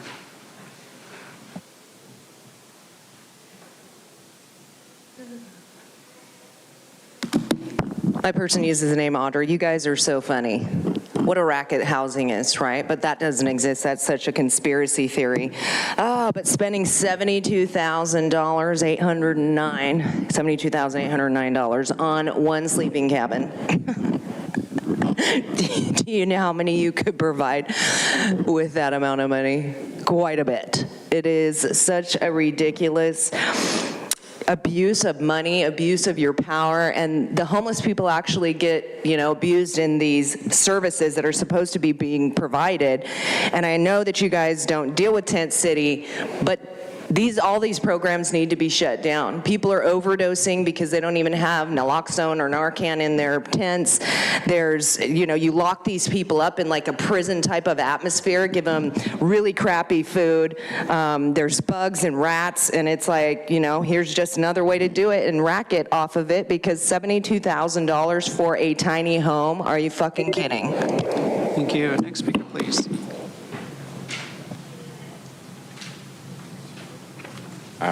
Good afternoon. Good to see you all. John Brady with Lived Experience Advisors. Just wanted to say congratulations on getting this open. I know that every time we have placed a location, whether it be a shelter or other permanent housing, that there has always been resistance. And in general, that resistance fades away once you're open and operating and people see the incremental security and services that go in place. So hopefully that will be the case here. I do also want to point out that, we are in a time of austerity, and it is going to be, I think that it is likely to get a lot more worse before it gets better in terms of funding. And obviously I was just looking out, we do not have the tourism levels that we're accustomed to even at this time of year. So to that end, we need to figure out how to house people more quickly and with less money. And I encourage you to look at the proposal to use sleeping cabins, sleeping travel trailers as alternatives to housing and around the county. Thank you. Thank you. Next speaker, please. Hi, my name is Andrea, and I want to suggest we consider a giant roundup using funding to get everybody out of these, what I call felony silos, because those crimes that take place in there, sex trafficking, drug use, drug dealing, human trafficking, don't get reported in those silos, and people are being incentivized to be addicted, sexualized, and prostitution. If you're in those situations, you have a far better chance of getting a voucher and more housing stability than somebody who is facing housing instability and needs help. So vouchers are desperately needed in the county. We might consider that versus taking care of the very highly addicted, mentally ill population. We might consider using vouchers for people that really have an interest in rebuilding their lives and contributing to the community and not becoming another statistic. So more funding there. Thanks. Thank you. We'll now hear from the individuals that requested to speak by phone. We will start with our first caller.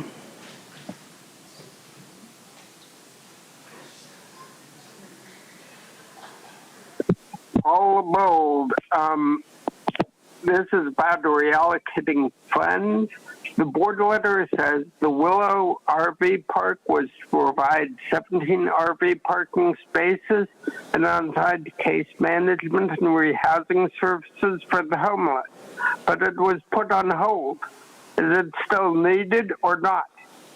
If you're delaying or axing programs, it's vital to get community opinions. None are given.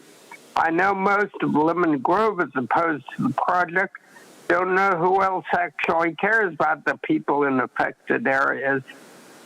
It also says that the Troy Street Sleeping Cabins project is expected to establish 60 cabins that will serve an estimated 140 individuals annually.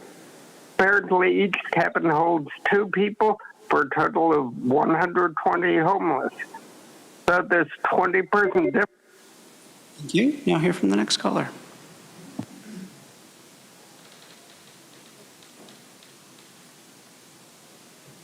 Hey, it's true. $3.5 million debt dollars from the American Ruination Plan Act for the Willow RV homeless parking site to now be money shuffled for only 1 year of the Troy Street sleeping cabins in Lemon Grove that nobody wants. So it was over $500,000 wasted on the RV site that Joel once bragged about. And what's the plan for every other year of the Troy Street junk? Why can't the county be fiscally responsible and plan for projects? And why can't the projects actually work and produce measurable results? Why does the county operate like the state where our tax dollars go down a black hole with nothing positive to show for it? Why does this item say it's 60 cabins serving 140 individuals annually when the county's presentation of Lemon Grove said 76 cabins? Which is it? Do you guys even know? Is there job training to uplift people rather than sucking our tax dollars dry? Because the sleeping cabins will be low barrier, which means high drug use will be allowed. There's legitimate reason for people's resistance. And this is basically Joel working with Monica to dump homeless people from his district into her district. What a scam. Thank you. We'll now hear from the next caller.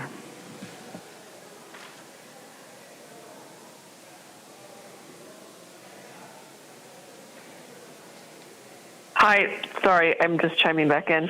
Are we on 15 or 14? Item 14, Consuelo. Okay, got it. 14. Oh. Okay, 14. Here we go. Reallocate Willow RV. Okay, here we go. So 144. I'll call for the next item. Never mind. Sorry. Thank you. Thank you. And Vice Chair Lawson-Remer, that concludes public comment on this item. Okay, Supervisor Montgomery Stepp.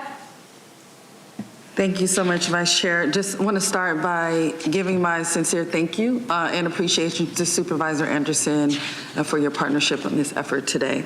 One of the areas the county needs to continue building out our homeless services continuum is related to emergency housing, and this item today strongly bolsters those efforts. I'm very proud to continue championing the Troy Street Sleeping Cabins program, and I am a strong supporter of our RHAP program, our Regional Homelessness Assistance Program here at the county. Programs like these provide vital shelter for our neighbors suffering from homelessness and allow them to access the supports they need to get back on the path to permanent housing and self-sufficiency. So whether it's a loss of income or a loss of a loved one or suffering an illness that contributed to one of our neighbors becoming unhoused, the first and most vital step to help them back on their feet is by providing some sense of stability and a safe place for them to lay their head at night. I believe that this item today keeps us moving forward towards those goals of addressing homelessness throughout San Diego County. And also, we've gone over and over again the safeguards that will be placed at the Troy Street cabin site, including security. The setup is much more of a positive, and received overall feedback around not being congregate shelter, but being non-congregate shelter, which is very important to community members as well. And I have committed that I will continue to visit this site and ensure that it is a positive addition to our communities, because I live right around the corner. So thank you again, Supervisor Anderson, for your partnership on this effort, and I will move the item. Okay, Supervisor Desmond. Thank you. I have a couple of questions, I guess, Kim, for you. On this, I've seen this language before. It's not in the recommendations, but there's going to be full wraparound services on site, including case management, housing, navigation, transportation, connections to social service programs, meals, hygiene facilities. Is there somebody going to be there 24/7 on site, and what's that going to look like? Yes, Supervisor, through the Vice Chair, there will be somebody on site 24/7. So we will have a contracted operator that runs the facility, and there will be security as well as the operator on site. And so somebody will be checking who's coming and who's going? Yes, that's correct. So 24/7, that's Yes. going to be, because I've learned wraparound services previously didn't mean wraparound service. It was like 9 to 5, but these are going to be 24/7, Kim? Yes, because we have the operator will be there. Okay. Well, I understand these funds I'll be supporting the item today. I just wanted to make sure that those safeguards are in place, and I didn't see that written in the board letter. Yeah, and we apologize for that, but my team, I just want to say my team has met with community consistently over the past 9 months, and part of the recommendations and the way that this site is being set up is based on feedback that we have received from the community. We've been through a lot with the community, and of course there are some folks that are still not on board with it, but we took constructive criticism anyway and incorporated into what this will look like. So you can rest assured we've done that work, and I appreciate the questions. Okay, and just to follow up here, I just wanted to, I'm much more of I want to make sure treatment is provided, and services, and sober living also is one of my main things. So I see your hand going right. Is it going to be sober on site? There will not be alcohol or drugs allowed at this site. These are people that are coming through the county system, and this is a last step toward permanent housing. So it will not, although it will provide behavioral health assessments, it will not be a substance use disorder site at all. Okay. Well, I appreciate it, and the fact that two of my colleagues are bringing this forward for their district. This is not something that I think is going to work in my district in North County, but I'm happy to support my colleagues in their effort here today. Supervisor Anderson. Thank you, Madam Chair. First, I'm very grateful to my colleague, Supervisor Montgomery-Stepp, for her collaboration on this board letter. We know that solving homelessness is a complicated issue that requires many different approaches. Today's proposal reallocates $4.37 million from the paused Willow Road RV parking site to the Regional Homeless Assistance Program, or RHAP, in the Troy Street Sleeping Cabins project. RHAP is proven to be very successful, providing shelter to 250 individuals every night when it's at full capacity. RHAP has assisted countless individuals transitioning into permanent housing with a 40% success rate. When we first started this, I would have been delighted with 10%, and when I saw the numbers, and part of that is the full services that we give those folks. When people think about homeless sometimes tend to move around. And so when you're thinking about providing wraparound services, you have to be able to find the individual to give them the help and nurturing that they require. This program allows for that. And RHAP enables us to deliver services to homeless in unincorporated areas that are far from other shelters and resources. RHAP's funding are expected to be exhausted in fiscal year 2026-27, making today's item urgent for this program's continuation. A loss of funding would displace countless individuals. One of the other shout outs, and I know the Troy Street, is these aren't end routes. These are stepping stones to permanent housing and restoring people to a more fruitful life. I think that when people think in terms of shelter, they think of early shelters that other municipalities sent people to store them. We're not storing people, we're restoring their lives and giving them back the future they once held. It's important to note that the funds for RHAP in this board action are supplemental funds. These are in addition to planned RHAP funding after ARPA runs out. Additionally, the Troy Street cabinets will provide a shelter option to support older adults, women, veterans, and those experiencing chronic homelessness. This approach not only meets the immediate needs of these individuals, but also serves as a stepping stone towards long-term housing solution. This reallocation ensures continued progress in our county on homelessness by focusing on proven, scalable solutions. You know, I also want to do a shout out to the mayor of Lemon Grove and her council. These choices are not easy to make. There's nobody who in any district raises their hand and says, I want a homeless person next door to me. However, we know from past experience that we've had tremendous success. So when you think about getting 40% of the people off the streets in a permanent fashion, this is a compassionate way of addressing the issue. And, you know, I had the good fortune, I hope this year we also reflect another reduction in homelessness, but I lowered homelessness by 27% in my district through programs like this that were scalable and that allowed people to get the help they need. So many folks are on the streets for reasons beyond their control, and when given an opportunity, they rise to the occasion and they turn their lives around. So while it isn't for everybody, for those that go into these programs, it's highly successful. Now, I will say to my colleague, Supervisor Desmond, nobody can walk up and just go into the program. You have to be vetted, and you have to want to get off the street. You have to opt in. So these are the people that, for lack of a better term, are the low-lying fruit in our community that are dying to get off the streets. Excuse me, I don't mean to say dying, who are working diligently to get off the streets, and they need this leg up and this hand up. And I want to thank you and your staff for working so hard to give them a path to a better life. Do we need a second? Yes. I'd like to make that second at this time. Okay, we have a motion from Supervisor Montgomery Stepp and a second from Supervisor Anderson. Please vote. Vice Chair Lawson-Remer, that motion passes unanimously with all supervisors being present and voting aye.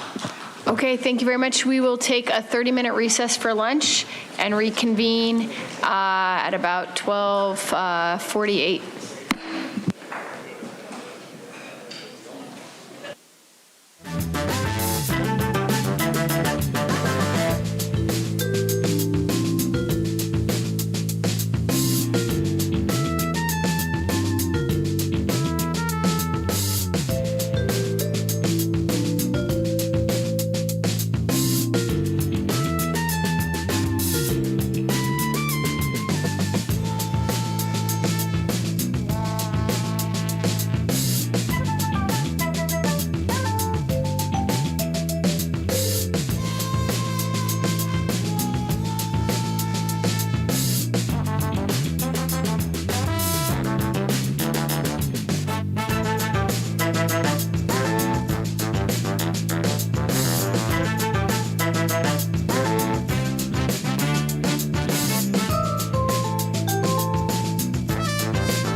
Okay, we will now reconvene for the remainder of our meeting today.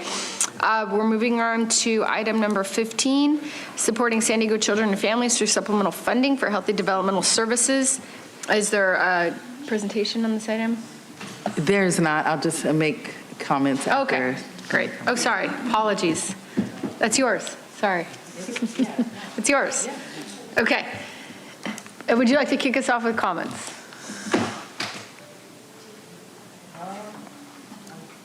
I think it'll be okay after we go through public comment. Okay. And I'll just make We will go first to public comment, and then after that, we will hear from my colleague who has introduced this item today. Thank you, Vice Chair Lawson-Remer. We have 40 requests to speak on this item, 22 in person and 18 requesting to speak by phone. Also note for the record that we received 124 e-comments, 120 in support, 1 opposition, and 1 neutral. For any individuals that requested to speak on item 15 by phone, please dial into the conference line using the instructions that were provided to you. We'll begin with the in-person speakers. As your name is called, please come forward and stand on the arrows until it is your turn to speak at the podium. Because we have 10 or more speakers on this item, your comments will be limited to 1 minute to address the board. I'll ask you to please begin by stating your name for the audio record. I will be calling you in groups of 3, so I'll ask you to please listen for your name. I'd like to invite forward the first 3 individuals, Rick Richardson, Holly Arnold, and Kirsty Pfeiffer. If I've called your name, please come forward.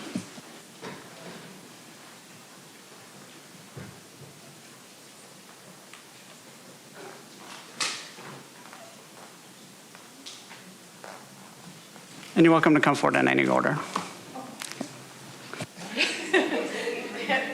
It's you.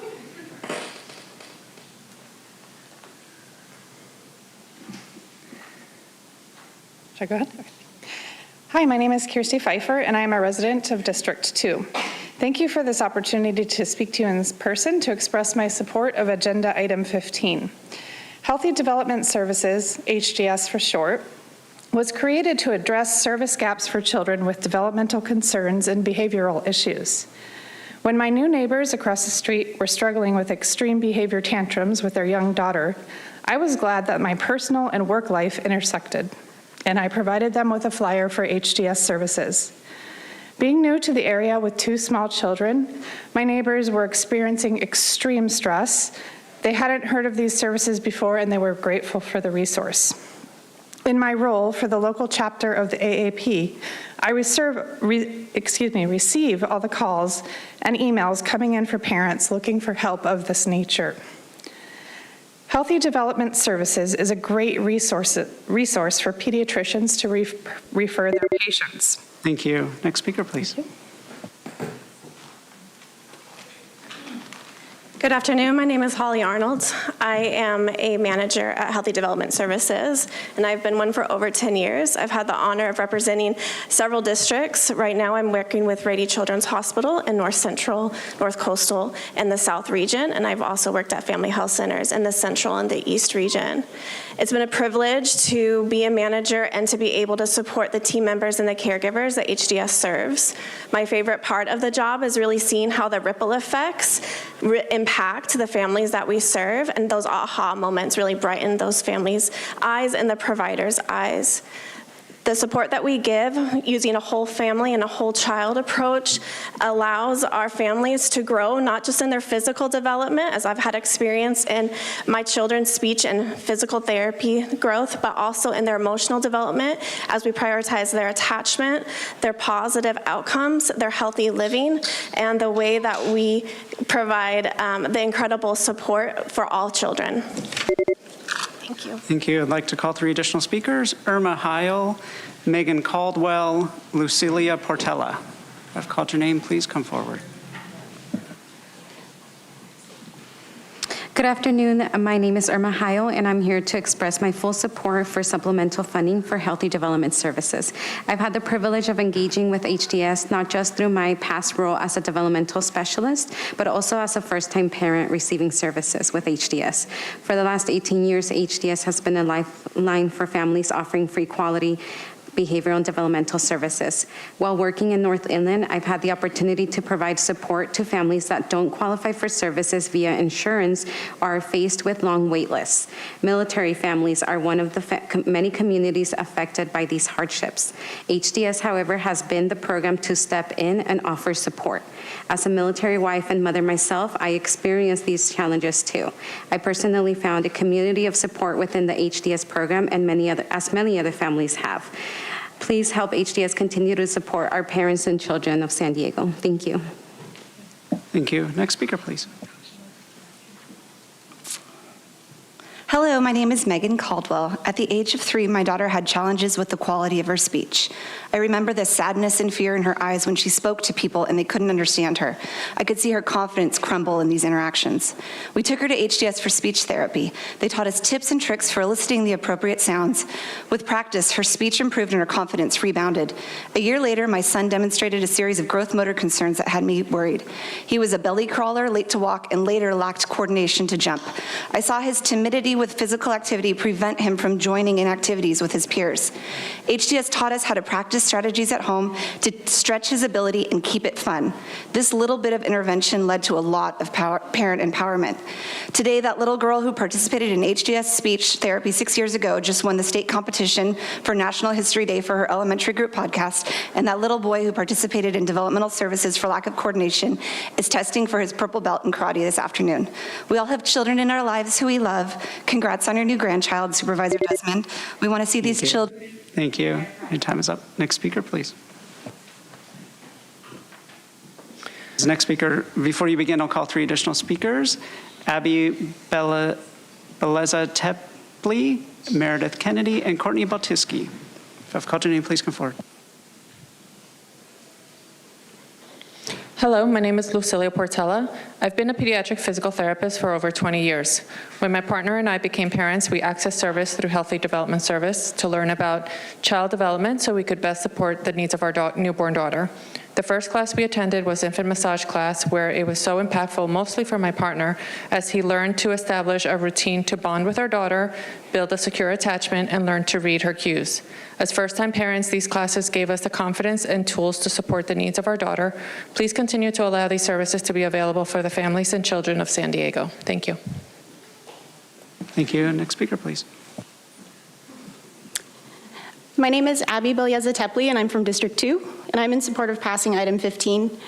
Waitlists for developmental services are pushing up to 1 year, and HDS is the safety net that needs to continue to support our community's children. Utilizing the Tobacco Special Revenue Fund to bridge this funding gap ensures that our youngest children and their families will continue to get this support. When I was supporting 0 to 5-year-old children in the foster care system, HDS made a huge difference, not just for the kids, but for the foster parents too. I worked with a newborn placed in foster care immediately after his birth. His foster mom was loving and committed, but bonding was hard due to his immense birth trauma. I referred to HDS, and thankfully she accepted. A year later, we got a thank you card and a photo from his first birthday. She told us she felt so secure in his bond with her and prepared for anything to support her son. HDS equips children and caregivers with the tools they need to thrive, and the impact reaches far beyond the home. The kind of support benefits not only families, but our entire society. Thank you. Thank you. Next speaker. Good afternoon. My name is Meredith Kennedy. I live in District 3 and work in District 2. I've been the executive director of the San Diego and Imperial Counties chapter of the American Academy of Pediatrics for the last 20 years, or for over 20 years. I'm here to show strong support for HDS and ask the board to approve gap funding support through the Tobacco Special Revenue Fund. Our local HDS program provides crucial developmental and behavioral screening and treatment for children. Without adequate funding, children are at a greater risk of detrimental health outcomes that will have lasting effects many years beyond their early childhood, and will have long-term effects. There will be impacts to children and families, our community, and to our eventual workforce. Approving the funding of crucial direct services for children is a fiscally responsible investment in the future well-being of our children and our community. I'm here today to offer our organization support and partnering you with maintaining critical services in our county and to ensure our young children and families receive the support they need so children can reach their full potential. Thank you. Thank you. As the next speaker is coming forward, I'll invite 3 additional speakers. Sarah Blake, Francisco Castillo, and Tara Milbrand.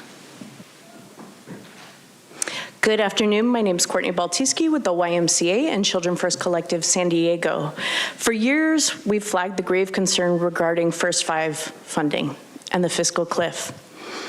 Due to scheduled decrease in state funding, we've arrived at the edge. Programs supporting childcare providers, children, and families will be cut. This action today embraces a hope and significant opportunity to support at least one important program. Today, we hope to maintain services to 0 to 5-year-olds and their parents and caregivers through Healthy Development Services. Supervisor Montgomery Stepp, you and your team have committed to being solution-oriented for the community, importantly, kids who can't be here today. Thank you. This month is Mental Health Awareness, and as we discuss a continuum of care for mental health, we cannot forget kiddos in San Diego County. Services to them and their parents is prevention.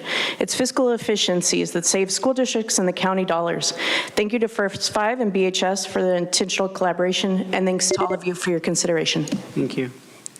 Next speaker, please. Hi, my name is Sarah Blake. I'm from District 2, and I am in support of agenda item number 15. When I was raising my toddlers, I attended HTS's course, Steps to Understanding Your Child's Behavior. This course helped me learn about my child's brain development and how it was influencing their behaviors. This knowledge helped me have so much more empathy and patience for my toddlers. When I used the tools from the class to interact with my kids, the number of conflicts just decreased. They felt more understood, I had better strategies, and our relationship improved. The information I learned from HDS continues to influence my family to this day in the way we communicate and understand each other. HDS empowers parents with knowledge to navigate the foundational years of childhood and sets up the framework for families to succeed throughout their lives. Utilizing the Tobacco Special Revenue Fund to bridge the HDS funding gap helps ensure that young children are getting their fair share of county revenue and services.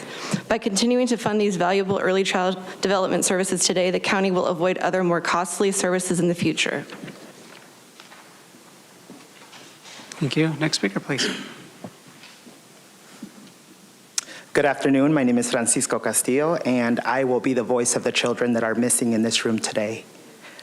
It's the children like Luca, who was denied services at the school district because his delays weren't great enough. HDS was there to support. It's the children like Owen, who was identified to have hearing concerns in our office. HDS was there to fill the gap. It's like children like Joshua, 18-month-old, who qualified for insurance physical therapy, but was only placed on a 4-month wait list. HDS was there to fill the gap. 5-year-old Jack, who was identified to have sensory concerns, but didn't qualify via insurance because sensory processing disorder is not in the DSM. HDS was there to fill the gap. Children like Kelly, a 2-year-old, referred by her school because of social emotional concerns. HDS was there to fill the gap. I am asking today for you to fill the gap in our funding. As the next speaker is coming forward, I'll invite 3 additional speakers, Aaron Brennan Burke, Pam, and Tara Dominguez. If I've called your name, please come forward. Hi, I'm Tara Milbrand, a resident of District 2, and I work with the local chapter. The work that I do centers around explaining to pediatricians, training them on how the services work and what the best referral process is. And they tell me all the time how much HDS services benefit their families and help them to do their jobs better. We do not want to go back to a time when children were not being screened and treated early. We want to treat children before they get to school so they're ready to learn. From a personal perspective, I've seen what happens when there's no services in place and children don't get screened and treated early. When my child was young, I was concerned about his development, but I was told to wait and see. His problems flew under the radar for years until he was finally diagnosed with autism at 11 years old. He's 26 years old now, and I think about all the years that he struggled and we struggled, but that could have been prevented if HDS services were available back then. If his delays were addressed before he got to kindergarten, he may have been more successful and not have had years feeling like a failure. Thank you. Next speaker, please. My name is Erin Brennan Burke with Family Health Centers of San Diego. Our organization is the Healthy Development Services provider in the Central and East regions, offering these services at sites in Districts 1, 2, and 4. We know that the health and well-being of children is foundational to long-term community strength. Our committed HDS staff not only offer free, high-quality developmental and behavioral screenings, but are able to support children and families with treatment and a coordinated care plan. This program has been proven to work. 95% of children that complete HDS developmental treatment make improvements. Utilizing the Tobacco Special Revenue Fund to bridge this funding gap helps ensure that young children are getting their fair share of county resources, and it protects a program with clear, measurable, and lasting impact. Thank you. Thank you. Next speaker, please. Hello, my name is Tara Dominguez. I live and work in District 5, and I'm here to speak in support of supplemental funding for healthy development services. HDS has been a part of the referral pathway for which pediatricians, community clinics, Indian Health, school districts, public health nursing, military programs, and early childhood educators have relied upon for more than 18 years to provide screenings, assessments, treatment, and parent education to their patients, clients, and enrolled children. A disruption in these referral pathways, particularly in our rural communities, will result in more children falling through the cracks and a loss of potential intervention during this crucial developmental window of birth to age 5, when it is most effective and least costly. I hope the board can see the importance of approving the utilization of the Tobacco Special Revenue Fund to bridge this funding gap to support parents, grandparents, and our youngest children. Investing now yields the greatest returns socially as well as fiscally. Thank you. Thank you. As the next speaker is coming forward, I'll call 3 additional speakers. Allegedly Audra, Claudia Gastelum, and Mark. Pam, this is an interesting one because we all want to help children, but why is supplemental funding needed now for these children? In the last 5 years, we can probably look at the good old COVID-19 and more awareness of immunizations. The American Pediatric Association pushed the dangerous COVID-19 on children.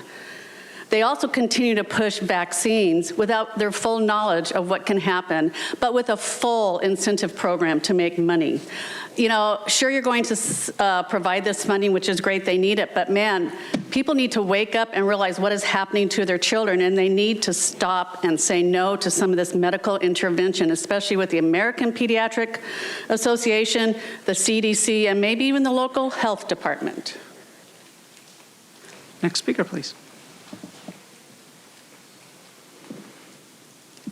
Good afternoon. My name is Claudia Gastelum with Family Health Centers of San Diego. I have been a member of the lead team for HDS program in the Central and East regions since 2008. You may wonder, why does HDS matter? We create safe spaces for nurturing connections for children and their caregivers, creating opportunities for play, that's how children learn, and moments of joy, attunement, and connection, which literally feed the brain of a child. And this in turn supports the child's readiness for learning and exploration. As the saying goes, it takes the village to raise a child. HDS is the village in San Diego County. Thank you. Thank you. Next speaker, please.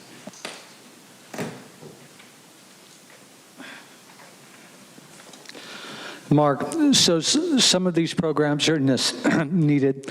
Obviously, if your child has autism or some developmental disability, it's important to help them. Unfortunately, this is getting mixed with the pharmaceutical companies and the Psychiatric Association, which has a long history of doing really horrible things. So here's some articles and YouTube videos people need to check out. The state of the evidence for the use of psychotropic medications in school-age youth. This is evil. These people are really dangerous.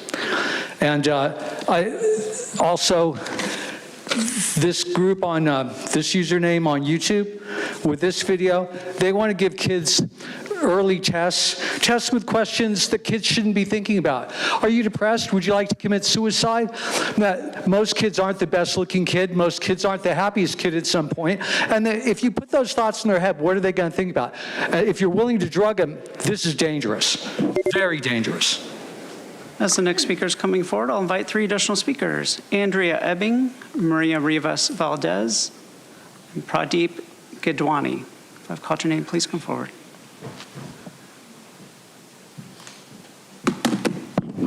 My person uses the name Audra. Kids are so lucrative. How cool is it to get cash for kids, right? It's awesome. And the kind of services that you guys provide, let's talk about psychotropic drugs, Kimberly, right? Those are cool, right? I wonder if they trip off of it. I don't know if you ask them that, they may, right? But they at least won't think about the sexual assault that's happening. And then we put them in programs where they sexually abuse the children because you guys are getting pedophiles to be hired in your county services. And you're like, she's crazy for saying that. What are all those lawsuits? I don't know. I guess it's propaganda. Right? But it's just interesting, falling through the gaps. How great would it be if the children did fall through those gaps? Because otherwise they're just set to be, sexualized. At least in school they can learn how to use butt plugs safely. I mean, that's something that they definitely need to learn. And also incestuous behavior. Obviously, that is something that is promoted. So good for you guys. You're doing a great job screwing children, literally. Next speaker, please. Hi, my name is Maria Valdez. I'm a developmental specialist at HDS Central. When I think of healthy development services, I think of community, I think of guidance, I think of support, but I also think of the challenges many parents face. As a direct provider of developmental services, the daily stress, the uncertainty, and at times the helplessness parents feel as they try to navigate services for their children. Healthy development services works hard to prevent minor delays from becoming long-term disabilities. We support children's optimal development and behavioral health through a network of coordinated services and using an interdisciplinary approach. Screening, assessments, individual and group treatment, as well as case management support is provided free of charge. Right now, the demand is growing, but our resources are not. We are losing talented professionals to burnout and low wages. Families are being placed on wait lists, and no intervention is being provided. Too many children are falling through the cracks during the most important years of their life. We need sustained increase and equitable investments in early childhood programs like healthy developmental services, because intervention is not a luxury. Thank you. Your time is up. Next speaker, please. As the next speaker is coming forward, I'll invite the final speaker in person, Jorge Carbajal.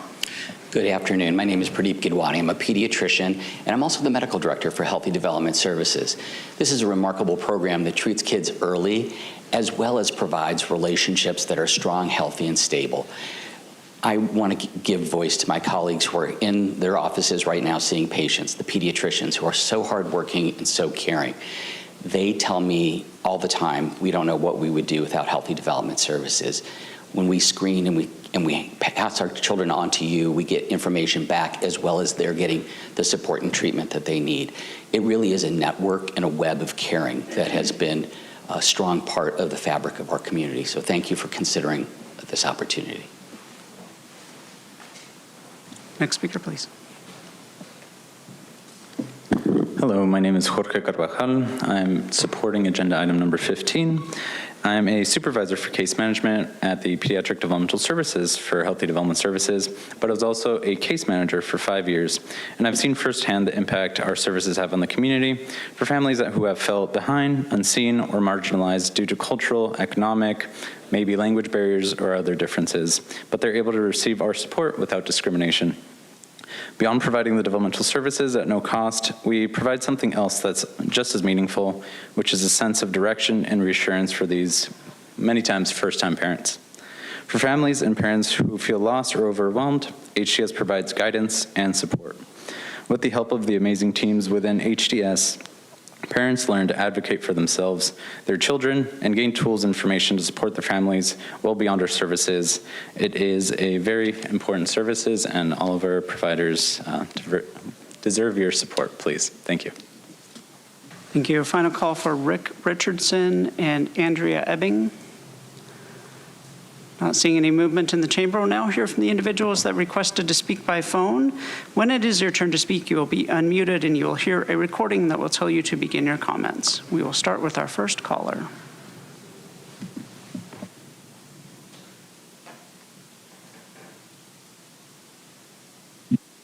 All aboard.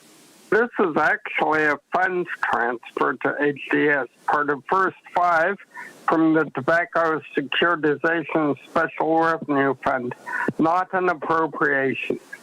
Seems to be an allowed use for children's mental health, also healthy lifestyles in general, so that part seems okay. However, from last year's first 5 report, April 9th, item 8. The number of children who improved their behavioral health is about 80%, but about 20% of the children they serve are over 5. So I would reject this until it is explained why they serve so many children over 5. And as I was saying, lower income people and kids are sicker in general, mostly because of government one-size-fits-all policy. Thank you. Hear from the next caller.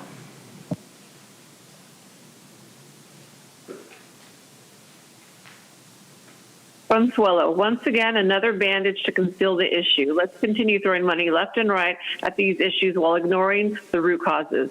At one time, when the majority of children were born, it used to be extremely rare that anyone had developmental issues. But thanks to vaccines, right at birth, there's been non-stop issues. Vaccine injuries aren't rare. You've just been programmed to believe that autoimmune disorders, allergies, neurological issues, SIDS, seizures, eczema, and childhood cancers are normal. Wake up. Get to the root cause. Let's stop wasting our hard-earned money and throwing it left and right. Yes, there are people who are now affected by this reckless freaking local government and federal government. Wake up, people. Stop injecting your kids with something that they do not need. Do your research, please, for the love of humanity. Jesus. Thank you. And now hear from the next caller.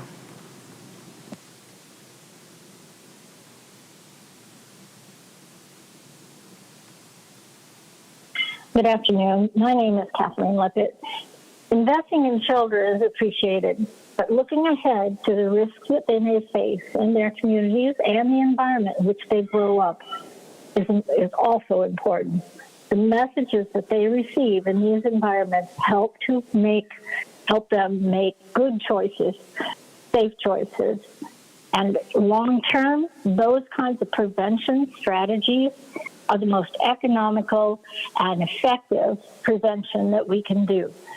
However, this board majority seems to prefer to do harm reduction, to wait till treatment is necessary, to support an addictive industry that has caused more problems, cost more money, and where it has redefined victims no longer as victims of the perpetrators of drug law violations, but now these perpetrators are defined as victims. Thank you. Hear from the next caller.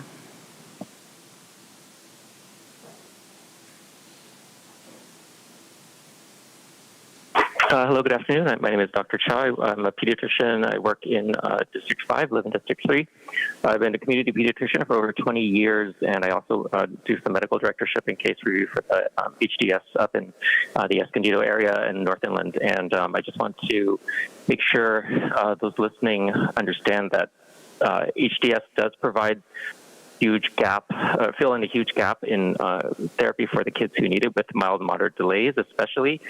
Remember, if we don't treat those are the ones that become more severe delays by the time they enter school, which means the stress on the school psychologist, the IEP program, the therapies at the hospital, which are already overrun with wait lists even over 12 months. And I have numerous patients and families that talk about the services they received with glowing reviews, especially first-time parents especially. I want to remind you that the HDS serves all families, all demographics, regardless of their race, religion, creed, vaccine status. Thank you. Hear from the next caller.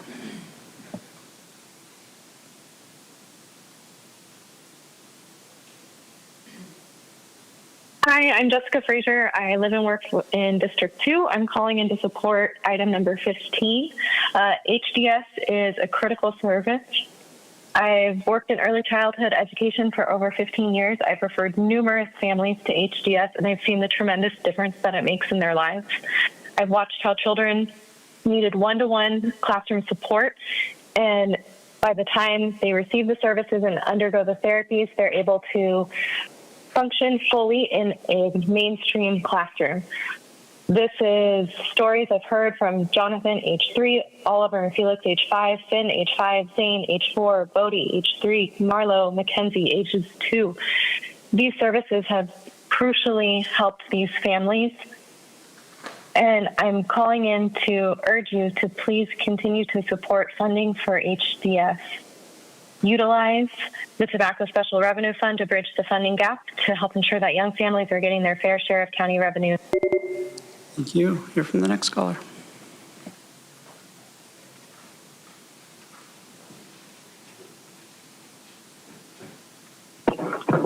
Good afternoon. My name is Rahma Abdi. I'm the Director of Organizing and Campaign with PANA, the Partnership for Advancement of New Americans, and proud resident of District 4. I'm calling in support for First 5 San Diego Healthy Development Services. As a parent, I know how hard it is when your child needs help and you don't know where to turn. This is exactly where I was, worried, overwhelmed, and unsure of what to do next. And then I found First San Diego Healthy Development Services. They offered me a free screening, support, parent coaching. They helped us understand what our child was going through and give us the tools and support to support him. I know I'm not the only one. So many others are going through the same thing. HDS has been there for them too. 99% of parents say HDS helped them feel more confident, and I'm one of them. When young child get the support they need, they strengthen everything around them, from their home to their future. Thank you. Hear from the next caller.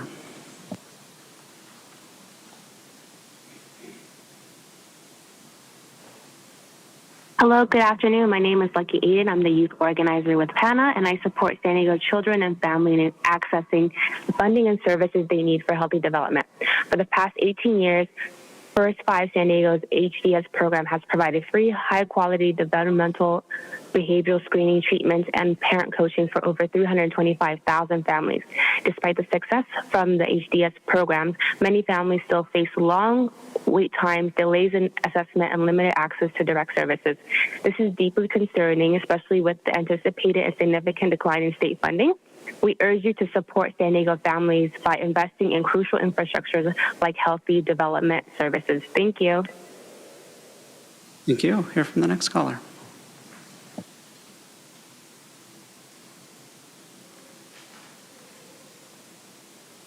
Hello, my name is Dr. Marcia Spitzer. I'm a pediatrician who resides in Board of Supervisors District 4. I serve as a pediatrician at Family Health Centers of San Diego, and I'm a past president of the local chapter of the American Academy of Pediatrics. Put simply, HDS is vital to ensuring our children can grow to healthy adults. Developmental screening and services is part of routine pediatric care, just like vision screenings, vaccines, and everything else I do during a well-child visit. And if I did not have HDS, I know for a fact that many of my children would not be prepared for school in the way they can be when they get these services in the first 5 years of life. Thank you. Thank you. Hear from the next caller.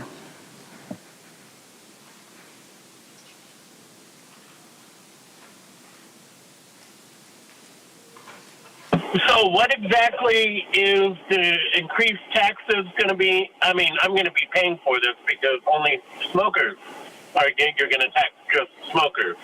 How much are you going to charge for a pack of cigarettes? Like $100? Will that pay for everything that you need to get done? I mean, it's only going to affect, just the smokers, so everyone else is going to be on board with this.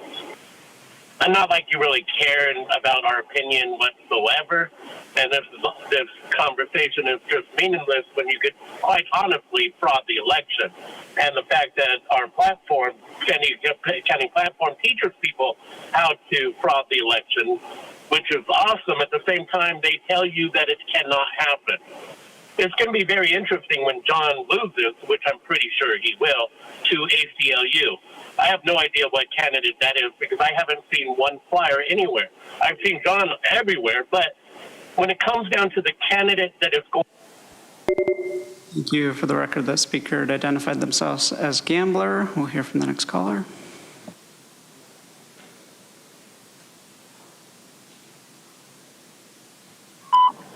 Good afternoon, supervisors, and thank you for the opportunity to speak. My name is Megan Stewart, and as someone who works with youth, I'm here to express support for item 15. This initiative is a crucial step toward ensuring the well-being of our children and families in San Diego County. As we invest in mental and behavioral health programs, many parents, educators, and health workers feel that it is imperative to incorporate robust drug and marijuana prevention strategies as well. Early exposure to substances like marijuana can significantly disrupt and delay a child's cognitive development, academic performance, and social relationships. With the increasing accessibility and normalization of marijuana use, our youth are at greater risk than ever before. Integrating prevention education into our health services can empower children with the knowledge and resilience to make informed and smart choices. Programs that are culturally responsive and trauma-informed can effectively address the unique challenges faced by diverse communities within our county. By prioritizing drug and marijuana prevention within our healthy development services. Thank you. Hear from the next caller.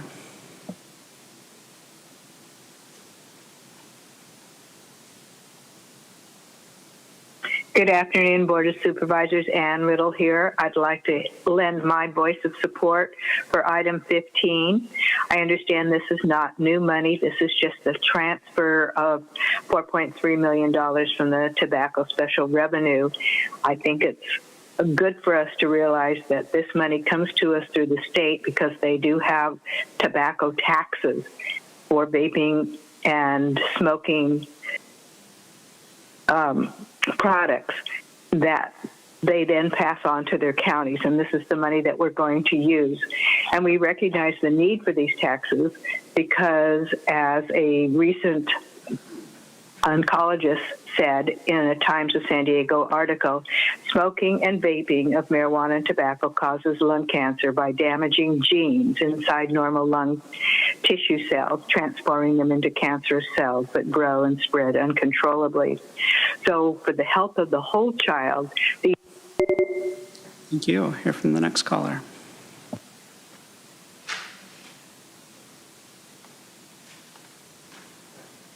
Hi, my name is Anna Childs, and I live in District 2 and work in District 3. I'm the founder of Included, an inclusive early childhood education program in San Diego, and the proud partner of Children First Collective. In my job, I see every day how powerful early support is for kids with developmental support needs. And I'm also here as Theo's mom. Theo, my 5-year-old, has Down syndrome, and for him, every milestone has been hard-fought. Countless hours of therapeutic interventions, robust support from an incredible village of providers. Today, he's almost 5 and running circles around us. The tools I learned from Theo's providers are still in my pocket and in use every day. That village is why I support preserving funding for healthy development services. HDS has been a cornerstone of early support in our region for nearly 2 decades. It's one of the few programs that not only screens for delays, but also provides family-centered treatment and parent coaching. While Theo's diagnosis was clear at birth, most delays aren't. HDS helps families that might otherwise slip through the cracks catch and respond to concerns early when it matters the most. Without it, more families will face long wait lists and confusing systems alone, which will lead to isolation. Thank you. Hear from the next caller.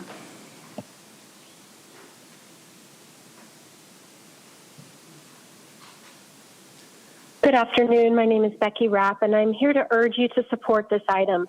Since 2006, this program has served over 352,000 children countywide, children from our most vulnerable families, many who are not eligible for services through school districts or health insurances. Yet their development and behavioral needs are real and urgent.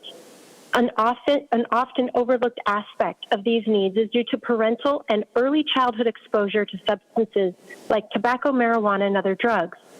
According to the CDC, 1 in 14 women in the U.S. report smoking during pregnancy, and recent California data shows that over 20% of young adults use marijuana regularly. It's reasonable to estimate that thousands of first 5 children were exposed to nicotine, THC, or both in utero and or in their early years. Exposure to these substances is linked to cognitive delays, attention issues, and behavioral dysregulation. Please vote yes to protect this program, and please recognize. Thank you. Hear from the next caller.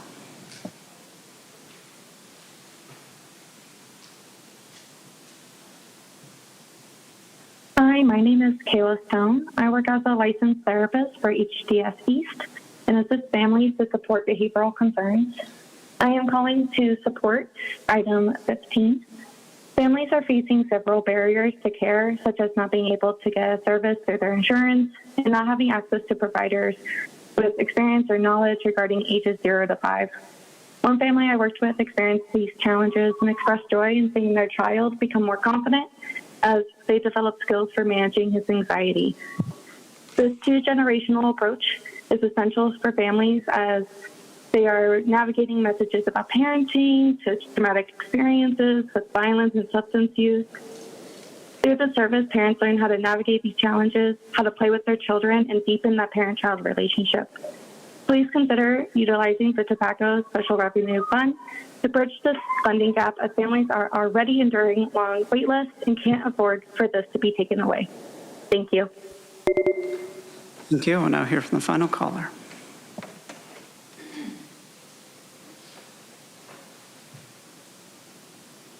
Good afternoon, Supervisors. My name is Erin Hogeboom. I'm calling in today to strongly urge you to approve the gap funding needed to sustain HDS for the coming year. As Director of San Diego for Every Child, I see HDS as a necessary component of tackling the experience of child poverty in our region. We want all families in San Diego to thrive, to be able to participate fully in our society and economy. But here's the reality. That becomes exponentially more difficult for families with young children who have unaddressed behavioral and mental health needs. Without adequate support, childcare for children experiencing this hurdles is at risk. Without childcare access, parents can't participate fully in the workforce. That's a lose-lose-lose for the child, for the family, and for our region. As co-lead of Children First Collective San Diego, I can tell you that access to affordable childcare is already one of the biggest barriers to economic stability for working families. Add the challenges of a child with untreated behavioral health needs, and it becomes a crisis, forcing parents, often mothers, out of the workforce, pushing families closer to poverty and putting more strain on the public systems in the long run. By funding HDS, it's giving our youngest San Diegans their fair share. You are making a fiscally smart, moral... Thank you. And Vice Chair Lawson-Remer, that concludes public comment on this item. Okay, Supervisor Montgomery Stepp. Thank you so much, Vice Chair. I obviously didn't really need to make introductory comments because the public commenters really covered so much of what Healthy Development Services is all about. And so I want to kind of just go over some things that we've already heard just to put it all in additional context. But thank you so much for coming out in public and commenting publicly on this item. I also want to thank our Executive Director of First Five, Alethea Argulis, who I know this is her life's work from our conversations at the board and also our personal conversations, that this is really her purpose, right? Doing the work that First Five does. And so I'm really thrilled to present this item today, an item that I believe will enhance accessibility and quality of behavioral health and developmental services for children throughout San Diego County. This item will also provide critical support for parents and caregivers of children who are struggling with behavioral and developmental challenges. Most of you in attendance today are quite familiar with HDS, Healthy Development Services, a flagship program under First Five San Diego. But for those who may be watching, maybe one of the 20 people that are watching, and for the general public, Healthy Development Services provides developmental checkups for children throughout San Diego County from birth through 5 years of age, free of charge. Following screening, the program connects children and families to providers for the treatment of any mild to moderate behavioral or developmental delays. Typically, mild to moderate delays are not treated by early intervention programs or are covered by health insurance. And when mild delays are left untreated, they can worsen and cause further challenges for children and families for years or even an entire lifetime. We heard some of that also during public comment. The services children are connected to through Healthy Development Services include behavioral, speech, occupational, and physical therapy. The program also provides parental support and empowerment programming in the form of support groups, workshops, and peer-to-peer connections.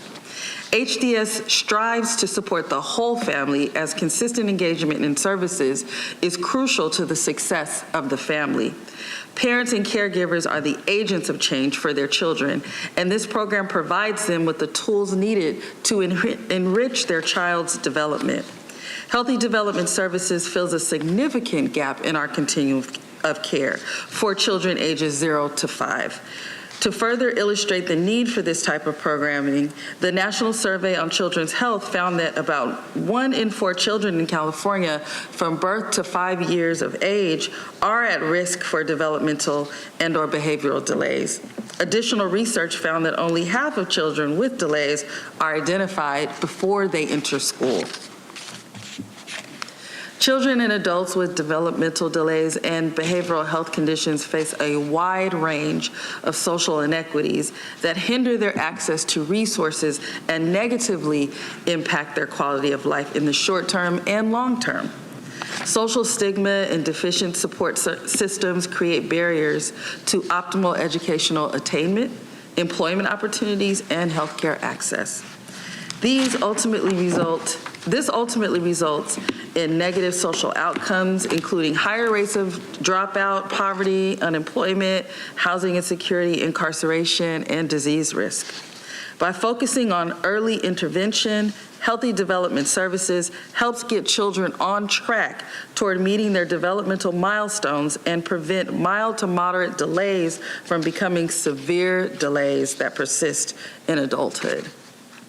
This early intervention model is far cheaper than the broad societal costs associated with the negative social outcomes I referenced just a moment ago. First Five has funded the Healthy Development Services program since 2006. The program has served over 352,000 children, as well as their families and their caregivers.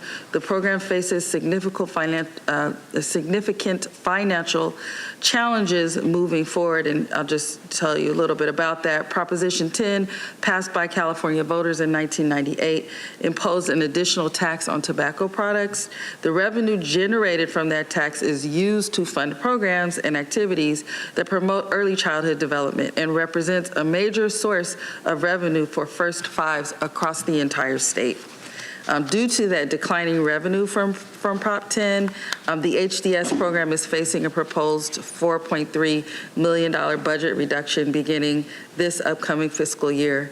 And just real quick on that, that is not the entire First Five budget, but it is Healthy Development Services. So I just want to make the point that I am not coming asking my colleagues to fill in the entire gap for all of the programming. We really had to, in making this ask, we knew it was a far reach, but we really chose something that I think that we can really see that return on investment, and you know, it's not the entire budget, but it's certainly something that coincides with our responsibility as a county with regard to behavioral and health and developmental delays. So reduced HDS program funding will have a profound negative impacts on San Diego families with young children. These anticipated budget reductions will lead to approximately 38% fewer families being served in fiscal year 25-26, which equates to over 3,300 fewer children and families not being served. Anticipated service cuts include a 59% cut in clinical behavioral services, as well as a 50% cut in clinical developmental services, including physical, occupational, and speech therapy. And just to wrap up, just a couple more comments. HDS serves some of our region's most economically vulnerable families, with more than 60% of children served being Medi-Cal eligible. However, it is important to understand that Medi-Cal does not pay for these specific services, highlighting again the critical gap in care that Healthy Development Services fills. I just want to reemphasize, not only is it, I believe this is the ethically right thing to do, but it's the fiscally responsible choice as well. Every child we help today represents a teenager or adult who can thrive tomorrow and well into the future. We have been communicating with the statewide commission. I wrote a letter to the chair of that commission to really go through their own budget so that when we come back next year, we can really work with the state to fill these gaps. But this is being proposed as a stopgap measure for this fiscal year only. I want to thank my colleagues for their time, and I would like to move the item. Thank you. Supervisor Desmond. Thank you, Madam Chair, and thank you to Supervisor Montgomery Stepp for bringing this forward. I agree. First Five is a very important program and a worthy cause, and we got to hear from many of the speakers today of all the value that we've gotten out of First Five. And this is more, you don't really have to answer today from Ebony or staff, but we've known that this tobacco tax has been decreasing for a long time. We know that has taken place. And this tobacco securitization special revenue fund, it's a one-time funding source being used for ongoing costs. So going forward, I think we need to come up with a plan of how we're going to either fund these programs in the long term or not. And so this one-time dollars, and we've already done this in a couple other circumstances, but we can't take away from our core services and our responsibilities. So this isn't really a knock at First Five, but it's just how are we going to handle these types of services in the future that we either fund or wind down when the funding stops. So that's just kind of more food for thought moving forward, that we just can't, when the funding ends for a program, we just can't backfill it all the time, and we get to the point of we're spending our dollars from other services and robbing from Peter to pay Paul. And so I just want to make sure that going forward, because this money is not going to last forever, the $4.3 million. So moving forward, hopefully we come up with a plan to continue this program, or whatever Plan B is going to be. So I appreciate it. Thank you. I'll be supporting the item today, but I think we need to keep an eye on the ball when money goes away. Okay, thank you. I'm happy to second. Supervisor Montgomery Stepp. We have a motion and a second. Please vote. Vice Chair Lawson-Remer, that motion passes unanimously with all supervisors being present and voting aye.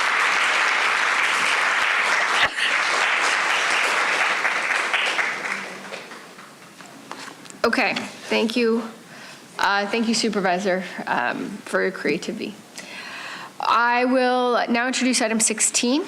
This is fulfilling county homeless commitments by amending the Casa Mariposa Domestic Violence Shelter Agreement and clearing the city's path to keep the Rosecrans Homeless Shelter open and waive board policy A72. By way of background, I just want to kind of give a little bit of context on how our county has partnered with cities on homelessness over the past 4.5 years. We've tried multiple approaches since January 2021 to support new shelter models. We've provided capital grants to help cities build new shelters. We've used our one-time ARPA funds to help launch operations with the expectation that cities would, as is their mandated responsibility, take over ongoing costs. So that's really the startup model. In some cases like Rosecrans, we've even provided county land and infrastructure and long-term behavioral health services to make a shelter possible. And all of these have been designed to bring new beds online faster, to meet urgent needs and reduce barriers. And I want to kind of clarify that our approach to shelters and to homelessness obviously has to be very different, and is very different in the unincorporated area, where we have the mandate to be the first line and only provider of those services, as Supervisor Anderson likes to remind us, as opposed to in the cities, where those responsibilities really fall to the cities, and those are the city's responsibilities. So, I think we've really tried to go above and beyond what is really expected of us and is really our responsibility to do everything we can to catalyze more shelters for more unhoused individuals throughout San Diego County, including in our cities, even though our primary responsibility is and has always been our unincorporated areas. So as I said, I think we've made tremendous strides. We've done a lot in an innovative way over the last 4.5 years. And now many of those agreements are reaching the end of their term, which gives us a chance to step back, assess what's worked, and decide how we best build upon and expand the capacity that we've helped create. So the purpose of this item today is to advance that dual goal, which is, on the one hand, lessons learned, and on the second hand is urgent action to prevent beds from going offline. So first, I'll just talk a little bit of the Casa Mariposa Domestic Violence Shelter, which is the subject of half of this board letter, or sort of half of the impact. In 2023, our county committed 2 years of operational support using our ARPA funds to help launch Casa Mariposa.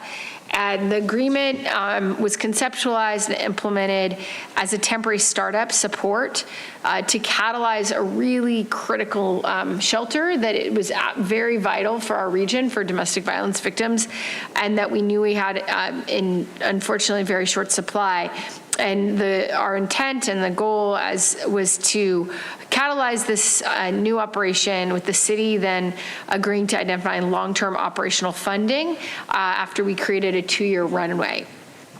Due to construction delays, the shelter opened a bit later than expected, meaning our current agreement would end short of the full 2 years. So this item proposes to extend the existing contract through June 2026, which would fully deliver on our county's initial 2-year commitment, and then also provide the city a smoother budget path, allowing their operational funding responsibility to begin in the next fiscal year, not in this one. So this would take us to June 2026.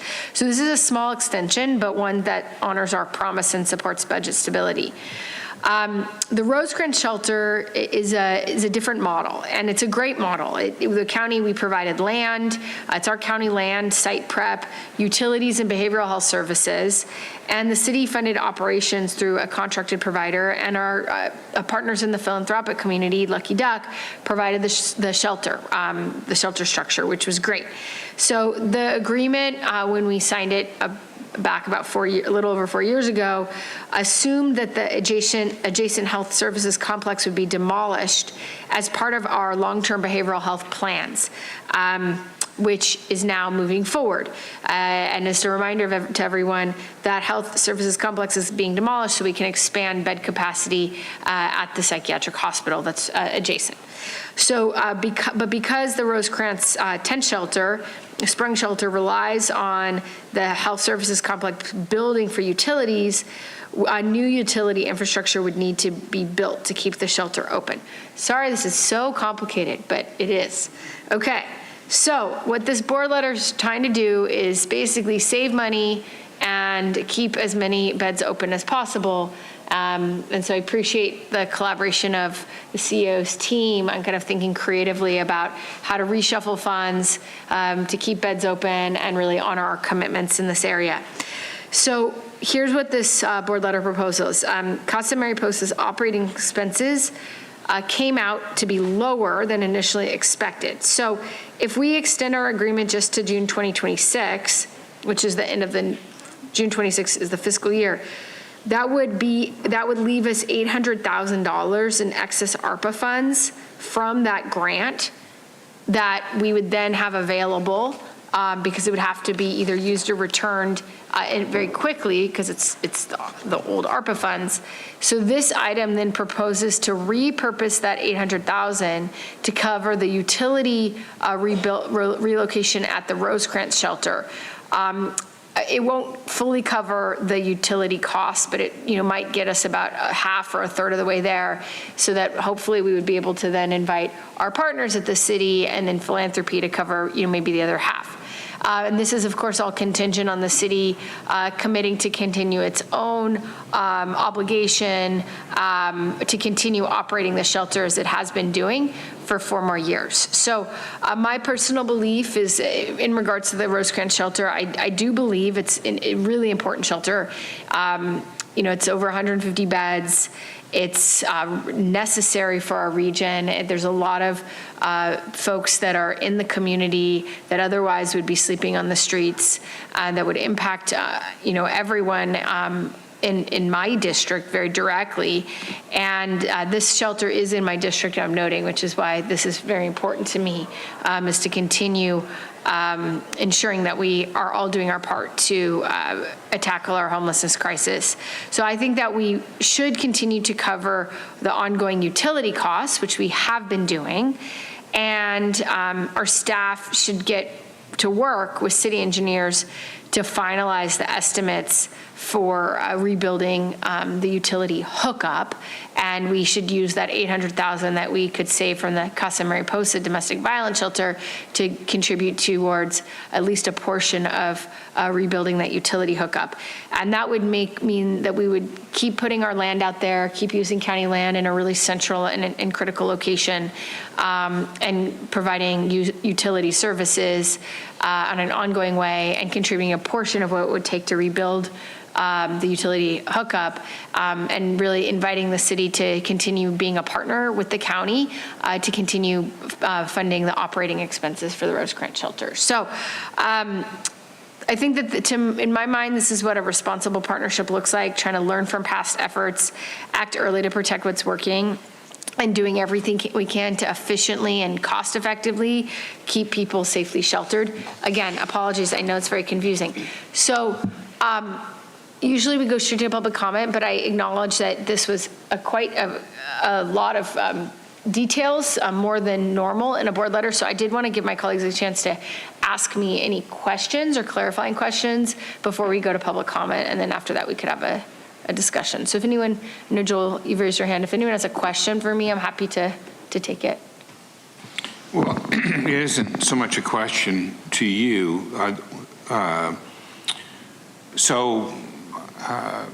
We have a board policy, A72, and we keep skipping and going beyond it. And I'm okay with it today, but I just want to give everyone fair warning. If we don't use the A72, I'm going to automatically vote no, because this is our checks and balances coming before the board.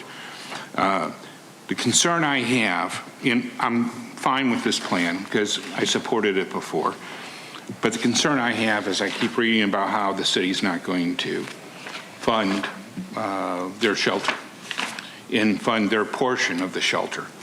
And I'm good with this plan, but moving forward, this is money that could be used in the unincorporated, and yet we're backfilling for the city when the city's responsibilities are the city's responsibilities. And, you know, I've shared these concerns before, so it's not a big new thing, but I think it's very easy for the county to get out of its lane and start doing other people's work that they're responsible for.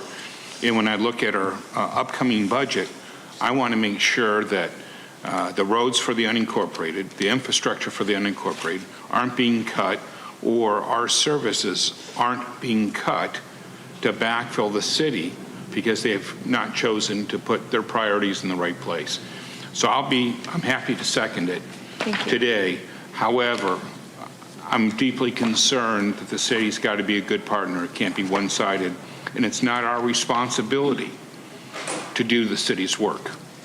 However, all those homeless people, all the people in need deserve a better outcome. Thank you.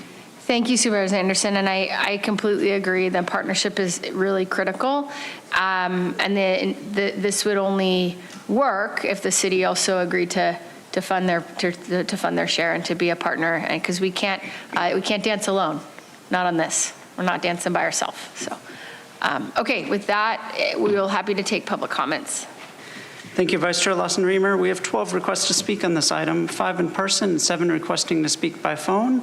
Also note for the record that we received 1 e-comment in opposition. For any individuals that requested to speak on item 16 by phone, please dial into the conference line using the instructions that were provided to you. We'll begin with the in-person speakers. As your name is called, please come forward and stand on the arrows until it is your turn to speak at the podium. You will have 1 minute to address the board since there are 10 or more speakers on this item. Please begin by stating your name for the audio record. I'd like to invite forward the first 3 individuals, allegedly Audra, Mark, and Andrea Ebbing. If I've called your name, please come forward.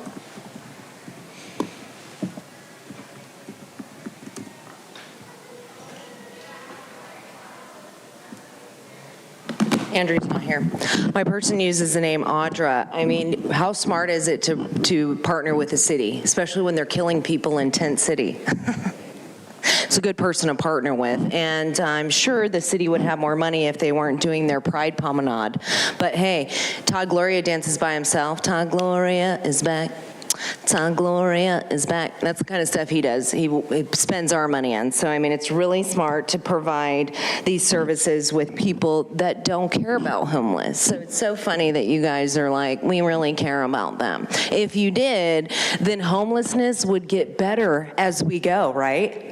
It would be like, we're combating this. I know, Monica, how crazy would that be? Because I mean, you can't have a business without the people to exploit. So, I mean, obviously it can't get better, right? Because if you guys were good at what you did, it would. But it just proves what you guys are here for. It's so great. Screw you to the homeless, right? Yep, exactly. As the next speaker is coming forward, I'll invite the remaining speakers in person, John Brady and Rachel Hayes. If I've called your name, please come forward.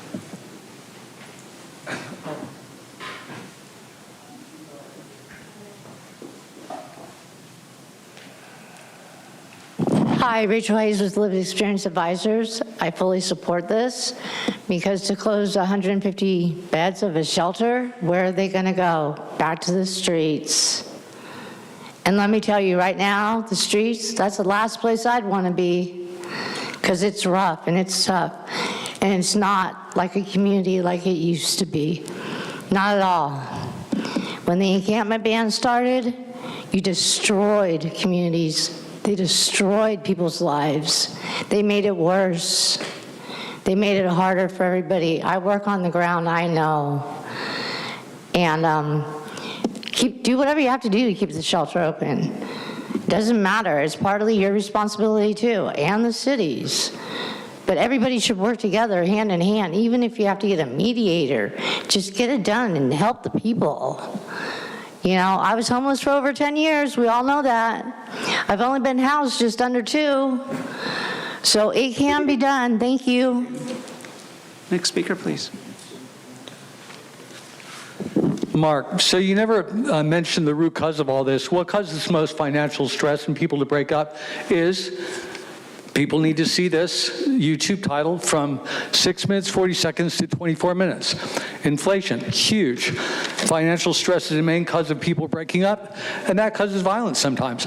And wealth inequality in America, a 6-minute video, people should see it. Since you're not addressing this, you've got plenty of new customers that will be coming in, homeless and violent, and the amount of money you're spending, 150 beds for $5 million. I just looked it up. You do the division, that's $33,333 per person. Appy's Core would literally 3D print 3 1,500 square foot houses for each of those people. That'd make them pretty happy. And then, of course, with just one counselor, a minimal amount of money, they could help them get jobs and bank accounts and transition out in a few years. But you're not going to do that. You're going to waste our money and never help the problem. Thank you.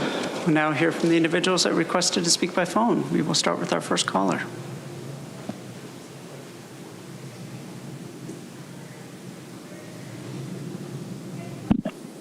All aboard. Homeless and domestic violence shelters are good, but are these ones working? Nothing in the board letter on how effective the domestic violence shelter is, and of course there are no attachments to the agenda. And the letter does not actually say how much the Rosecrans shelter actually reduced the homeless population. 600 people were served there.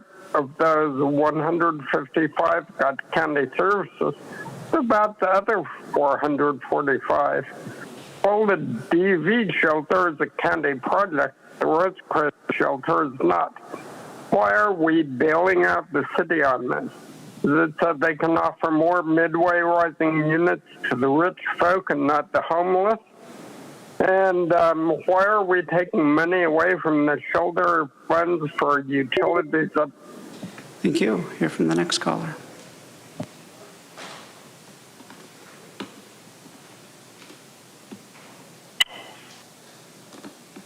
You know where we moved up in status on the move-out state? We are now number 8, meaning more people are leaving San Diego than moving into it. You know what the great system is that we have? Both the city and the county does not hold responsibility for the homeless voter. yet both of them will go ahead and funnel money into these groups and just keep on funneling it, at the same time pointing fingers at each other saying you are responsible. At the same time, and for you, Joel, we are stealing money from the unincorporated areas, which you could go ahead and help, and funneling it money to the fraud, because these voters, these homeless voters, are voting every single election from these sites. You need to fund that. You need to give as much money as humanly possible, because that's how you are staying in office. It's through these sites that you could funnel fraudulent ballots through. For the record, that speaker was Gambler. We'll hear from the next caller.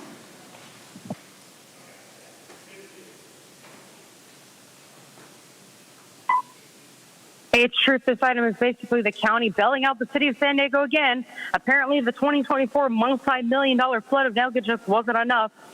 $6.2 million debt dollars went to buying land, building the Rosecrans shelters, utilities, and services. And all San Diego had to do was run the thing, and instead they've ruined it like they do everything they touch. There's $9,500 in utilities, another $800,000 money shuffled, another $5.4 million going to this. By comparison, how much is going to the Mariposa domestic violence shelter? Despite all of those previously mentioned costs, this item claims the additional cost of the county would only be a total of $1 to $2 million, yet that's a $1 million difference. Are you guys saying the county number crunchers can't narrow it down more accurately? Is there a way for the county to not operate like Sandag? Is there a way to not enable the city of San Diego's own mismanagement, let alone contributing further, mismanaging the county's budget, our tax dollars? Because who's going to bail out we the people for your failures? And just for the public record, for public knowledge, Joel is terming out. Thank you. Now hear from the final caller.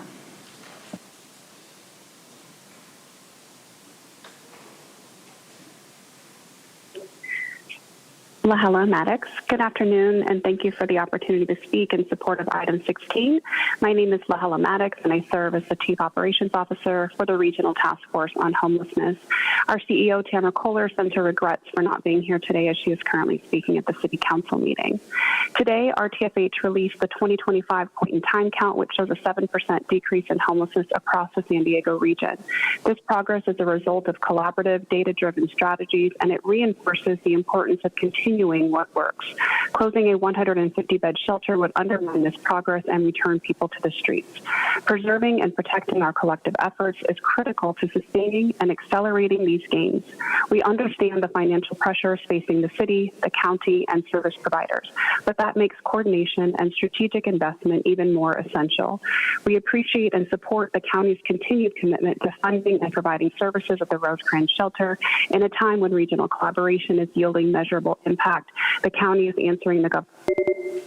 Thank you. Vice Chair Lawson-Remer, that concludes public comment on this item. Thank you so much. I'd like to call on Supervisor Montgomery Steppe. Just want to quickly thank you for bringing this item forward and say that I believe when it came to the Rosecrans shelter in the city's budget, the public document that they published said that the county, because the county is not doing its part essentially, that the Rosecrans, their piece of it would be not a part of their budget. And so I appreciate this item because it brings sort of those conversations out for us to be able to deliberate on them and discuss them and let everyone know out there that really is not privy to those conversations, that the county, has been a good partner in many of these efforts and trying to share the responsibility. I think that the county's piece was the land in the previous agreement and also the behavioral health assessments and things that are kind of under our purview. And I just want to be clear on that because there's a lot of chatter out there and also as a part of the media, frankly, in the way that things are covered. And I want to make sure that everyone knows that the county does come to the table. So we're certainly not perfect, but we do come to the table with a mind to resolve these issues. And this board letter is a part of that. So thank you very much for bringing it forward, and I will support the item. Thank you very much. And that's exactly my hope is that we continue being a good partner and doing everything we can to help folks that are in need in our community and going above and beyond. So thank you so much for the words of support. We have a motion and we have a second. Please vote. Vice Chair Lawson-Remer, that motion passes unanimously with all supervisors being present and voting aye. Okay, thank you very much. We're going on to item 17. Oh yeah, apologies. Yes, we go to item 12 first. Thank you, Andrew. So item 12, and this is the update on alternatives to incarceration work plan.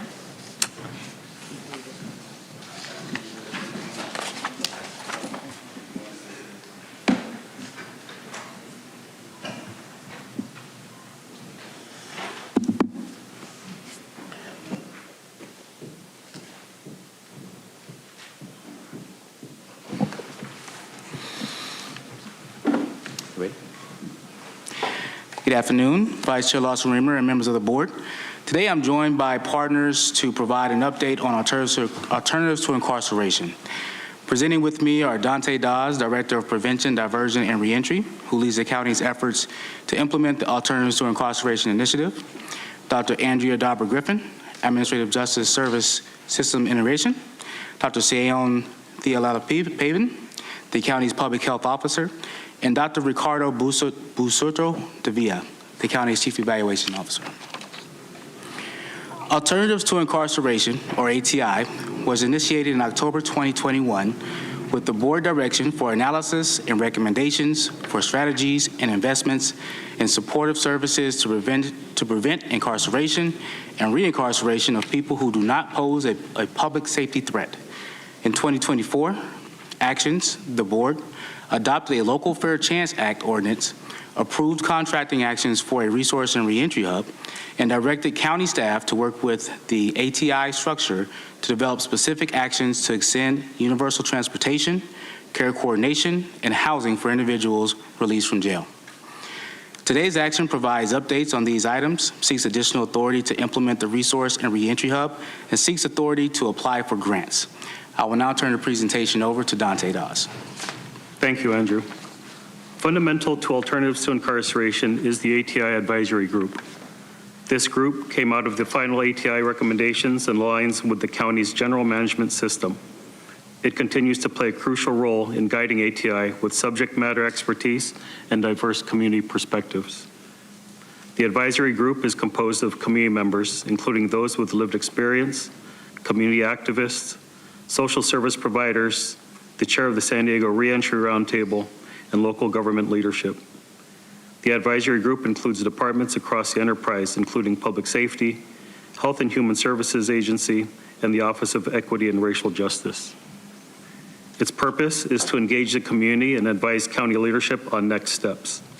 It's tasked with reviewing the progress of ATI work plan items and developing recommendations for new ATI efforts that inform on recommendations to the board.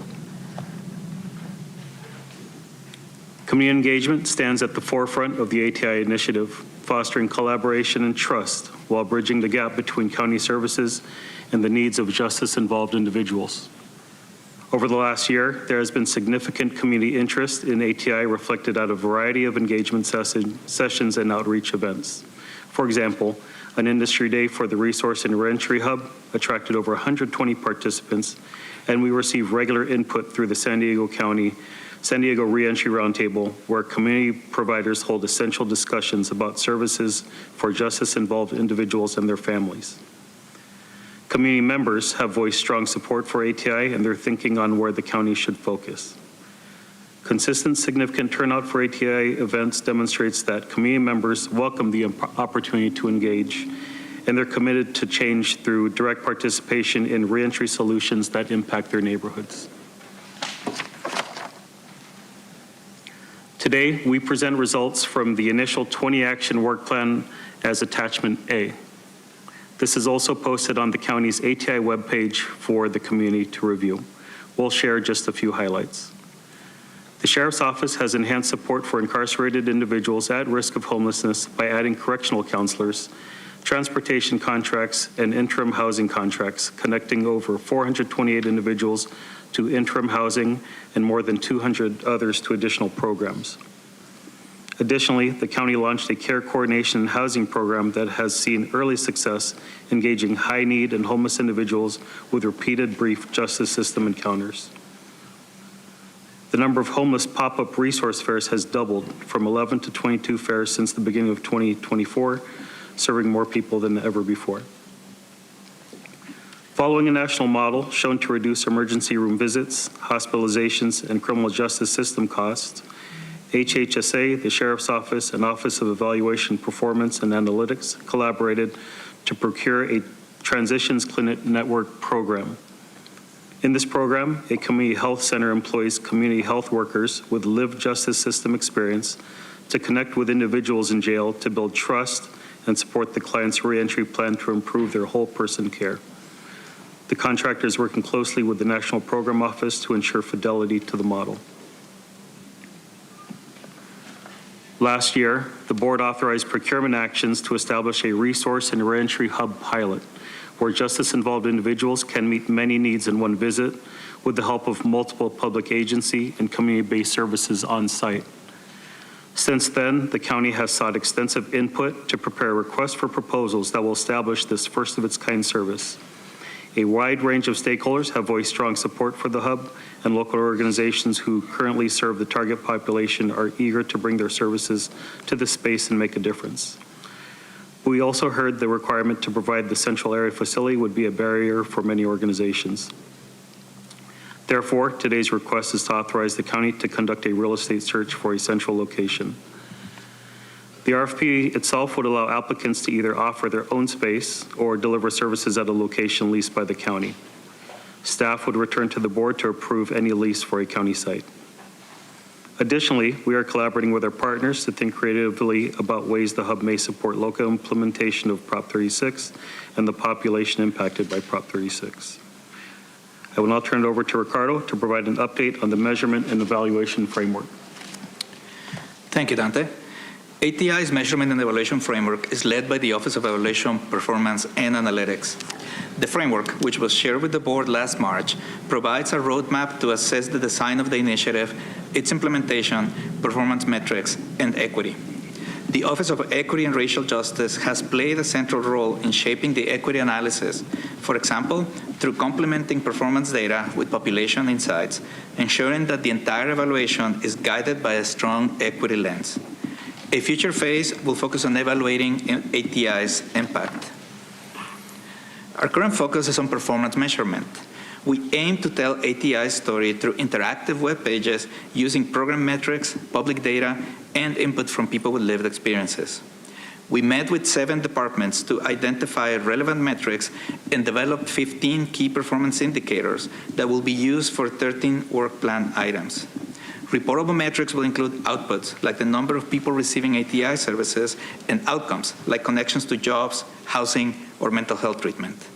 Community engagement is crucial to ensure that data storytelling reflects real experiences and resonates with community members. We already engaged with lived experience consultants and plan further engagement later this year. We expect to begin collecting baseline data for performance measurement in July. We will use 3 main components, focusing on various audiences, to tell the story of ATI and its relationship to the criminal legal system in San Diego County. Data stories will use fictional personas to illustrate the real-life implications of ATI programs. For example, a persona could be a fictional person named Victor, who was formerly incarcerated. Viewers will learn more about the justice system pathways and ATI programs through the lens of Victor's story. Program data will show what ATI programs are doing using interactive visualizations. And finally, impact data will show changes in the region related to ATI, leveraging population-level data to assess progress and impact. An example would be how changes in trends in the jail population could relate to ATI programs. We aim to launch data storytelling in December, and will incorporate any new ATI work plan items as they are adopted. I will now turn it to Andrea. Thank you, Ricardo. Since October 2023, the ATI Advisory Group has reviewed ATI recommendations and public input not addressed in the initial work plan. New work plan actions shown on this slide are identified as priorities that are feasible over the next 2 years. These collaborative actions advance a strategy to prevent or reduce justice involvement through effective and accessible services. The new actions focus on developing pathways to resolve low-level behavior in the community, in-custody programs, reentry services, and employment opportunities. They also respond to board direction to focus on connections at jail release. Our next 2 slides will further expand how these work plan actions speak to the board direction from December 10 of last year. In December 2024, the board directed county staff to develop a plan for universal transportation and to extend care coordination and housing to individuals upon release from custody. The Sheriff's Office plans to provide transit passes to everyone exiting a county detention facility to expand access to the nearby transit system, with taxi connections from some facilities farther removed from transportation points. Public Safety and the Sheriff's Office are working with the Metropolitan Transit System to create and distribute transit maps and handouts specific to each facility to help individuals find and use the closest transit connection. Related to transportation, phone access and dead cell phones have been a challenge for many individuals leaving custody. To help individuals make phone calls for transportation or program connection upon release, the Sheriff's Office recently installed cell phone charging stations in all detention facility lobbies. I will now turn it over to Seyon. Thank you. Thank you, Andrea. We're also planning actions to make sure individuals have somewhere safe to go after they're released. The Future Resource and Reentry Hub will include transportation to the hub from county jails. Additionally, we are working with the ATI Community Care Coordination Program to pilot new engagement strategies aimed at those walking out of jail.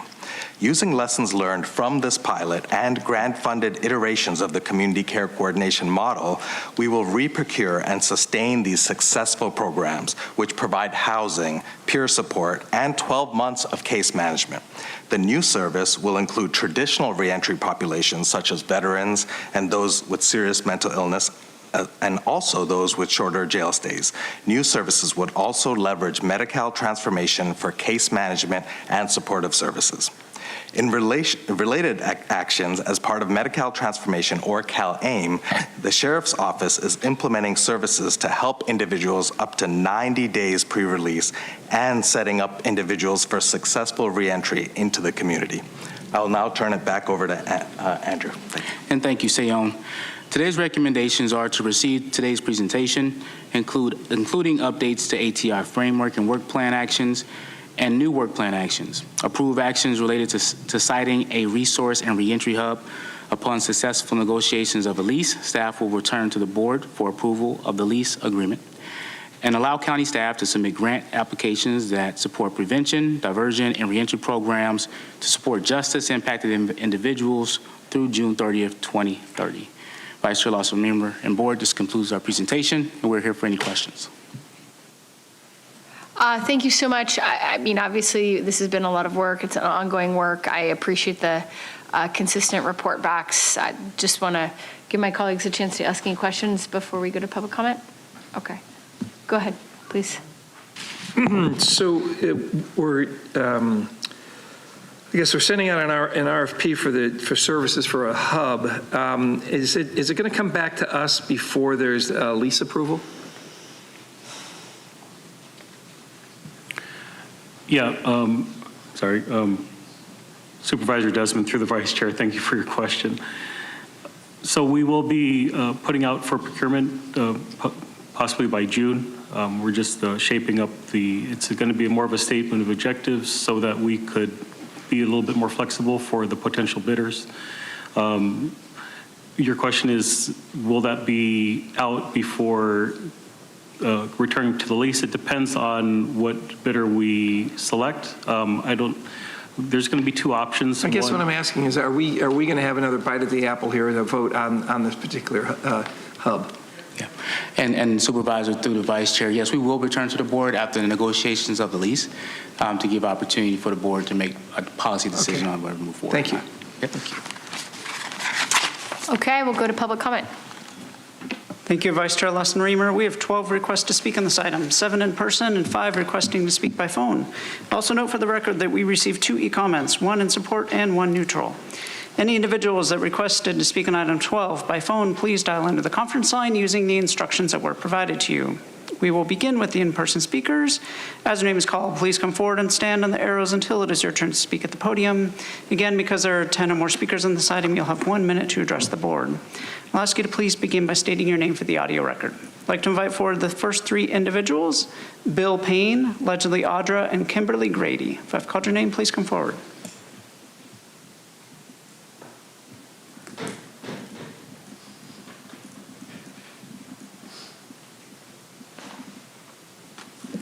Hello, Supervisors. My name is Kimberly Grady, and I'm the Executive Director for Think Dignity. We strongly support the county's Alternatives to Incarceration ATI initiative and proposed one-stop resource and reentry hub. This model reflects the meaningful shift toward equity and healing by prioritizing supportive services over incarceration for those who do not pose a public safety threat. Think Dignity currently partners with the Regional Task Force on Homelessness alongside the county to operate ID Bank and provide secure storage, critical services often needed before someone can access housing, employment, or essential care. Many of the people we serve are justice impacted. A centralized well-resourced hub would streamline access to these life-stabilizing services. We believe our work is uniquely positioned to support this model, and we are eager to contribute and expand identification storage access for our most vulnerable neighbors. We commend the county's leadership and urge the board to approve the ATI work plan updates, grant waivers, and real estate authorizations. Thank you. Next speaker, please. As the next speaker is coming forward, I'll call the remaining speakers in person: Michael Brando, Mark, Andrea Ebbing, and John Brady. Andrea's not here. My person uses the name Audra. How fun is it to do data story time, right? Storytelling. Storytelling is fun, right? It was reminiscent of children reading pornographic books in school, right? Talking about butt plugs and incest and all the good things to teach them safe sex, right? But it's so interesting as well to be like what a great business to be in, to create a problem, have a reaction, and then have the solution in the process, right? It's like, let's create laws to make criminals. So then all we have to do is provide them a service to go back into the community, right? And then have them commit some more crimes. And then we can treat them for behavioral health, because that's cool, right? Are you the new Dr. Death? I'm not sure. Did you replace Wilma? You did? Okay, so you are the new Dr. Death. Welcome. Welcome, Dr. Death. How many children are you going to kill this year? Who knows, right? Maybe we'll sexualize them too in the process. It's good, but then you will have a program for them to enter into. So great job. Next speaker, please. Michael, some people may think that's harsh, but it's actually very accurate that this is the new Dr. Death, which makes all of this ridiculous, this data storytelling. In fact, I looked him up and saw that he was part of the COVID-19 response. So he already operates on a false foundation. Data storytelling. I really highly recommend, since you're working with justice-involved individuals, you'll be a justice-involved individual eventually in a much bigger picture. I'm not talking about this maritime law stuff, but in a bigger picture about how you've harmed children, and now you could be harming people who are involved in this other system with jails. I'm going to tie this back into Wilma Wooten saying that babies need to be injected with the COVID-19 bioweapon serum injection. Yeah, Claudia, it's all related. Stop making faces over there. How good can it get? It's all coming to light. Next speaker, please.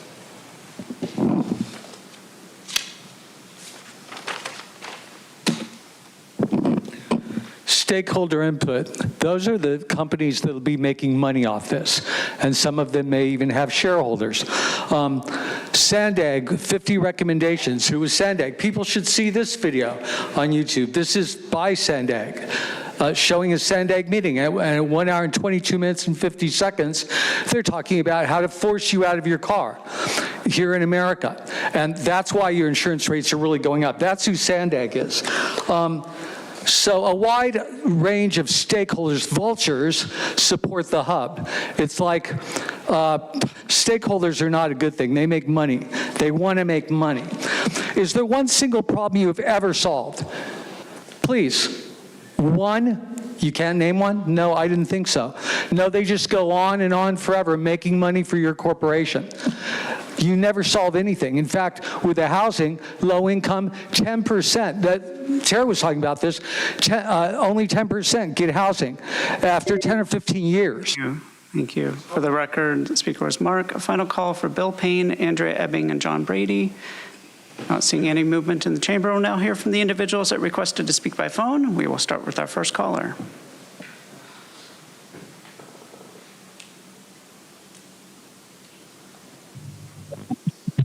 All abold, and I hope I get 2 minutes since 4 speakers disappeared. A reentry hub would be a good thing to reduce homelessness, reduce the temptation to re-engage in crime, build stronger, more capable individuals. Also, things like possibly reducing the suicide and gun violence rate, so that maybe we don't need another program wasting our tax dollars. It looks like there are a number of successful or less successful programs which could be combined and integrated into the hub. All these transportation things and job counseling. We need one big plan, not a lot of little plans. Less bureaucracy, save money, less finger pointing too. Wilma wasn't good at that either, by the way.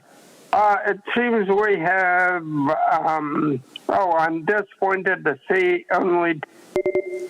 You hear from the next caller.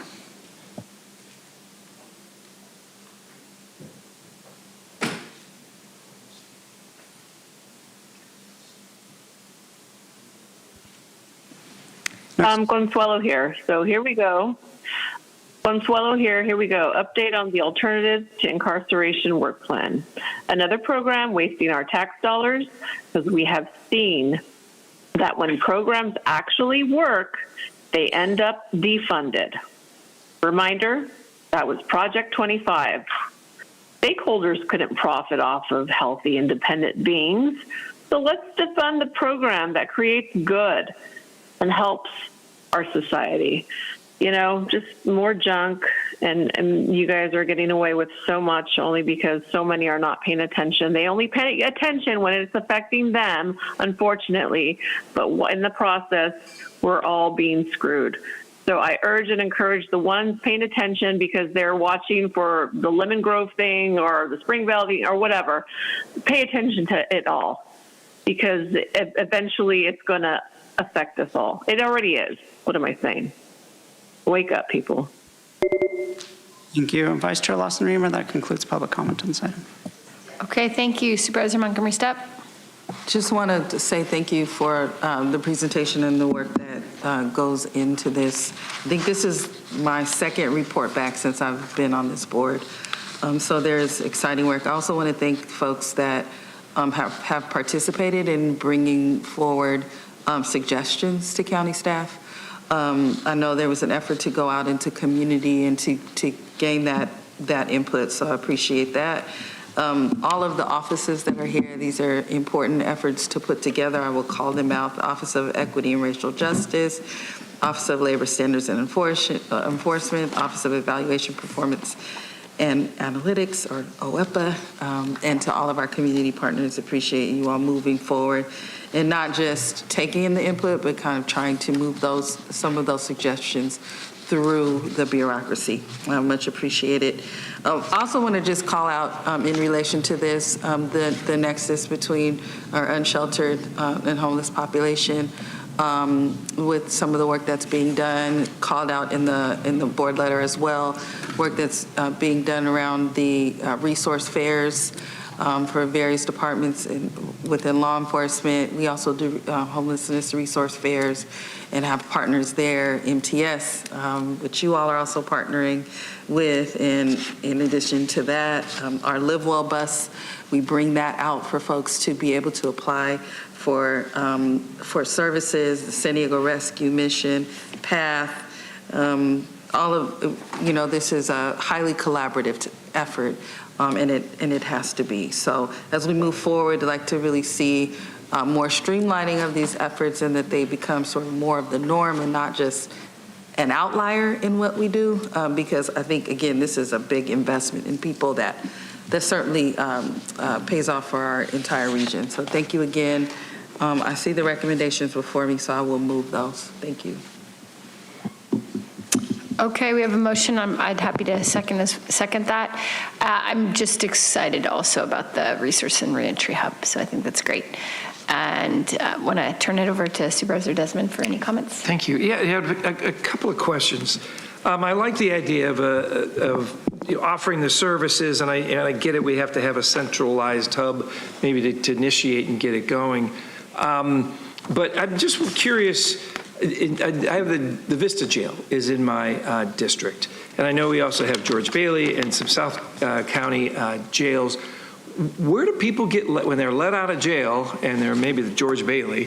Where are they let out? Right there at George Bailey, or are they taken somewhere, or open the doors, see you later? Where do they go? Or what's that process? Supervisor, through the Vice Chair. We do have someone from the Sheriff's Department who can talk a little bit about that, if you could have them come. Okay.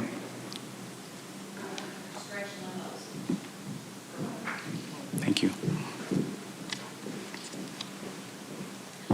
Good afternoon, Board. My name is Lily Martinez Puentes. I'm the Detentions Processing Supervisor for San Diego County Sheriff's Office. To answer your question, with George Bailey individuals that are being released, there is no transit system near the facility, so they are actually taxied from the facility to the transit, the closest trolley station.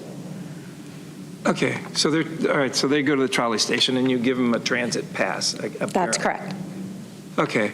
Well, thank you. And that's all I really. I know in Vista, there's a bus stop within a block or two that they're able to go to. But I'm encouraged to hear about the process that going forward, and it sounds like we're getting there.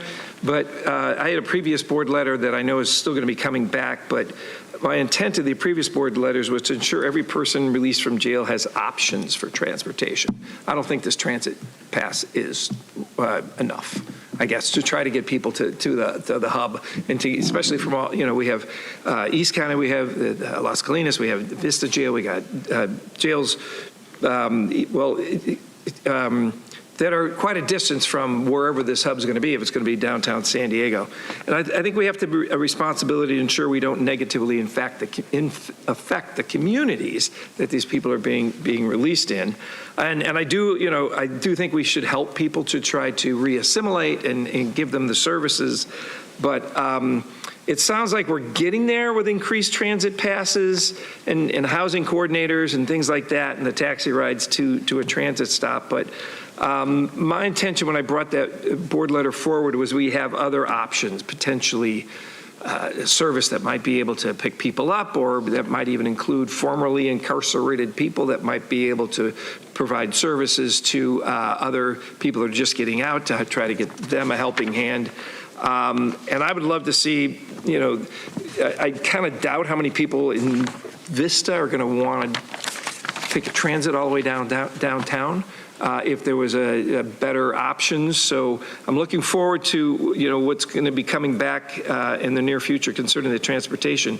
But I think it's critical that we're able to connect people, particularly formerly incarcerated people, into treatment and services at a convenient location. So I get it, we just can't build them all out and all over the place right now, but I think we got to really look at how can we best serve this community, and try, to reduce the recidivism and get them to a place where they can get those services quickly and easily. So thank you. I'll be supporting the item, but looking forward to more data coming forward. Thanks.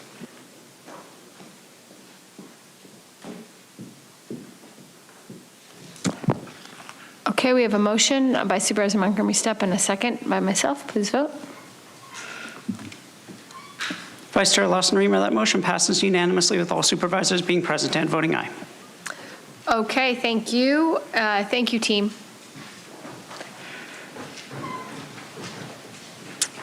The next item is item 13. This is the report on existing county policies and practices regarding homeless abatement and recommendations to improve the abatement process in high-risk fire areas. This was the item that was mentioned at our last meeting, so I think it's been eagerly anticipated. My understanding we'll begin with a staff presentation. Is that correct? Okay, great. Team, go ahead whenever you're ready. Thanks. And thank you, Vice Chair Lawson-Remer. And members of the board, on February 25th, 2025, the board directed the Chief Administrative Officer to return in 90 days with a report on current county policies for removing illegal encampments and provide recommendations to improve the encampment abatement process. The board also asked the CAO to identify high fire risk areas with significant encampments and prioritize them for removal, and possible stay-away orders, and to coordinate with other jurisdictions interested in similar efforts. In response, the Public Safety Group worked with key county departments, including Parks and Recreation, Planning and Development Services, Public Works, Office of Homeless Solutions, County Fire, and the Sheriff's Office, and we are returning to your board today with a presentation on current encampment and abatement practices and opportunities to improve the process, especially in high fire risk areas. Earlier today, your board took action on the unsafe camping ordinance, which addresses prohibitive activities on county-owned, leased, and maintained property. This item is focused on the abatement of encampment sites. On March 11th, the board opted to not include provisions related to abatement in the ordinance, which is why this item is returning separately from the unsafe camping ordinance. I will now turn the presentation over to Morali Pasamarthy, the Deputy Director of Public Works, who will provide an overview of the abatement process and practices in the unincorporated areas. Thank you, Andrew. The county takes a coordinated, multidisciplinary approach to addressing encampments that pose potential risks to public health, safety, or the environment. The Departments of Parks and Recreation and Public Works actively monitor known encampment sites located in county parks and near county-maintained road network. The encampments located on private property are monitored by the Department of Planning and Development Services, typically in response to public nuisance complaints. The monitoring process helps in identifying new or growing risks, coordinating outreach efforts, and determining when abatement may be necessary. The first step is to conduct a preliminary assessment to determine whether an encampment presents an imminent threat to health, safety, or critical infrastructure. If pressing circumstances do exist, immediate removal may be warranted. If not, the departments follow the standard abatement process, which includes posting a 72-hour notice to vacate. Cleanup operations are primarily focused on waste removal. These operations involve multi-departments and partner agencies to ensure a coordinated and compassionate response. Individuals are offered resources such as access to self-sufficiency services, food assistance, housing programs, and employment. On cleanup day, biohazardous waste is sanitized, trash is bagged and disposed of properly, and any personal property is collected, tagged, and stored for up to 90 days, allowing individuals to retrieve their belongings. During the cleanup, individuals are asked to temporarily vacate the area to ensure safe and efficient operations. Post-abatement monitoring is regularly conducted, and follow-up cleanups are scheduled as needed. I will now turn the presentation over to Brent Panis, Deputy Director of Planning and Development Services, who will provide an overview of abatement practices on private land. Thank you, Morali. On private property, the county only steps in when public nuisance is identified, and the owner is either unwilling or unable to address the issue after being given notice and an opportunity to remedy the situation. A public nuisance could include the presence of excessive trash, biohazardous materials, or unpermitted structures. In such cases, priority is given generally to properties presenting significant health or safety risks. When abatement is necessary, we follow the procedures outlined in the county's regulatory code, sections 16.201 through 16.218. If the situation presents an immediate threat to public health or safety, PDS has the authority to take immediate action under Section 16.203, allowing for summary abatement of the nuisance. In 2024, the Department of Parks and Recreation and Public Works actively monitored 133 encampment sites and conducted over 4,300 site visits. These efforts led to 483 formal cleanups, resulting in the removal of nearly 1,450 cubic yards of trash and debris, along with more than 1,000 gallons of hazardous and biohazardous waste. As of April 23, 2025, Planning and Development Services is monitoring 21 private property sites that remain in violation with inspections occurring monthly. And now, Jeff Collins, Director of County Fire, will provide an overview of the unincorporated area's fire risk and some legal tools that may be leveraged to address unauthorized camping. Thank you, Brent. Approximately 80% of the county's unincorporated area with a CAL FIRE designation is classified with a very high or high fire hazard severity. These designations are based on factors that include vegetation, terrain, prevailing wind patterns, historic fire activity, and proximity to the wildland-urban interface areas. The San Diego region experiences periodic fire weather events when Santa Ana winds, low humidity, and high temperatures combine to create dangerous conditions. When these patterns emerge, the National Weather Service may issue a red flag warning for an elevated wildfire threat. In the first month of 2025, the National Weather Service issued 3 red flag warnings, each lasting about 4 days. In 2024, we saw 2 such warnings, averaging 3 days each, but in contrast, there were no red flag warnings in 2022 and 2023 for our region. While red flag conditions highlight elevated fire risk, other factors at the location of an encampment could establish an imminent threat, such as open flame cooking or smoking and the proximity to vegetation. If these factors are present, immediate action could be taken. The county may pursue summary abatement, meaning immediate intervention, when there is a clear and present threat to public health and safety. Examples include an active fire, sewage overflow, or the outbreak of a communicable disease. In addition, courts may issue stay-away orders in specific cases. A stay-away order is a legal directive that prohibits an individual from entering a specific area or approaching a person, typically as a condition of probation or release in a criminal case. These orders are most commonly used when an individual's behavior, such as harassment or threats, poses a potential risk to public safety or an individual's well-being. It's important to note that the issuance and enforcement of stay-away orders must remain fully aligned with constitutional protections. This includes ensuring that individuals receive adequate notice and are given the opportunity for due process. To date, staff have completed an inventory of known encampment sites and documented encampment clearing procedures. We have also developed a preliminary mapping tool that identifies encampment sites in high and very high fire risk areas and are working to ensure that terminology and data is reported consistently across departments.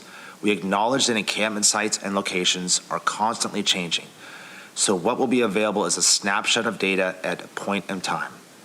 In terms of the abatement process overall, staff have identified the following recommendations that can be implemented within existing resources. First, departments are identifying opportunities to standardize existing monitoring and abatement procedures. This step is essential to ensure a consistent and coordinated approach across all departments involved in the process. Second, departments are evaluating criteria to ensure emerging risks, such as fire, are represented. By doing so, we can prioritize sites for abatement based on the most current and relevant risk factors.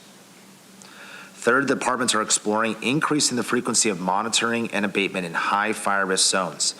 This proactive approach aims to mitigate potential hazards before they escalate into more significant issues. Lastly, departments are exploring avenues for disseminating fire threat and/or red flag warning information to unhoused populations, especially in high fire risk areas, and will leverage existing regional coordination groups like the Fire Chiefs Association, the Unified Disaster Council, to collaborate on implementing similar measures to enhance regional fire prevention efforts. Departments will assess the staffing, funding, and any additional resources needed to support these efforts. These actions are expected to be completed within 6 months, informing operational improvements and identifying areas needing additional investment for full implementation in future operational plans. The goal is to improve consistency, operational efficiency, and coordination across departments, focusing on high fire risk areas. I'll now turn the presentation back to Andrew Straw. And thank you, Jeff. Today's requested action is for the board to receive a report on the existing policies and practices regarding homeless encampment and abatement and recommendations to improve abatement processes in high fire risk areas. This concludes our presentation, and we are available for any questions.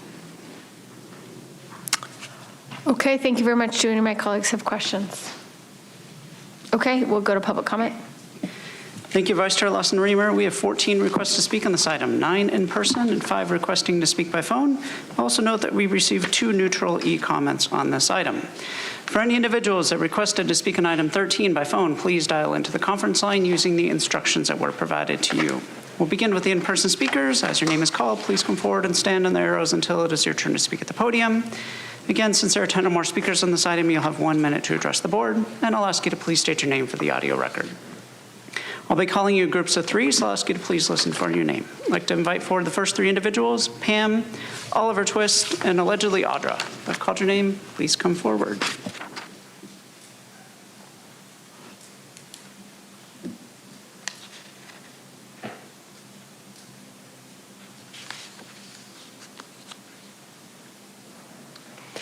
Hi, good afternoon. Oliver Twist, AKA Mary Davis. Thank you for this. And I would actually argue that every single encampment is a biohazard and a risk to public safety. And when you think about it, unless they're located next to services, the biohazards are flowing freely at all these encampments. So I would say every encampment should be cleared. It is not compassionate to let people live out there. We also have a data-driven approach now. The 3 biggest urban fires recently, the San Diego State Area Fire, Rancho Bernardo, and also the Fashion Valley, were all data-driven, caused by transients. I believe one might have had a Bunsen burner. And that's another thing about these encampments, that they frequently have the narcotic paraphernalia, Bunsen burners, matches, et cetera. And so I think by de facto, they should all be labeled encampments and none should be allowed. But thank you for taking this incremental action forward to clear it and keep the backcountry safe. Thank you.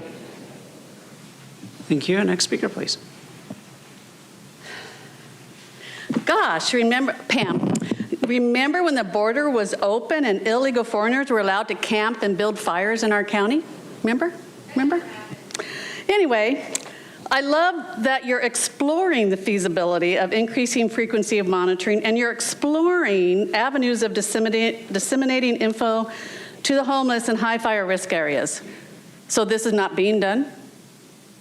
We're just letting them camp, and we wait for the red flag warning, and then we go out and tell them to move. And then once the fire happens, are they going to be allowed to move back? There's so much here, and for years now, how many items on an agenda have to do with homelessness? So many. And where are they? They're still homeless. Thank you. As the next speaker is coming to the podium, I'd like to invite 3 additional individuals, Michael Brando, Mark, and Andrea Ebbing. Again, Andrea is not here. I mean, jeez. My person uses the name Audra. I'm wondering, since we want to condemn the homeless for all of these things, maybe we could just have them walk around naked, and whatever they can fit up their butthole or their hoo-ha, then they can keep that, right? As long as it's not a lighter, because then that could potentially start a fire. But good thing we don't have any controlled burns either that start fires. I mean, that would be crazy, right? But yeah, it's just interesting to then arrest them. Then you guys have a program for them to go into, right? And we can just continue to make money. Isn't it great making money off of people suffering? I mean, what a great business, right? Yeah, I mean, right? No, it's not a good business. Only if you're a demon, yeah. Anywho, it's just interesting the way we like to take away the matches of the people that are suffering, that you keep homeless so that you can provide programs and get money. But why don't we take the matches away from you guys for destroying everything, right? You light fires all up in people's shit. It's good. Next speaker, please. Michael, missing information and misinformation, blaming the homeless again. What I never hear about is the talk in relationship to fires is geoengineering. Geoengineering. There's a great book by Ilana Freeland, Ilana Freeland, called The Geoengineered Transhuman. And it's actually about making the atmosphere conducive so fires will spread. How about that? So you folks all dolled up in shirts and ties and blazers are always blaming the homeless when you're not talking about the bigger picture. And people like RFK Jr. and others have talked about this, geoengineering of the atmosphere to make it more conducive for fires. Think Maui. All of this is coming to light. It's going to catch up with each and every one of you. How good can it get? As the next speaker is coming forward, I'll call the remaining speakers in person: John Brady, Julie Porter, and Rachel Hayes. If I've called your name, please come forward. Mark, absolutely none of these problems can possibly be solved unless you stop the Federal Reserve from causing inflation. People need to see this YouTube video title from 6 minutes, 40 seconds to 24 minutes. Otherwise, all this is just a waste of time. It's going to get worse. And they also need to see wealth inequality in America. It's only a 6-minute video, and it's got graphs on it. Now, now that the Federal Reserve has made all these people homeless, and this board has made it so the pharmaceutical industry can drug them against their will, this board's item will prohibit possessing ignition sources, a lighter, and storing personal belongings, clothes, food, a tent, that would help people survive. This doesn't require appropriate shelter during an imminent threat to public health or safety. This is cruel and unusual punishment for a crime that has not yet been committed. I understand you want to stop fires, but you're causing the problem. You're making people homeless with the Federal Reserve and inflation. Thank you. It's going to get worse. We'll now hear from the individuals that requested to speak by phone. We'll start with our first caller.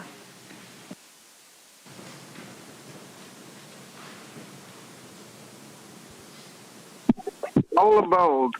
Why do I actually need this policy report if you just passed an ordinance regulating encampments in the unincorporated county? Maybe ban matches and lighters outdoors. Lower income people are sicker in general. They're sometimes more violent or start fires, mostly because of government policy. Stop putting kilns and other pollution sources in residential areas. The homeless rate is disgusting. Build 3D houses, tiny houses, shipping crate houses, adobe houses, maybe even concrete sack houses. Be creative. There's a lot you could do yourselves. If you keep homeless people moving around, which seems to be what is happening, you get fires and other emergencies related to the homeless all over, which seems to be what's happening, by the way. We need to have a Hear from the next caller.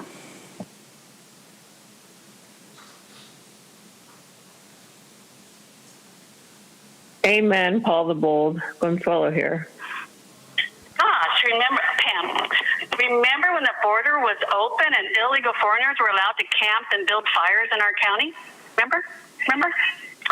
Anyway, I love that you're exploring the feasibility of increasing frequency of monitoring, and you're exploring avenues of disseminating info to the homeless and high fire risk areas. So this is not being done. We're just letting them camp, and we wait for the red flag warning, and then we go out and tell them to move. And then once the fire happens, are they going to be allowed to move back?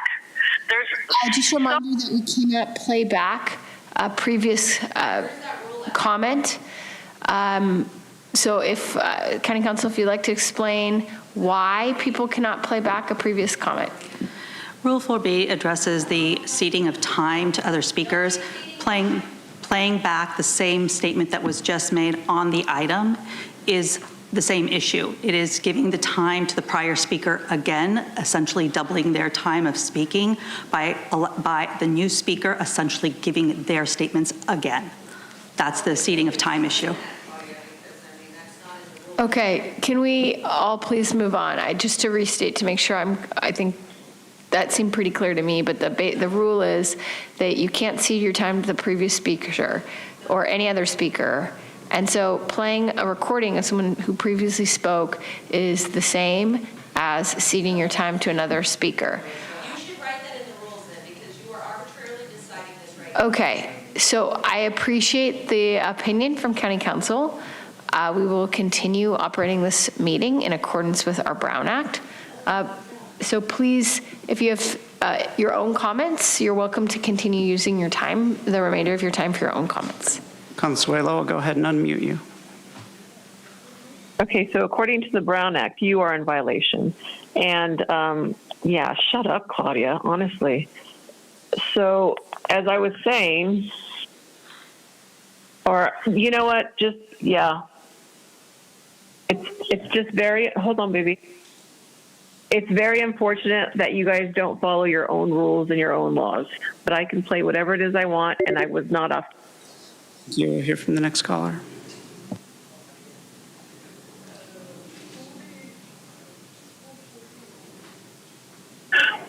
Homeless. Yeah, we need to go ahead and gather all the homeless, put them into a facility where we could funnel fraudulent ballots through.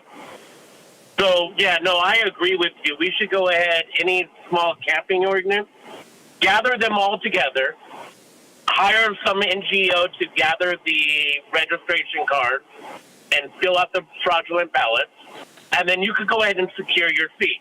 Matter of fact, Jim is causing you a little bit of problem, so I highly recommend you moving those homeless facilities into Jim's area.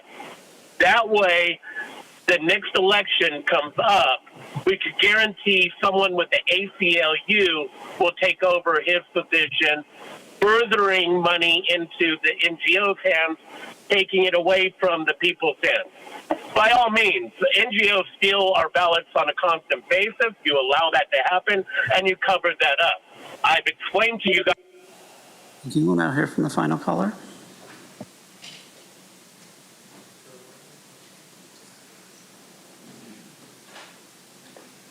Good afternoon. Thank you for letting me speak. My name is Kathleen Nippett. I would just like to remind the board that monitoring is not an effective way of controlling a problem.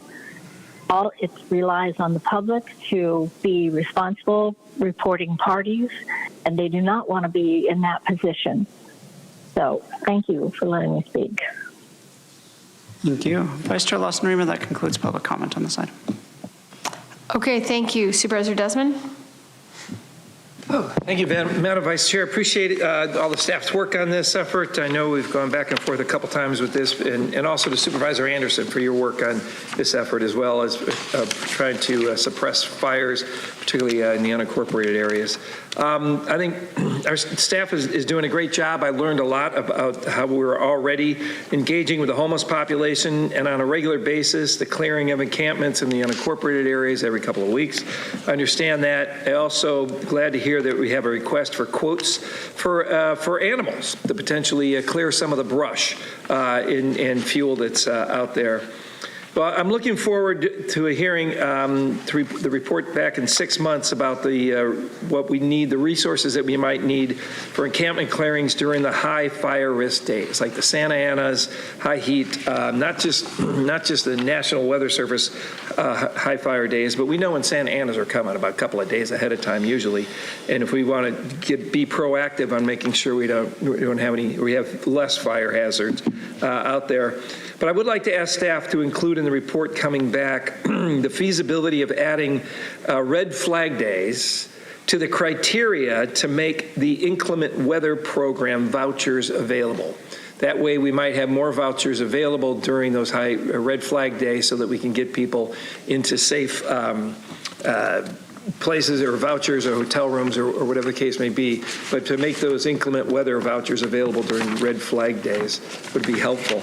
That way, I think we're going to have additional shelter beds available when clearing those encampments during those particular days.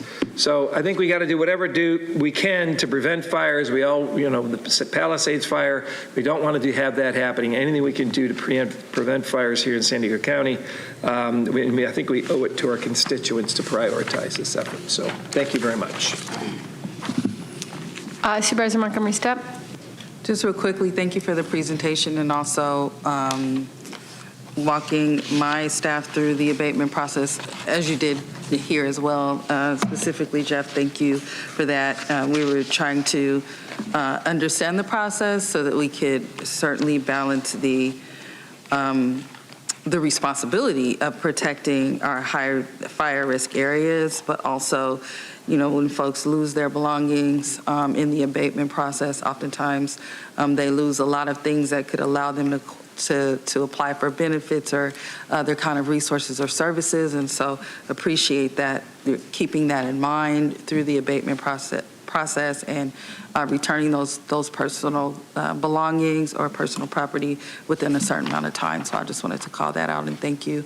Appreciate it. That is all I have. I'll move the item.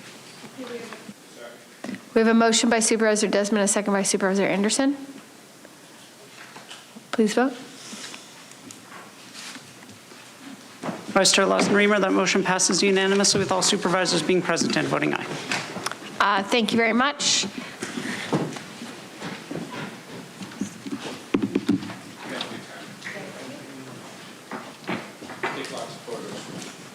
Yes.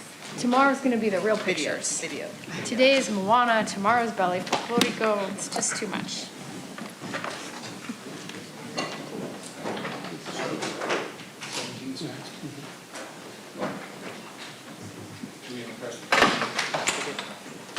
Okay, we're now on item 17. This item is titled an authorized competitive solicitation single source procurements amendment to extend an existing contract and agreements with California counties for reciprocal youth placement. We'll turn it to the county team for a presentation. Thank you, and good afternoon, members of the board. County Behavioral Health Services provides a comprehensive array of mental health and substance use services to people of all ages. Through county-operated programs and contracts with community providers, these services directly support an average of 110,000 San Diegans each year who are low income and eligible for Medi-Cal. Today, we are requesting authorization for the procurement of a range of existing services that are critical to maintaining and anticipating future needs in the behavioral health system of care. With me to discuss this item is Nadia Pravara, Acting Director for Behavioral Health Services, and Yael Koenig, Deputy Director for Behavioral Health Services. I'll now turn it over to Nadia. Thank you, Kim. Over the last few years, the county has been working on transforming our behavioral health system from a model of care driven by crisis to one driven by chronic and continuous care and prevention. Today's actions would authorize procurements and contract extensions for a range of programs which support our coordinated network of care and include crisis response, outpatient and residential programs, inpatient services, community-based care, and more. Today, we are presenting 5 recommendations to the board.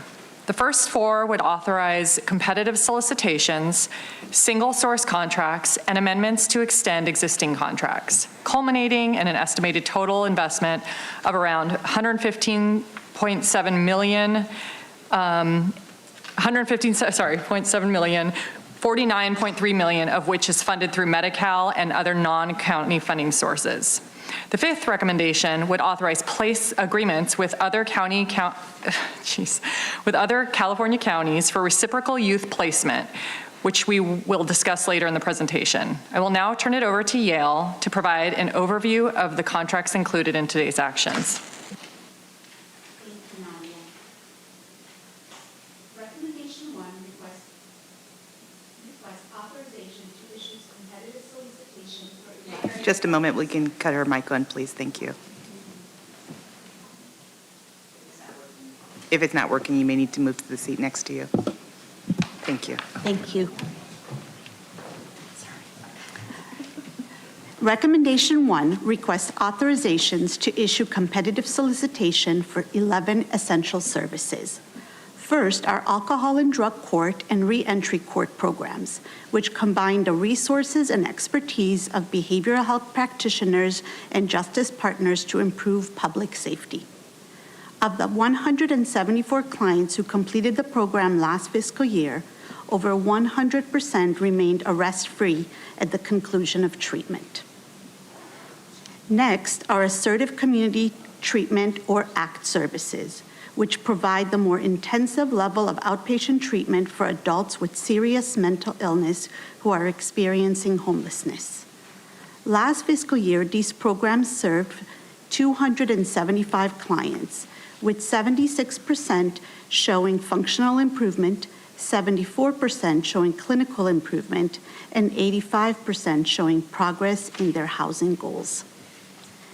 The Independent Living Association and Recovery Residents Association promote quality standards in shared housing and support operators and residents through training, technical assistance, and resource navigation. Last fiscal year, these programs identified nearly 1,400 available beds and provided training to over 1,100 participants.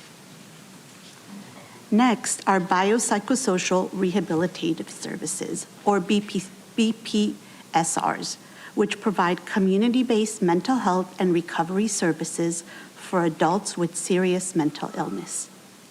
Last fiscal year, over 5,000 people received services, with 83% showing clinical improvement, 82% showing functional improvement or stabilization, and 96% showing improvement or stabilization with substance use disorders. Next, KidStart is a program which treats children under the age of 5 with complex developmental and behavioral health needs. Last fiscal year, the program served 198 children, with 85% participating in family therapy sessions. The Sexual Treatment Education and Prevention Services, or STEPS, provide therapy and psychiatric services for youth with problematic sexual behaviors. Last fiscal year, 52 teens received services with no reoffending charges or reported offending behaviors during treatment. Also included in Recommendation 1 are the Teen Recovery Centers, or TRCs, which provide early intervention and treatment for adolescents struggling with or at risk of substance use. Last fiscal year, over 700 teens received services, with 98% of those who completed treatment staying in school or finding employment, and 100% avoiding new arrests. Next, Therapeutic Behavioral Services, also known as TBS, provides short-term, one-on-one behavioral coaching for Medi-Cal-eligible children and youth experience emotional or behavioral challenges. TBS is available countywide, and last fiscal year, the program served 293 clients, with 98% avoiding higher level of care and 90% avoiding psychiatric hospitalization during treatment. Intensive case management wraparound services offer individualized, team-based support for children and youth aged 6 to 21. Required under the Family First Prevention Services Act and BH Connect, the program has demonstrated promising outcomes, including reduced out-of-home placements, improved mental health and school attendance, and lower overall cost of care for youth. Also under Recommendation 1 are clubhouses. These community-based centers assist adults with serious mental illness, including those with co-occurring substance use conditions, in achieving social, financial, health, wellness, education, and employment goals. 87% of clients with an individualized goal plan reported improvement, a decrease in hospitalization, and an increase in competitive employment from 11 to 19%. And lastly, under Recommendation 1, adult substance use residential programs provide 24-hour treatment, withdrawal management, and recovery services for adults with behavioral health needs. Services are available countywide with a new program that will be located at the county-owned substance use residential treatment facility in the South Region. In fiscal year 23-24, these programs served more than 5,000 community members, with homelessness among clients decreasing by over 84%. It's important to note that most of the services outlined in Recommendation 1 are Medi-Cal benefits, making them eligible for reimbursement through Medi-Cal. For reprocurement under Recommendation 2 are mobile crisis response teams, which provide non-law enforcement mobile crisis intervention, behavioral health assessments, safety planning, and care coordination for individuals in crisis. Last fiscal year, MCRTs served nearly 4,000 clients and responded to over 6,000 calls, with 52% of calls stabilized on site and only 2% requiring law enforcement involvement. Also included in today's action is a recommendation to extend the existing MCRT program in the North Coastal region to align the procurement cycle with the other MCRT program. Lastly is a new referral system for School Link, an existing partnership between behavioral health services, contracted community-based organization, and local school districts that provide behavioral health services on designated school campuses. The current manual referral process will be improved with an automated system, streamlining communication and making it easier for schools and programs to manage referrals, ultimately enhancing service delivery to students and families. Recommendation 3 requests the authorization to issue 2 single-source contracts, the first of which would ensure continuity of the Incredible Years Outpatient Behavioral Health Services program. This program delivers culturally competent behavioral health services directly on school campuses, offering therapy, case management, crisis intervention, and more for young children in the North Coastal and North Inland region. Last year, 125 students received services, of whom 70% showed significant improvement, and 84% participated in family therapy. The Vista Hill Foundation has been selected by Escondido, Oceanside, and Vista school districts to take over these services to maintain continuity of care for up to 160 students annually. Vista Hill Foundation is a trusted provider in the region with strong partnerships and established contracts with local school districts, ensuring continued access to high-quality mental health services. If approved, today's item would also authorize a contract with LK LLC to provide data storage services. Behavioral Health Services is in the process of transitioning to a new electronic health record, or EHR, and this would assist in the transition. LK currently manages the secure storage of medical and financial records for our EHR system. Contracting directly with LK not only maintains familiarity for staff, but also avoids the risk of data loss, costly system changes, and potential disruption to care. I will now hand it back to Nadia to discuss the remaining recommendation. Thank you, Yael. If approved, today's item would authorize the county to enter into agreements with other California counties to ensure foster youth placed out of county continue to receive necessary behavioral health services. This memoranda of agreement would create a streamlined process for counties to reimburse the costs of providing care. Specifically, the county of original jurisdiction, or where the youth is originally from, remains responsible for covering any costs not paid by Medi-Cal, while the county where the youth is placed handles the coordination of services and ensures compliance with Medi-Cal regulations.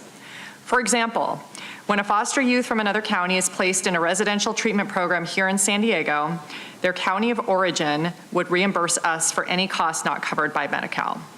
This process would ensure timely access to mental health services for foster youth, regardless of the county where they are placed.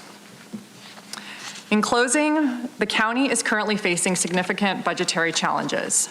Current growth and realignment funding has not kept pace with rising service costs, and there is uncertainty around the future of federal funding. Last year, Medi-Cal revenue funded more than $350 million across our system of care. However, potential changes to Medicaid at the federal level could have major financial impacts on California. If Medi-Cal funding is reduced, it will affect behavioral health programs across San Diego County, even as we work to minimize the impact and maintain current services. In summary, we ask the board to approve today's recommendations, which will authorize competitive solicitations, single source contracts, amendments to existing contract terms, and a memoranda of agreement with other California counties. Thank you. This concludes our presentation. We are now available for questions. I'd like to turn this over to public comment right now. Thank you, Chair Pro Tem Anderson. I'd like to note for the record that we have 10 requests to speak on this item, 5 in person and 5 requesting to speak by phone. Also note for the record that we received 2 e-comments. One of those was neutral, one did not have a position. For any individuals that requested to speak on item 17 by phone, please dial into the conference line using the instructions that were provided to you. We'll begin with the in-person speakers. As your name is called, please come forward and stand on the arrows until it is your turn to speak at the podium. Again, because there are 10 or more speakers on this item, your comments will be limited to 1 minute.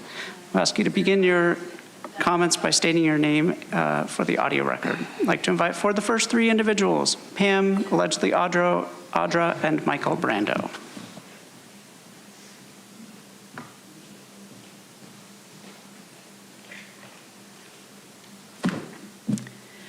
Pam, are you familiar with AB 665 signed into law October 2023 by good old Gavin Newsom? This allows a minor child 12 years and older to consent to mental health treatment or counseling, either outpatient or into a residential care facility. This is going to be without parental knowledge or consent. The professional may make a phone call to the parent, but if it's unsuccessful, they don't necessarily have to follow up. How many of these foster children that are being placed throughout California are 12 and older that decided, I don't want to be at home anymore because my mom or dad got mad at me, I don't want to do my homework, I think I'm transgender, and we're just dispersing them across the state without parental knowledge? Do you do anything about AB 665? Do you keep track of any of them that come into these residential shelters without a parent knowledge or follow-up? You look a little shocked, but I think you're giving me the truth that, yeah, you do, and you don't follow up. Next speaker, please. Michael, what if HHS did not exist at all? It wasn't even a thing in a person's mind at all. You know, we've heard at the national level, RFK Jr. talking about HHS being the hub, grounds. I'll need to send that to you, Jim. You're giving that, I don't know what he's talking about. RFK Jr. talked about HHS being the hub for child sex slavery and child trafficking, and there's starting to be a lot of people here in this area talking about it going on here. I'm just saying that's what I'm hearing. It's interesting that you talk about trauma-informed care when HHS, along with like the public health officer here, have been actually doing things that aid and abet trauma, like people being injured by the COVID-19 injection, and that creates trauma for families. And then you want to turn around and say you're going to solve this. It's catching up with you. How good can it get? As the next speaker is coming forward, I'd like to invite the remaining speakers in person, Mark and Andrea Ebbing. My person uses the name Audra. Sexual treatment education. Is this reminiscent of Dr. Kinsey? Should I call you Dr. Kinsey? Do you know who that is? Saying that kids, are orgasmic creatures. Let's see how many orgasms a newborn can have. Have you tried that with your grandchild, Jim? That doesn't exist, right? But at least you're going to educate them. So is this something where we're going to teach them how to use butt plugs? You know, bring in their family and say, if you want to have sex with your dad, do it right here. We'll teach you about it, right? Yeah. Because that's cool, right? It's accepted. We put flags up to promote pedophilia. So it's like, what other sexual things can we teach children, right? That touching yourself feels good. That, you know, as long as we teach them to do it safely, right? Right. How many children have you had sex with? I don't know. Do you just act it out or just do it in your mind? Who knows? Next speaker, please.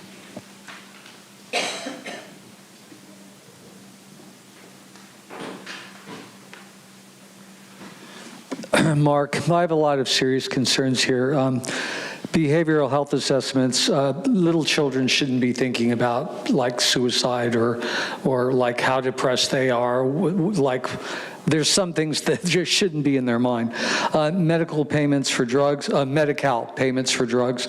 So they can't drug as many kids without federal funding. You know, that makes for a bad business model. Sexual treatment education and prevention services, structured outpatient therapy and psychiatric care for youth ages 6 to 21 with problematic sexual behaviors. This sounds really scary. Like this program, I don't trust this at all. I think you'll be drugging the kids. It'll be paid for through Medi-Cal. And it's $115 million between 25. Thank you. Your time is up. We'll now hear from the individuals that requested to speak by phone. We'll start with our first caller.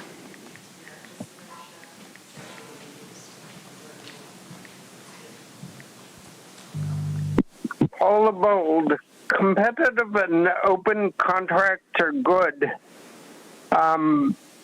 But sole source are usually closed and sometimes fraudulent.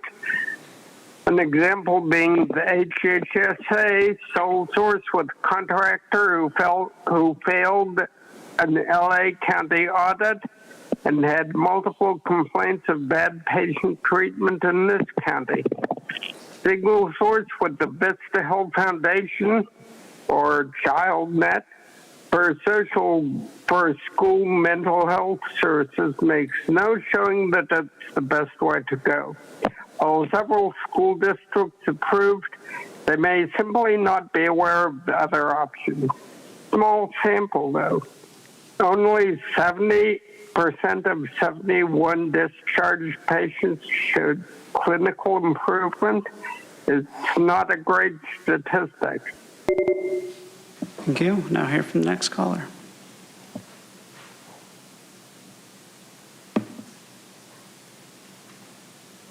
Yeah, let's sum this up. Consuelo here. For decades, the U.S. has thrown billions of dollars at homelessness, yet the problem not only remains, but grows. Tent cities expand, shelters overflow, the millions teeter on the brink of losing their homes. If we have the money, the tools, and the knowledge to solve homelessness, why haven't we? The answer lies in a brutal reality. Homelessness has become an industry. This is the youth's future, okay? And for many of the players involved, the continuation of the crisis is far more profitable than its resolution. Just as we've been saying, it's so lucrative.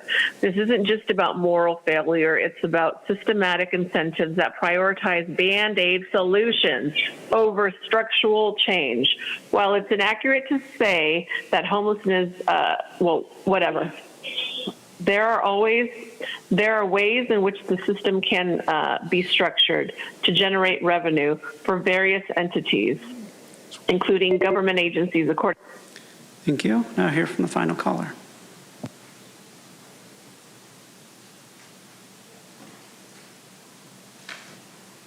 Unlike the teacher in Houston who had her students dressed up in green mask in order to have sex with them, that practice is acceptable in California because we teach kids how to have sex, or through the LGBTQ program.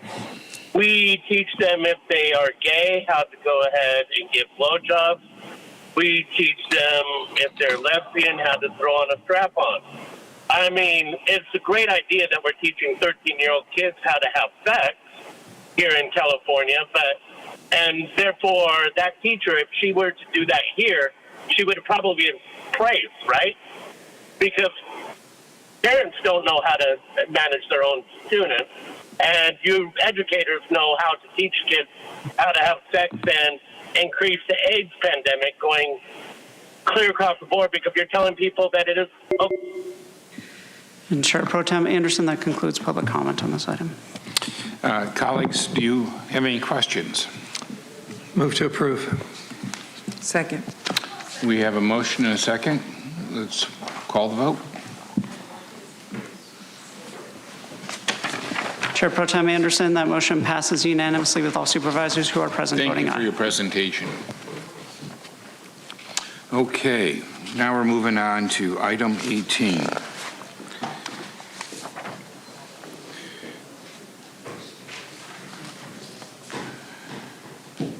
I'm going to hand it over to county staff for a presentation. Just give us 1 second to get settled.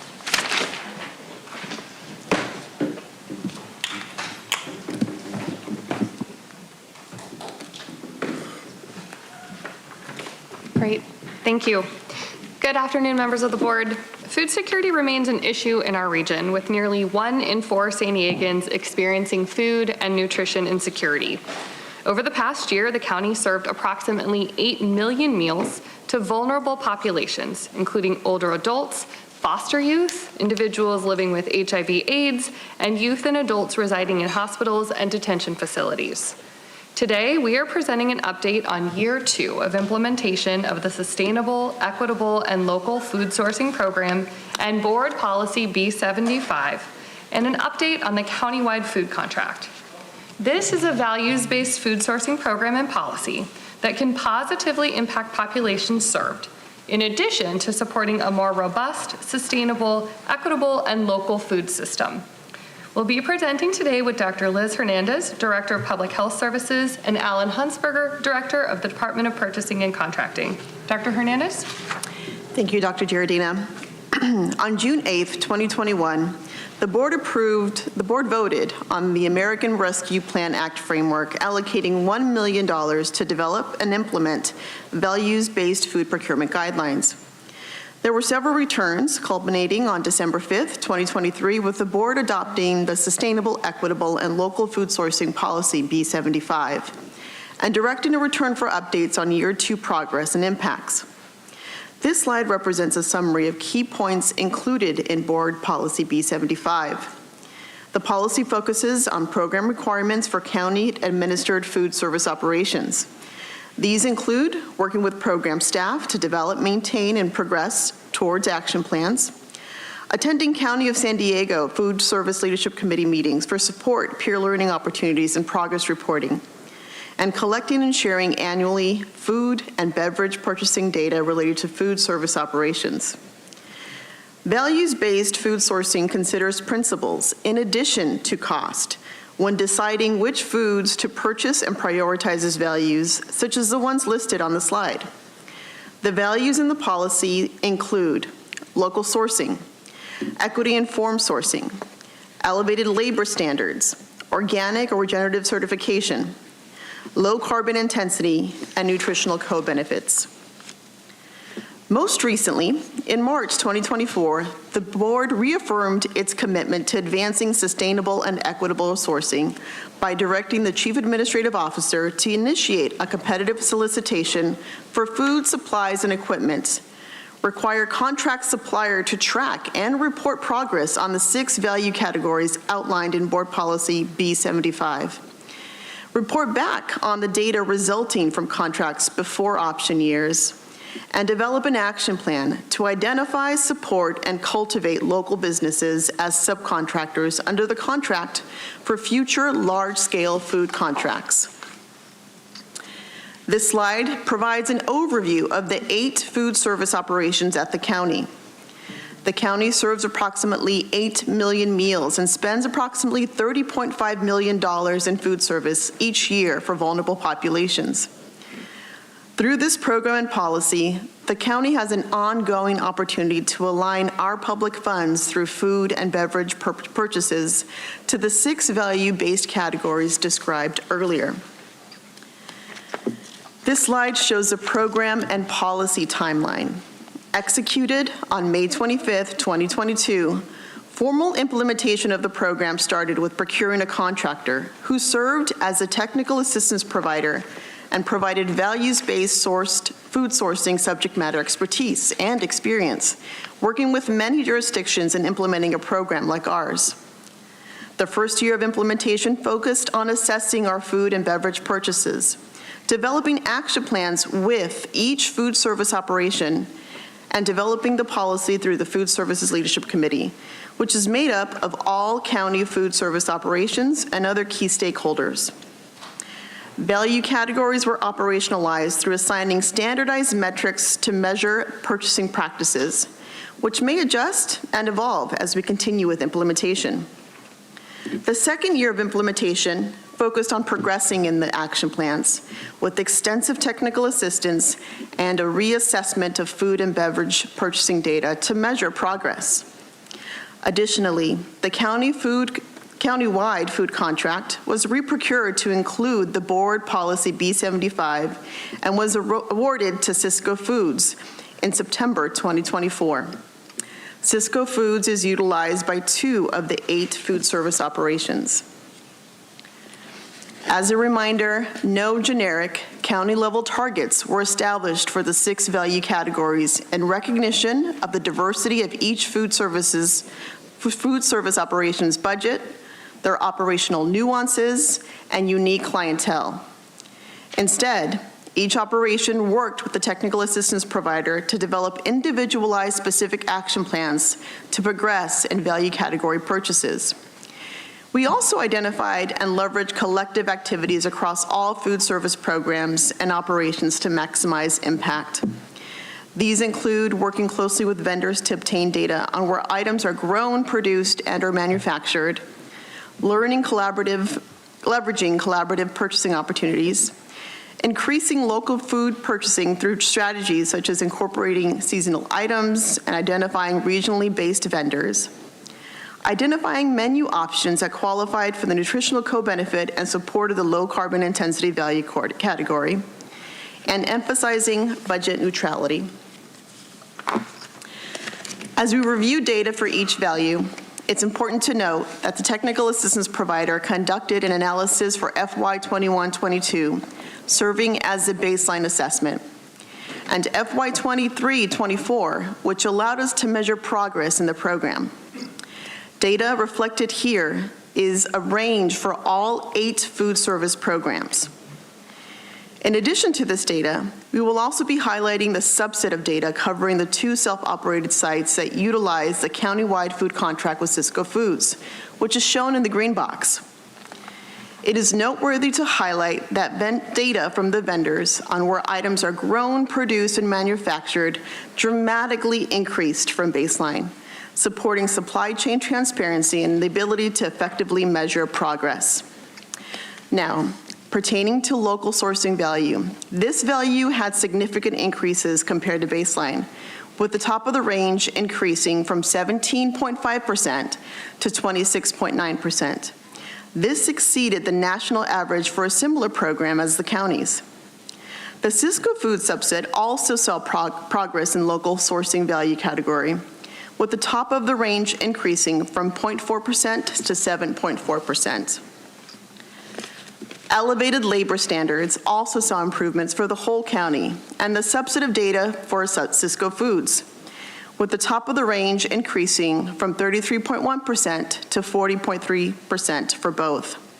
They also exceeded the national average for a similar program. Working closely with vendors to share more complete production location, along with strategies to support food service operations and purchasing more local products, and products that come from producers, manufacturers that meet elevated labor standards, help to account for the increases in local sourcing and elevated labor standards. Equity-informed sourcing saw no change, with the top of the range remaining at 2% for the whole county and at 1% for the subset of data for Cisco. However, they both exceeded the national average of 0.2% for a similar values-based food procurement program in this value category. The county remains committed to identifying and sourcing businesses and farms that qualify in this value category and are actively working to include them in vendor catalogs. This includes Cisco's partnership with the San Diego-based Food Hub, which represents over 36 small farms. Organic and regenerative certification saw the top of the range decrease from 7.4% to 2%. Cisco data also decreased slightly from 0.4% to 0%. This value category is often the most expensive to progress in, as items that qualify here hold third-party certifications, which can be costly for producers to maintain and obtain. Additionally, inflationary pressures of rising food prices on food service operations budgets can influence decisions on purchasing qualifying items in this category. The technical assistance provider and program teams are working with vendors to increase options available, so food service operations can purchase qualifying items when the budgets allow. Low carbon intensity is calculated using a carbon footprint based on quantities of animal products purchased. And progression in this category would be a decrease in pounds of CO2 per meal. The county was mixed in this value category, with the top end of the range for the county increasing from 5.66 to 6.96 pounds of CO2 per meal, but the top end of the range for Cisco decreasing from 5.66 to 4.77 pounds of CO2 per meal. The nutritional co-benefit value was also mixed. The top of the range for the whole county increased minimally from 67% to 68%. Cisco data showed a slight decrease, with the top of the range decreasing from 64% to 59%, both meeting or exceeding the national average of 60% for a similar program. It is important to note many changes were implemented in June 2024 due to menu cycles and new contracts, which were not captured in this FY 23-24 data. The next round of data assessments are expected to reflect continued progress with menu changes that support public health and sustainability goals. For example, our food service operations are adding more plant-based proteins like beans to a meat-based chili, which will support progression in nutritional co-benefit and low carbon intensity value categories. This slide provides a summary of the data we just reviewed. Overall, we have covered progress and impacts for the second year of implementation for this program. We are continuing to work to obtain complete data and improve purchasing and menus. We recognize there is more work to do, and we will continue to work with the county food service operations and vendors to support progress in these value categories. I will now hand it over to my colleague, Alan Hunsberger, to discuss the countywide food contract. Thank you, Dr. Hernandez. In September 2024, the county began a new food distribution contract with Cisco Foods and has spent approximately $7.9 million supporting Sheriff and Edgemoor Hospital food operations. Cisco held the previous contract and made strong progress on Board Policy B75 implementation, including better product location data. The new contract builds on that progress and ensures full compliance with B75. Stakeholder engagement has been key to putting Board Policy B75 into action through our countywide food contract. The county created an online supplier interest form to help onboard small and diverse food suppliers interested in working with us. Cisco is connecting directly and building relationships with local suppliers, including participating in county events where they provided information to over 200 small businesses. We're also collaborating with the San Diego-based Food Hub to explore ways we can onboard local small farms to bring more local fresh food into our supply chain. This makes it more accessible for local producers to take part and support the goals of Board Policy B75. As part of our commitment to supporting local suppliers and building a stronger food system, we've created an action plan focused on 6 key areas that follow the values in Board Policy B75.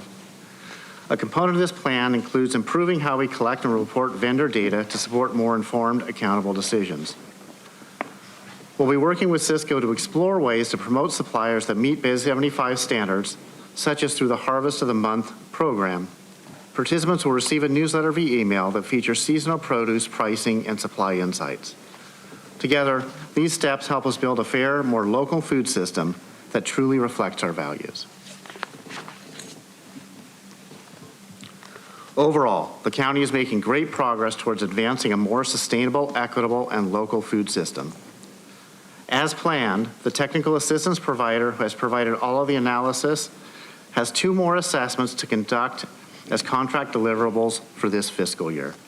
Upon conclusion of the technical assistance contract on October 30th, 2025, staff will continue to implement Board Policy B75, which will include continue to host periodic food services leadership committee meetings, continuing outreach efforts to local food suppliers, offering technical support as needed for food service programs and operations in implementing their action plans, and collecting purchasing data annually. Moving forward, county staff will conduct assessments of the data to measure progress in the 6 value categories. Today's item recommends the board take the following actions. Receive an update on year 2 of implementation with progress and impact for the Sustainable, Equitable, and Local Food Sourcing Program and Board Policy B75. Receive an update on the countywide food contract. And authorize the Deputy Chief Administrative Officer, Health and Human Services Agency, or designee, to apply for additional funding opportunity announcements, if available, to support the Sustainable, Equitable, and Local Food Sourcing Program. Thank you for your time today. Subject to your questions, this concludes our presentation. I'd like to go ahead and start with the public comment. Thank you, Chair Pro Tem Anderson. We have 11 requests to speak on this item, 4 in person and 7 requesting to speak by phone. Also note that we received 1 e-comment in opposition. For any individuals that requested to speak on item 18 by phone, please dial into the conference line using the instructions that were provided to you.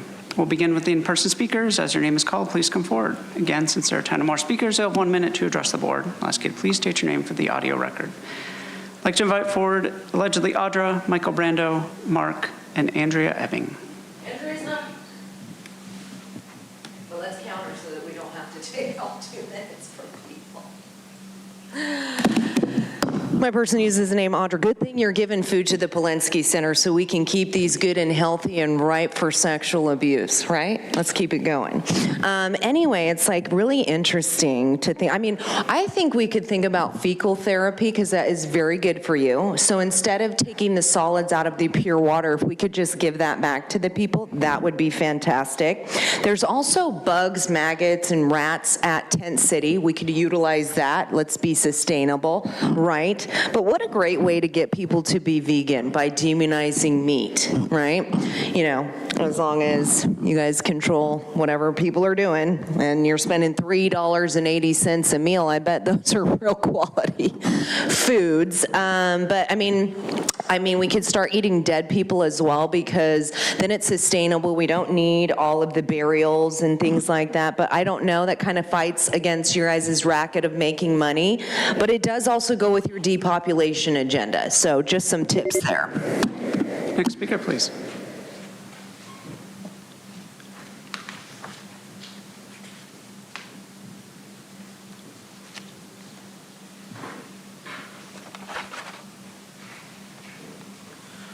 Mark, a minute. What a joke. So this is austerity programs. Basically, that like global warming is so terrible, which it isn't, by the way. There's scientists like Judith Curry that talk about this on YouTube, and it's just not true. Or John Coleman, who made, he was the founder of the Weather Channel. So, but these are austerity measures. They're talking about menu options that qualify for the nutritional co-benefit and low carbon intensity value categories. Like we might have to mix some beans with your meat because we don't think you should be having so much meat. Of course, the rich people will be having Wagyu beef that's like worth who knows what, $100, $200 a pound, but you won't. That's the important thing. In fact, it might be a good idea, really, if you just started eating bugs. They've been talking about that. I'm sure they'll call it a protein supplement or something. This is Absolute bullshit. Absolute bullshit. Don't accept it. Thank you. We'll now hear from the individuals that requested to speak by phone. We will start with our first caller.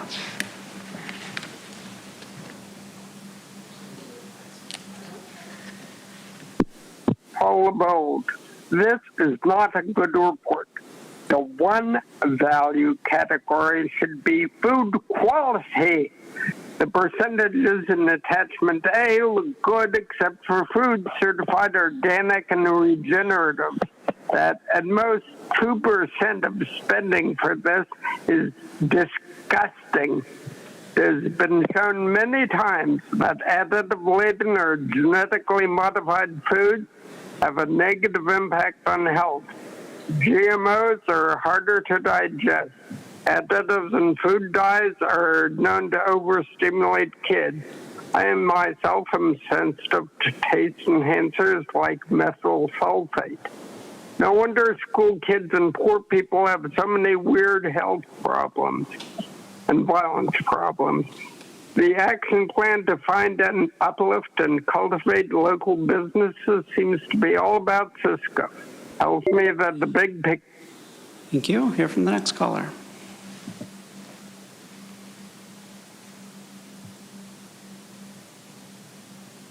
Swallow. Suggestion and solution. Contract all county small-run organic farms.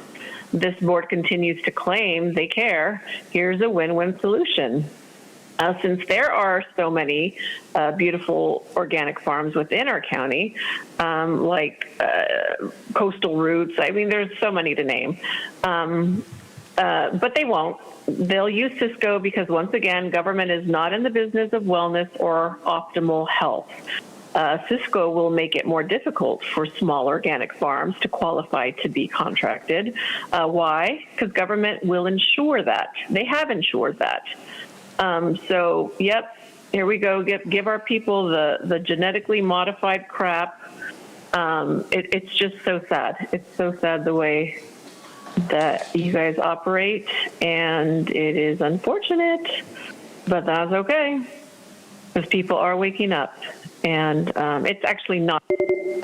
Thank you. Hear from the next caller.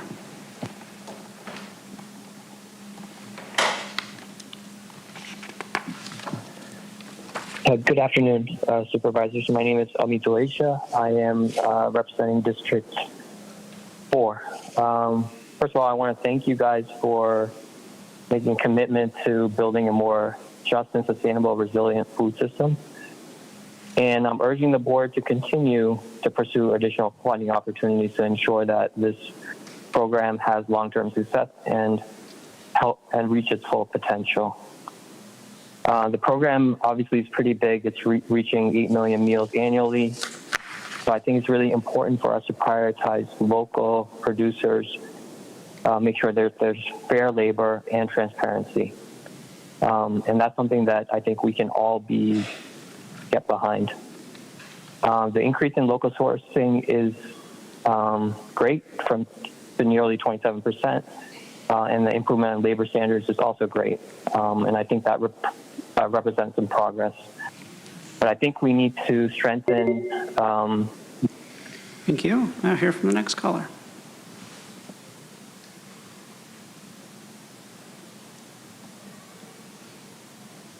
Hi, good morning. Good afternoon now. Supervisors and fellow community members, my name is Matthew Stanfield, and I support Board Policy B75.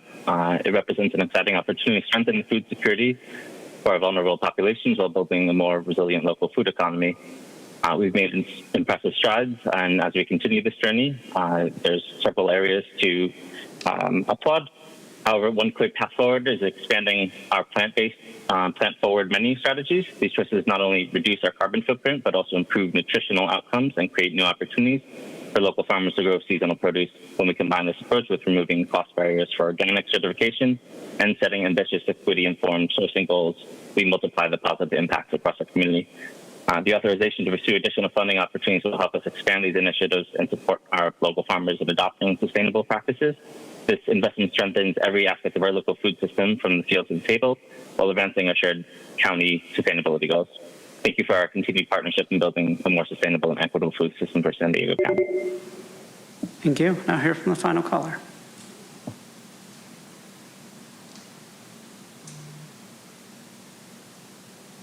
Hi, my name is Abby Crowley. I want to thank the board for implementing the policy B45 and commend them for this initiative, and thank the SEL program for this progress that they've made on locally sourced food, standards for labor, and plant-based menu offerings. When it comes to building a more sustainable, local, and equitable food system, increasing plant-based food procurement should be at the forefront.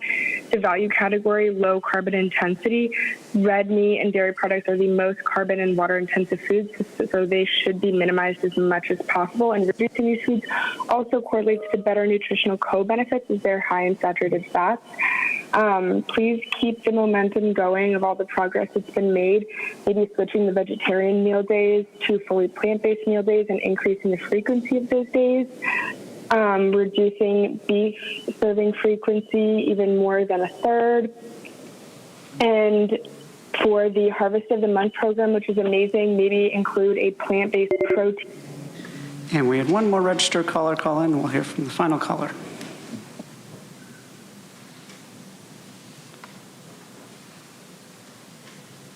Hey, how you guys doing? I forgot what the fuck we're talking about this time. Regulations, I'm pretty sure. You want to control food according to the other person. Hell, you know what? Did you know that we chop up cattle? Instead of eating it, we use it to create gas. We add enzymes to it, and then we gather that gas up. So yeah, no, there is a demand for the natural gases that is created from, you know, butchering cattle and not using anything except, you know, turning it into gas. That is a good idea, right? What else can I say? Fraud is open to everyone. Like, they're going to go ahead and protect it. I mean, they're not going to stop me from teaching you how to commit voter fraud. And Tara Lawson-Lemer thinks that the public is not important enough when she has a date with the media. Thank you. And Chair Pro Tem Anderson, that concludes public comment on this item. Thank you very much. Do we have any comments from my colleagues or a motion? What did I miss? Oh, it's hidden in plain sight. Well, with that in mind, Supervisor Montgomery Stepp. Thank you so much. I just wanted to, yes, move the item forward and thank you all for the presentation, especially in the recommendations, to go forth and look for more money, I guess, is what we're giving you permission to do. The data points were good. Of course, some of the areas were lacking. So I would like to just continue to monitor those so that we get full implementation of the spirit and intent of the local sourcing. So thank you so much, though, and I will move the item. Supervisor Desmond. Thank you. What is it? Supervisor Pro Tem, is that it? Chair Pro Tem. Acting Vice Chair. Acting Vice Chair. Whatever you're doing over there, thank you. I just want to make sure, you know, I'm glad to hear, you know, the onboarding and partnering with the local farmers and local resources here. I think it's important, particularly our local farmers. But and I know we're trying to reach certain goals, but I think we also have to make sure that the cost benefit of some of these contracts, this is a large contract, this is huge. And so I'm glad to see some incremental improvements, but at the end of the day, we do have a fiscal responsibility to our constituents, and I want to make sure that, you know, we're spending taxpayers' dollars wisely. At the same time, we're trying to reach some of these other goals. Thank you. I'll second it. We have a motion by Supervisor Montgomery Stepp and a second by Supervisor Desmond. Let's vote. Chair Pro Tem Anderson, that motion passes unanimously with all supervisors who are present voting aye. Does anybody have an update they'd like to share today? We have some non-agenda public comments, perhaps? May we hear them now? You sure can. Thank you very much. Chair Pro Tem Anderson, we have 12 remaining requests to speak on matters not listed on the agenda, 4 in person and 8 requesting to speak by phone. For those that requested to speak by phone, please dial into the conference line using the instructions that were provided to you. We'll begin with the in-person speakers. I'd like to invite forward Lucilia Portella, John Shin, and Mark. You'll have 2 minutes to address the board.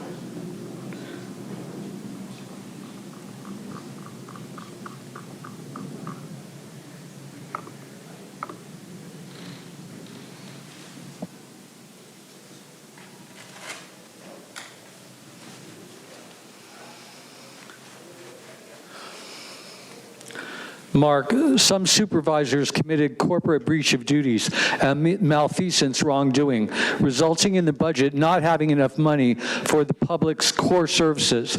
They are shown ignoring their core responsibilities in the 10/22/2024 Supervisors PM session on item 30 at 2 hours 44 minutes 30 seconds.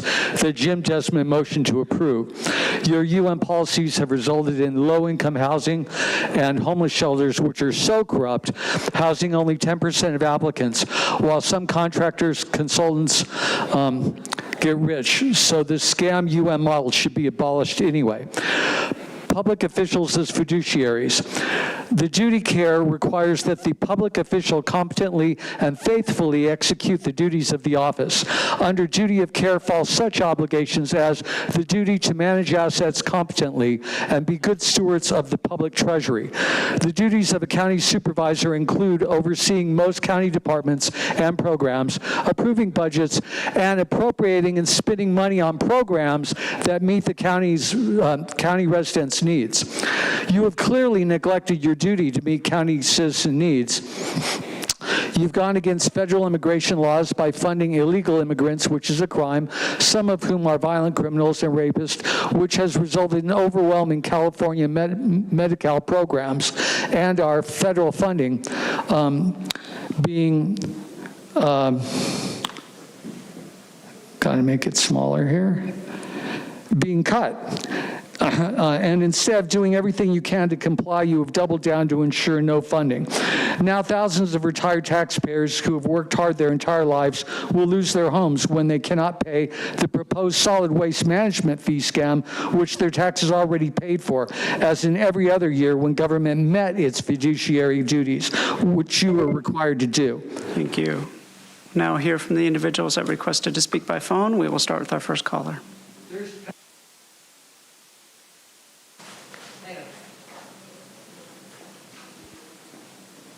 Hey, Truth, I'm glad there's no longer discrimination for who gets first 5 when speaking in person. It's important to consider that those who live far away or those who rely on public transit struggle to arrive to early morning meetings. My last experience with speaking in person was a negative one. People outside the building were childishly cutting the security line, and then they dangerously ran up the stairs trying to outpace the disabled and elderly. I somehow still managed to get the first 5 without engaging in those county-style shenanigans. The positive of that experience was when I left the building, never to return. Now, regarding some of Tara's shenanigans, on May 6th, Tara said playing a recording of someone else's past speech is functionally equivalent to ceding time. Claudia said it as though one is ceding time. Is that nonsense a Tara rule or a Brown Act rule, Claudia? Because ceding means actually giving your time to another speaker, not playing a clip of someone speaking. Saying otherwise is the functional equivalent of lying. And what if someone read the exact words of someone else's speech? What if one speaker happened to have the exact same thoughts? Would Tara or Claudia count that as ceding time too? Enough of the Brown Act violations, and also enough of the TDS. Slave Patrol. This is not very different from that. I'm going to quote it directly, even though I don't like one of the words. For removable aliens, I just don't think it's the time. People possibly are going to lose their health insurance. They're going to lose their SNAP benefits. They're going to lose TANF. They're going to lose all these things. And this is what we're talking about. Reading is freaking fundamental. The TDS has been off the charts, and I'm saying that not as a Trump fan, but as an observer, and especially after Tara suffered some kind of panic attack yesterday. Because of Tara degrading government as mere political theater so many times, nobody's sure what to believe. But the causation rumors include the shot, drugs, self-induced stress, and of course TDS. We don't know what we don't know, Monica. Whatever it is, may Tara recover soon from her severe medical disorders. And may others who engage in unnecessary profanity yet claim to be less profane than this board also recover. because politeness is actually a good look. So, Joel, please do more of that. Thank you. Thank you. We'll now hear from the next caller.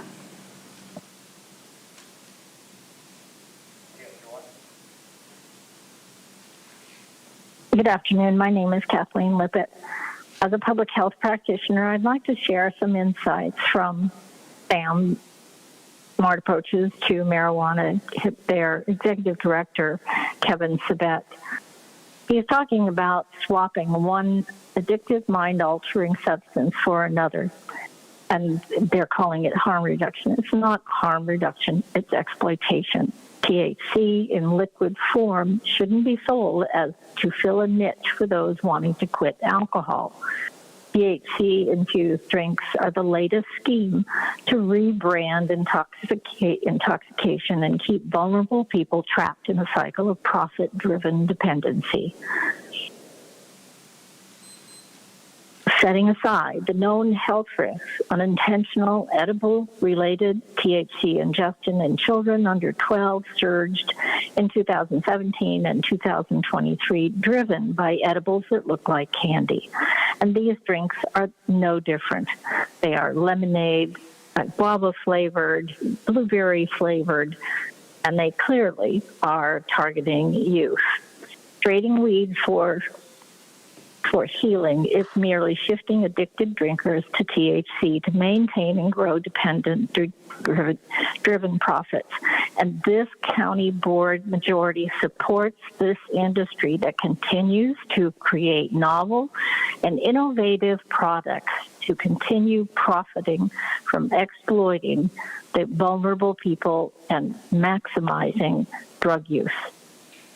Also, your concern for food sources, please consider that allowing and permitting cultivation of hemp and marijuana grows is going to be one more way that detracts from food availability and local farms.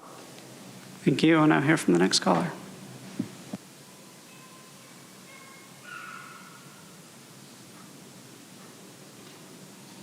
Hello, this is Kelly McCormick. As a public health educator,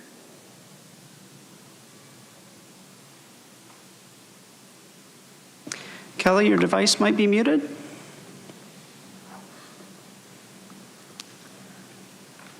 Kelly, just one moment, please.